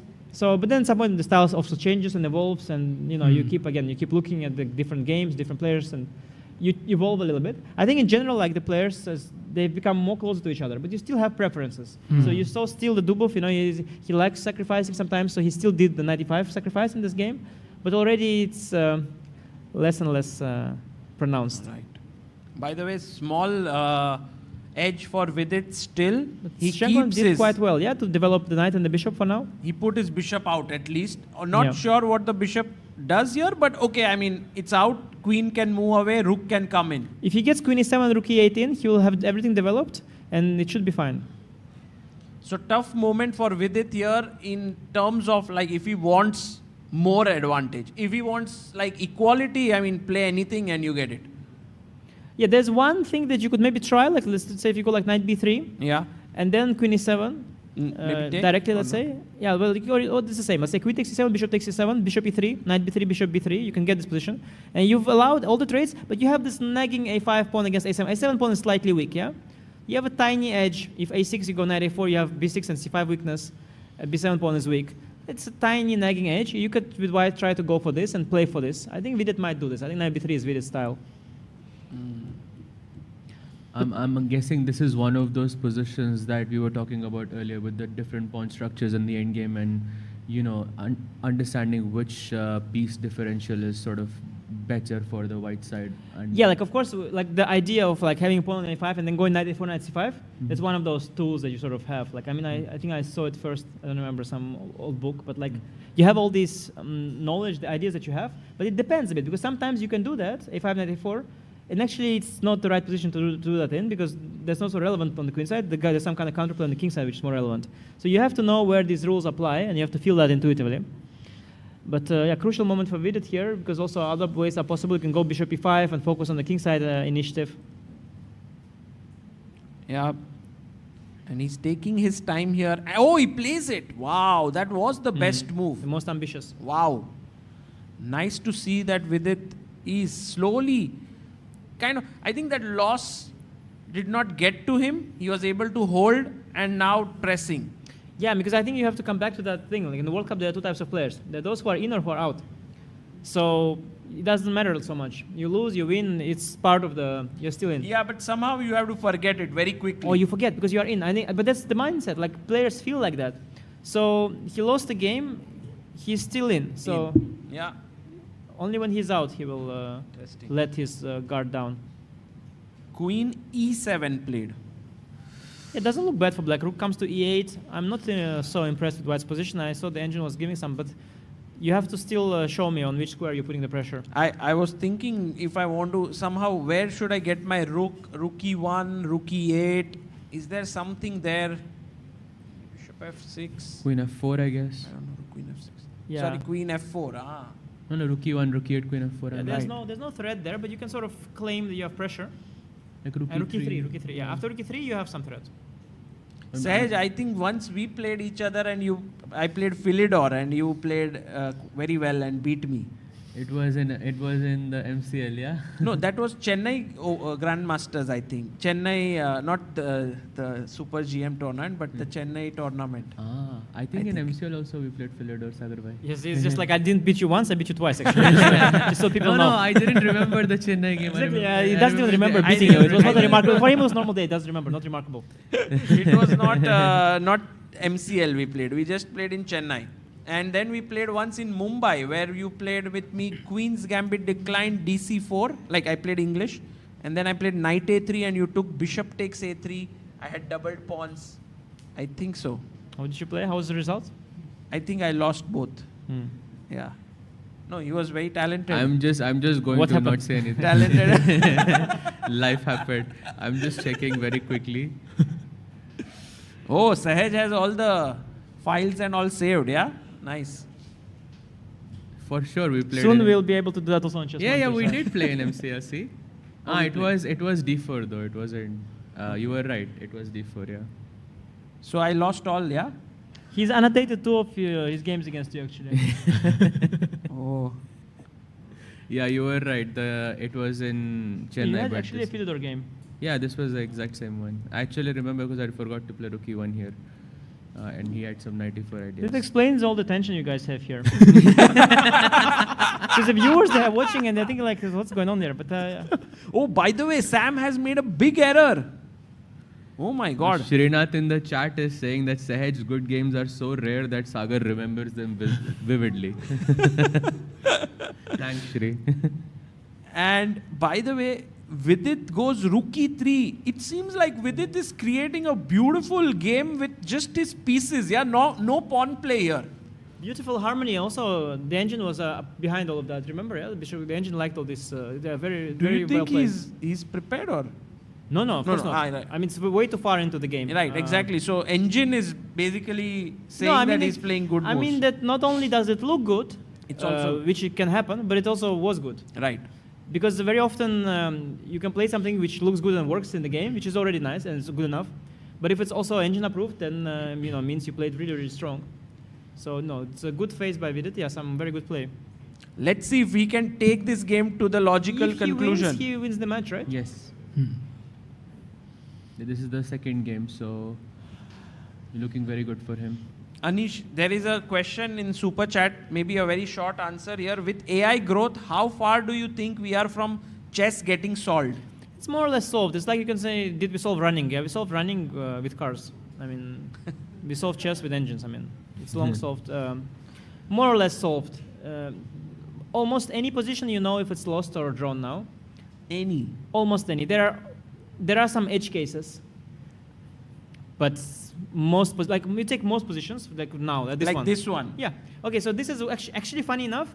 There are quite a lot of edge cases. This is actually somewhat of an edge case, so you need a much stronger hardware to tell because when the evaluation is +1, basically it's a 50-50. And in some edge cases it's hard to tell, but basically knowing it's a 50-50 between two equal opponents, let's say the engine playing itself here will win half the games, draw half the games, it's already quite something. Of course there is an ultimate outcome, it's either a draw or a win, everything, but it also depends. Do you see chess as an absolute thing where every position has a win, draw or loss, or do you see chess as a distribution of results between two players? This is a slightly different thing. But essentially, we've kind of solved both. And now, for example, this position already is solved. Like, this position is basically a win for white, objectively. Right. Because the evaluation is over +1. So with best play, white is winning this. If both sides play the best moves, white is winning this. Or rather, if white plays the best moves and whatever black does, black is losing. Yeah, but it goes for the best But move. there's not the question, right? The question is, will Vidit win this game? By the way, a very interesting question in the chat has been asked. Anish, if Vidit wins today and asks you to stay back to help him for the remaining tournament, would you stay back?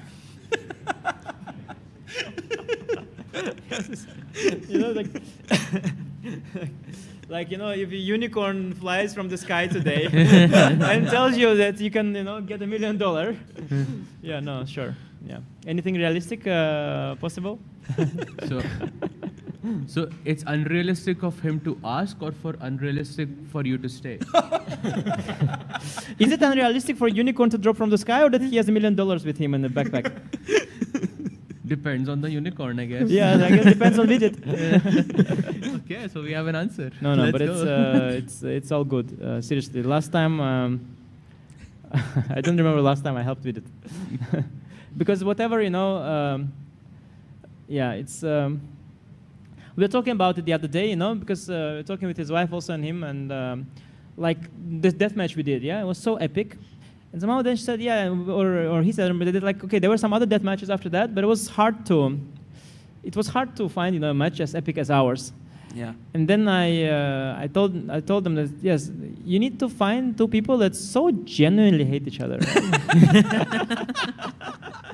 And his sister said it, and love at the same time, No, it was no, because we're making a lot of fun with Vidit. No, actually, yes. We had this funny thing during the lie detector test when I asked him why he didn't invite me to help him and the candidates. Yeah, we actually it was very interesting. We were talking about this before candidates a lot. Like it's quite complicated for us to help each other. We worked before and we still work sometimes, but to go all out as one being a second of another, it's kind of complicated, By the way, he just took on e6. Actually, the engine was suggesting for the other bishop to take on f6 and go into this endgame. Knight e4, he might have missed the tactic, yeah? And he missed that this. And here, if you defend with king, then there's a perhaps knight f5 check. And he missed this. Not that hard. But I must say that, of course, Vidit, he has many strengths. But converting winning advantages, and I am also one such player, relative to his level, it is one of his weaknesses, of course. And he went for it now, but just if he hadn't given up this bishop, his advantage would have been higher. Yeah. And how does one get good at something like this, trying to convert winning positions? Not just at your level, but just in general. Yeah, right? No, but I'm also having, at some point I worked with one top player. We had a training camp specifically on this topic, and he also had that issue throughout his career, and I mean, pretty much everyone does. Like, basically, and it's really difficult. It's just the nature of the game, yeah? Exactly. The thing is that winning a winning position is by definition hard, because usually you need to find an only sequence, while often to build up an advantage, you have a choice of 3 moves every time. So it's literally harder to find this one narrow line, right? So it's just very hard. The other thing you have is that often the position is winning for the engine. So suddenly in that moment you have to rise from your miserable 2700 level to a 3700 level, right? So you have to take that leap of, or some winning positions are easier than others. Plus on top of the chess things, there is psychology involved, and some people, they get more nervous. So I think what you can try to work on, what you should eliminate as a player, if you know that you get more nervous because you feel that you're winning, yeah? Like, I mean, I have a very good feel for when I'm winning or my opponent is winning. It's like a sixth sense by now. I just feel it, like that I'm probably winning. And in that moment, sometimes, I feel like the physical response, yeah? Like I get like sweat or something like this, like I'm getting, so when you feel that, you can try to eliminate it, because then at least you should, of course, when you are getting some stress response, your brain activity drops and you are less good at it. But often this is not the only problem, or not the main problem. But you can solve that one. So you can do meditation, Black Lotus app. Anish, by the way, you'll be playing the candidates, so you might have some seconds as well. So how does one go about choosing their seconds? Is it like a connection thing or a stylistic thing? Do you choose somebody who's opposite to your style, complements your style? Also nice people, yeah? Yeah, exactly. Nice, but not too nice. So no, but there was such, I mean, I often had, I was choosing people to work with, not necessarily candidates, and sometimes you think that this guy is too nice, just it's just too, he's too nice, he's not too nice. Yeah, like sometimes some person not is too having nice. the kill. Yeah, for example, you want to play like training games, for example, and you want that somebody, has the motivation to destroy you in a training game. And there's some people who just don't have that in them. They're competitive enough to play for stakes, but in a training game, they just don't want to beat you. They don't, and then it doesn't work, for example. You can be that. One big thing is who plays in the tournament, because maybe I would have loved to, work with Bluebaum, let's say, but he's playing in the tournament, right? Or maybe I would have loved to work with Donchenko, but I just don't like him anymore, No, I'm joking. But, or for example, actually, I was going to say that, this was a joke, but I was going to say that now that Bluebaum is playing, probably I'm not going to work with any of the German talents, because I don't want to, it's not like, I just don't want to put them in a uncomfortable position. Though we did have that. We had at some point Vishy-Topalov match, and Topalov had Smates and my coach now, by the way, Jan Smates and Erwin Lamy as seconds, and I was helping Vishy. And Vishy even said it sort of that we have a split of the Dutch. At stakes as high as World Championship match. Wow. Okay, to be honest, at the time my help to Vishy was, I think I was more disturbing than helping, but it's okay. Whatever, we still did that. There's a lot of consideration, yeah. So you're limited by that, and there are also certain moments in your career where it's different. You want something, sometimes you want one thing, sometimes you want another. Or sometimes you have, let's say, already 2 people, that have a particular skill set, and then you don't want the third one of that same, so then you choose someone else. So it's very, very nuanced, and for me, I'm really curious to see the end of this tournament, because I then can think about what team to have for the candidates. Because now, for example, can't even ask Vidit. Yeah, like I imagine I ask him to help me in candidates, he'll feel like insulted. Yeah, like I mean, it's like, yeah, okay, of course you lose to Rapport, so will you after that help me to candidates or not? You know? So you can't even ask many people because they're still having a shot themselves, and actually a realistic shot. But is there like a certain level below it you don't even consider for candidates? Sahaj. I'm just asking for a friend right now. If that person has beaten Sagar Shah 3 times, maybe. Nice. But if he kicks me under the table all the time, but let's say that like I wouldn't go as low as the candidate master. Let's say, you know. I caught a stray for no reason. NM, no, he's not CM. Oh, NM, you are national master. Yeah, no, he's also a candidate master. No, you are candidate master. Right? Yeah. No, I remember you were a candidate master. Yeah. No, it was. I'm joking. So in one sentence, he managed to roast both all of us. Oh no, all of us. Yeah. Yeah. Apart from international masters, because their life so miserable, you don't want to roast them. Yeah. They are already perpetually thinking, when will we become GM? I watched the other day. I saw some random random reel about Gotham. He did such an insane speech, like such a touching, and there was some music on it also. Like I felt so sorry for him. Yeah, about like he suddenly had some kind of thing that he is an international master who could never become a grandmaster, and he sounded like I don't know. I was so shocked. Like it was so. The comments were also like, Levi, you know, you'll be fine. And like, yeah, I mean, it's hard to tell. Yeah, but okay. That's the life we live, Anish. But it's, yeah, it's kind of a funny meme. There's also this I am not a GM tournament, right? Like it's a funny meme that this international masters, like it's. By the way, F5 allowing that seemed like a huge positional concession. I guess he didn't know how to keep control anymore. But maybe F4 or something. But maybe C5 was coming. Knight takes.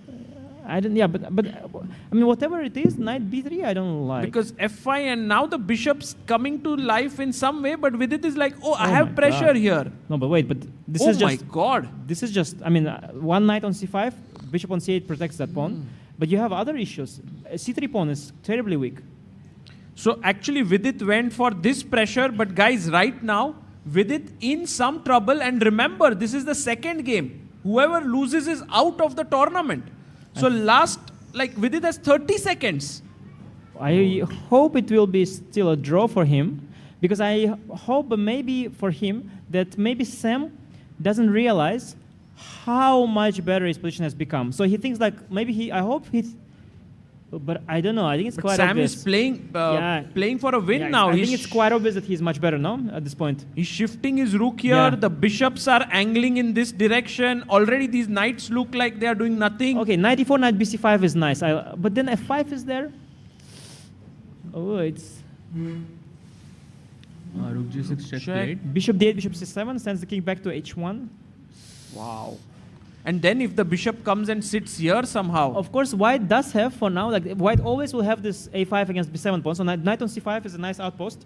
But of course, having allowed f5 is like, yeah, it's a massive, massive transition in the position. And okay, Vidit still has solidity now. Very good chance for a draw. But he can also just suddenly get knocked out. Yeah, this is how it happened. Even like in many of the games, like it's all even, and in that last few minutes, everything turns around. And yeah, because we are watching. We have this bar that's been stable, so we think that everything is stable. Right. But the players are not stable. Like their heart rate is not stable. Their emotions are not stable. They're boiling inside. He was thinking he's gonna win already, and now he's thinking he's gonna lose. And you still see the bar stability, but the reality is that nothing is stable anymore. Oh, he goes knight d4. He doesn't jump to c5. He was afraid of bishop d5, f5. He brought it back. Oh, he put it back. Yeah. Because again bishop d5 would come, right, to knight d4. Oh, he goes to c5. He saw knight d7 check. Bishop d5, knight d7 check, and knight f6. This is good. Wow. Oh, king g8. Yeah, Sam blundered it. King e8, there is knight f6 check. Trading bishops is and huge for white. Yeah. Wow. Yeah. No, he can go back to c8, Sam. And he should. And maybe they can repeat. And then go to blitz. I think black will not repeat anymore. I don't think he will. No? Yeah, also he has more time, guys. He has 2.5 minutes, Sam Shankland. Anish, I was taught a long time ago that if you have two bishops and your opponent doesn't have a bishop, then each bishop gets like half a point more. So collectively you are like basically a pawn up. Would that be an accurate thing to say here, or do you think that's a bit too? Yeah, but I think that would work in general. But I think for knights it's crucial to have outposts, and you have an insane outpost on c5. It's just so good. Like you can never be touched from there. But besides that, you are also across the half of the board, and you attack the b7 pawn as well. And the b7 pawn can never move anymore. So if, let's say, black had a7, b6 pawns, and your knight wouldn't have outposts, you would have that -1 advantage. But this outpost for the knight compensates almost fully. Okay, this is some sort of draw, yeah? If you take, rook takes, and move the knight, yeah? Knight c5 maybe to go into pawn endgame. Pawn endgame might be a bit risky with the king. No, like it's all king the double f4. I pawns. come to f4 first. He has 17 seconds. Yeah, it will be just draw. Okay, So you he did it very lift. takes. Yeah, no, draw is a normal outcome. Rook takes, and by the way, only move here, guys, here. Of course, that's the plan. There's no other way. That's the plan. No! Wait, what? No, he blundered. Knight g3. It's game over. Take bishop f6. It's over. 92? No, it's Is it that done. bad? It's like +3 bishop g5. My God. Knight f4? Vidit blunders big time. Knight c5 was a draw here. He takes. Oh no. And now we are here. But bishop g5 is a hard move. I don't know if he'll find it. After 92? Oh, but hang on. He of course thought f5 pawn is hanging. Yeah, so he probably forgot about bishop f6 altogether. Yeah, he might have also missed bishop g5. Because now all the pawns are dropping. Is this objectively losing? Yes. Yeah, completely. We have. Yeah, and now, by the way, king e7, king e6 are very tempting for black, so he could make a mistake No, but here. if bg5 wins a pawn, no straight. Or no, there's knight f4. The king. Yeah. But the king pawn ending must. You know, in be- such pressure. Oh, he nothing is plays straight. king e7. No, it's but still dangerous. Yeah, no, king e7 was very tempting. I didn't see bishop g5 also. King g3. Let's go. Some hope. This is just like that Prague tiebreak. Almost out and then in. But this is very hard to defend, no? Or Anish, do you think that's Yeah, it should be? very hard to defend. But okay, you know, at this point, it's just nerves against nerves. So it's Hanging. hard to defend. It's hard to attack. It's hard to sit there. It's just hard. Everything is hard Everything here. is hard.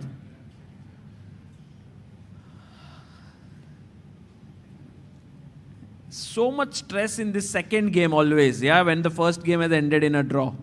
This final moments, anything can happen. But I think Vidit will save it. I think he'll save it. I think Sam will try for a long time. The though. body Can language. we go full screen? The body Directors language up. is giving me hopes. King e6 with the king moving up. Now c4, forced move. Knight d4 also very tempting. c4 to stop. No, but knight d4, bishop d4, right? No, but then cd. No, I think he'll go knight d4 check. Oh, he I don't plays believe- c4. Oh, good. Yeah, plays c4. One move down, like he's taking it one move at a time. No king d5 coming in. So what's bishop e7, knight f4 check maybe? Bishop king e5, king e7, f3. yes, check. King e5, and king f3. Oh, king e5, you have knight g6. Yeah, Oh, very knight important. g6, yeah, I missed knight g6 also. Very Yeah, yeah. g6 and take the Yeah, bishop and this is draw. Cleaner than king f3.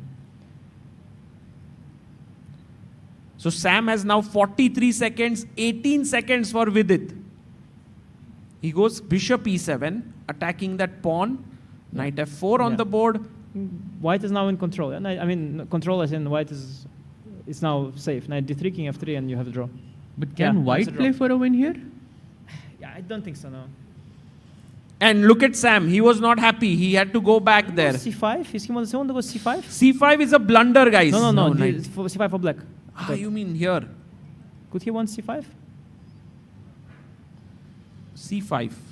Looks And very tempting, take- actually. No, but sorry, the Take, opponent is just take. losing, yeah. Yeah. No, he just wants to make draw. He goes king e6 and maybe take a draw with it. No need to overpress. Yeah, but We'll go 5+3. It's better, yeah? I think he's he's in control playing. now. I mean, I think it's now safe. You can even play e4 maybe if you want. You can also not play e4. You can also go knight f4 and back. Bishop Bishop d6. Yeah, I think Sam has abandoned his attempts.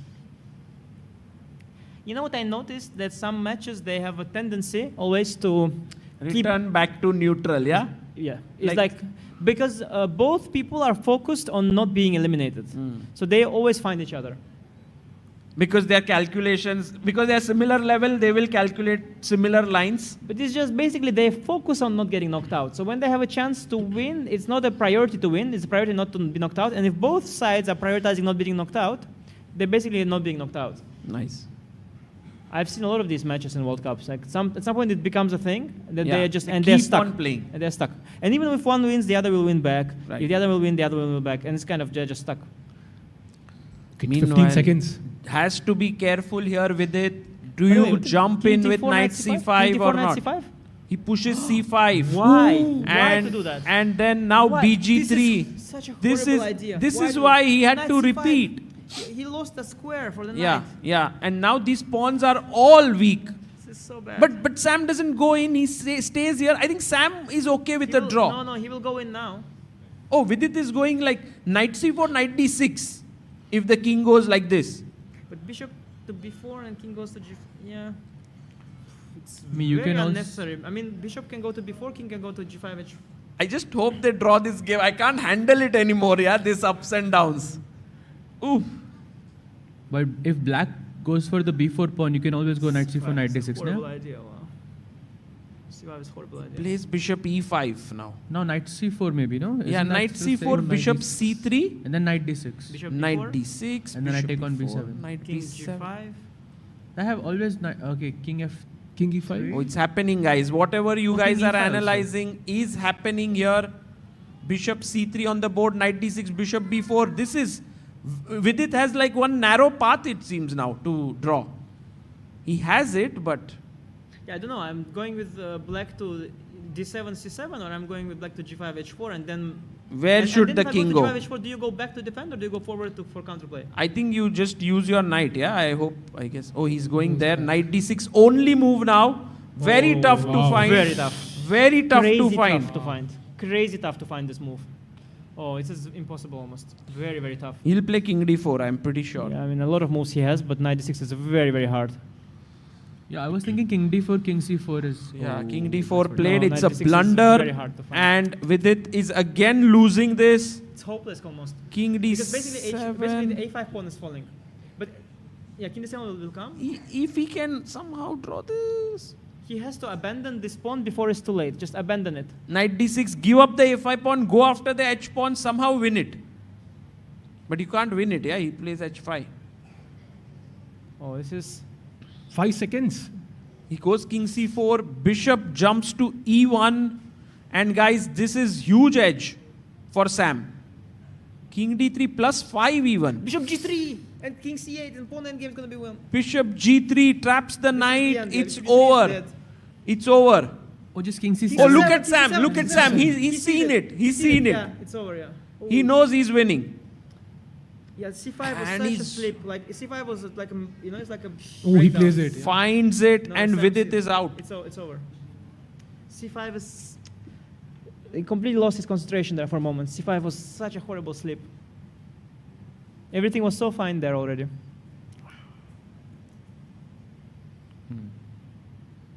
Now just resign, yeah? Yeah, it's pawn endgame, Oh, it's and so it's bad. totally lost.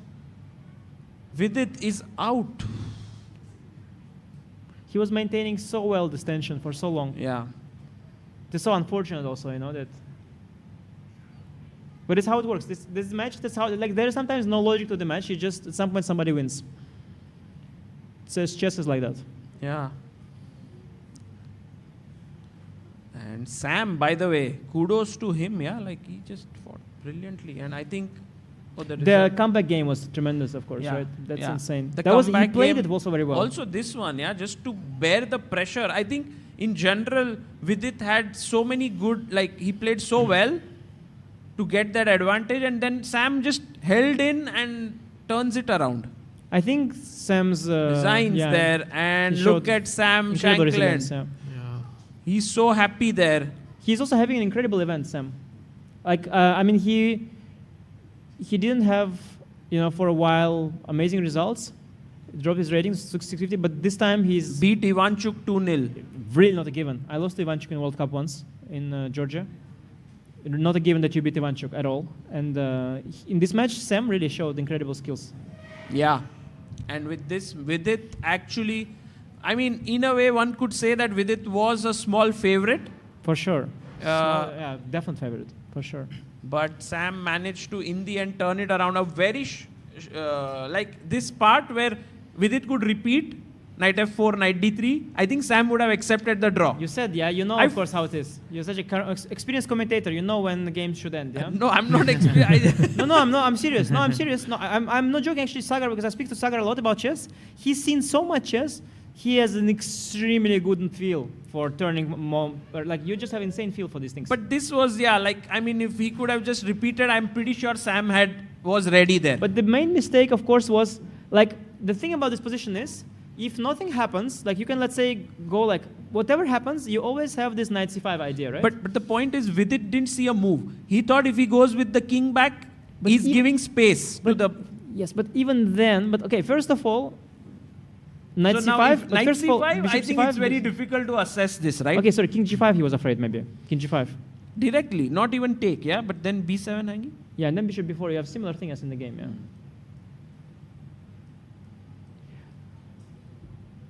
But maybe king e5. Yeah, but that's okay. When you play the game, you never want to see it. You don't want to race. Okay, actually, he was actually worried, you know. He was worried here with it. Yes, that's why he was actually worried. Like, that's why he saw no move and pushed c5, and that's why I think this. Here, you know, the thing is, here he got ambitious. I feel he played e4, takes. Sorry. I think he was afraid the guy will not repeat. So let's just look again. So bishop d6, yeah. When was the repetition? No, here. Yeah. So king e6 and and knight here. f4. Okay, I'll go king f7. But then come back. King f6. And now you play it, right? No, but play. I mean, my point is bishop d6. I'll play. I want to see how easy it is to make a draw with white. Okay, I mean, once maybe I have king to g2 or something. Yeah, king g2. Let's say you go king g5. King f3. Okay, what if I go king g6 first? Maybe. If you put on g6, Okay, then so I have king knight g5? f4 check, yeah? Yeah, you have a lot of options. But let's say I get this. You get this, okay. King f4. E4 maybe, yeah? Yeah, f4 maybe I'm losing attempt. But let's try f4. f4 I have e4, no? f4, e4. Yeah, it's losing attempt. King h4 may be better, yeah?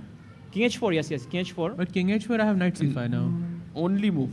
Yeah, your king is very far away. So it was tough. I mean, the thing Not is, so tough, Black was the one who was trying. Black was the one trying for sure. That's what I mean. No, I mean, I'm sure he wanted to make a draw. But I think he thought that the guy will not repeat, and at this point, it's better to just go king f3. And then e4, and then he suddenly I think he got worried that king g5 will come. And let's say he's got worried that if he starts to go passive, the guy will go king f5 somewhere. And he's losing ground, you know. Here I go here.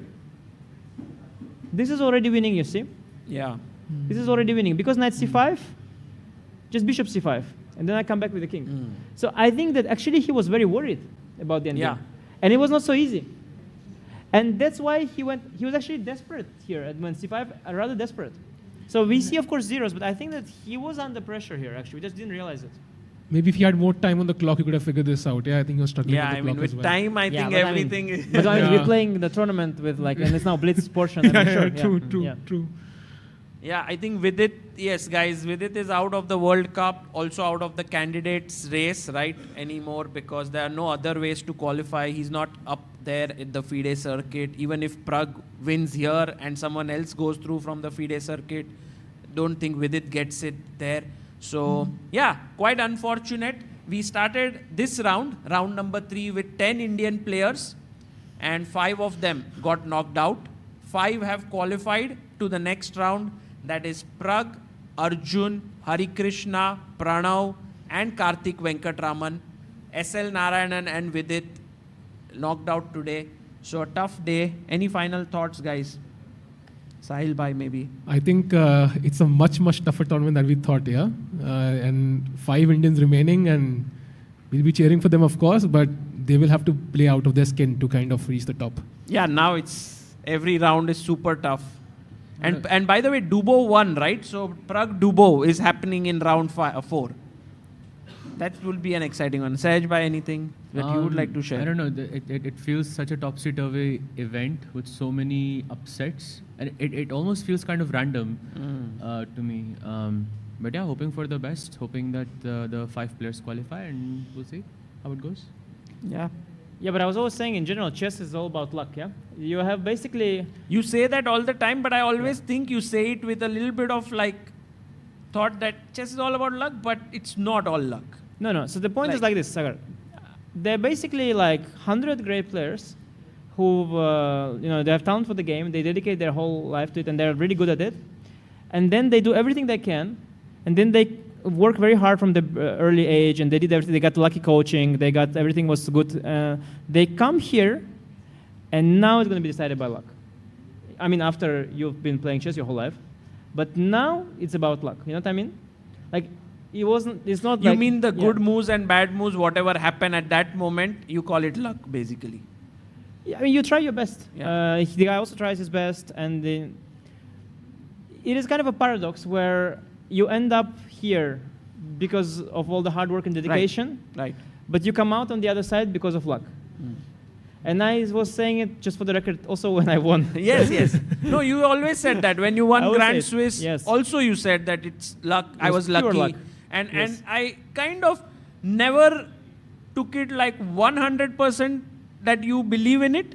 But No, but I mean, like, of course, like, I mean, you can still make a video for Chess Base India to show how I'm working hard, and I'm, we can make also that I go to the gym, whatever, if you want for footage.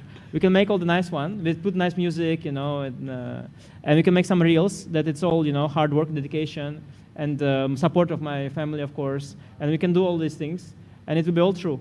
But whether Vidit plays knight c5 or not, it's just luck. I mean, there's nothing else here. He could have played knight c5. He could have not played knight c5. I mean, in the end, it's decided by luck. I mean, he's played, he's been doing everything good. Sam has been doing everything good. And then he was trying his best. And in that split second, he probably saw something, and he saw something else, and he just, he just went c5. I can tell you guys, this is a brilliant way to think, because then you don't really get like super happy on winning and super sad on losing, because it's also true. It's also true. Sure, yeah. It's a true thing. Perhaps I have to still think a bit more about it. But yeah, Vidit is out, and I think we'll end this stream at this point. And tomorrow we will be back. No, not tomorrow. Tomorrow is a rest day. Day after tomorrow, we'll be back with 4th round, 3 p.m. Tanya Sachdev will also be back in the commentary panel by then. So we'll have a wonderful time. Thank you all for staying here. Thank you to all the people in the live chat, and see you all tomorrow, day after.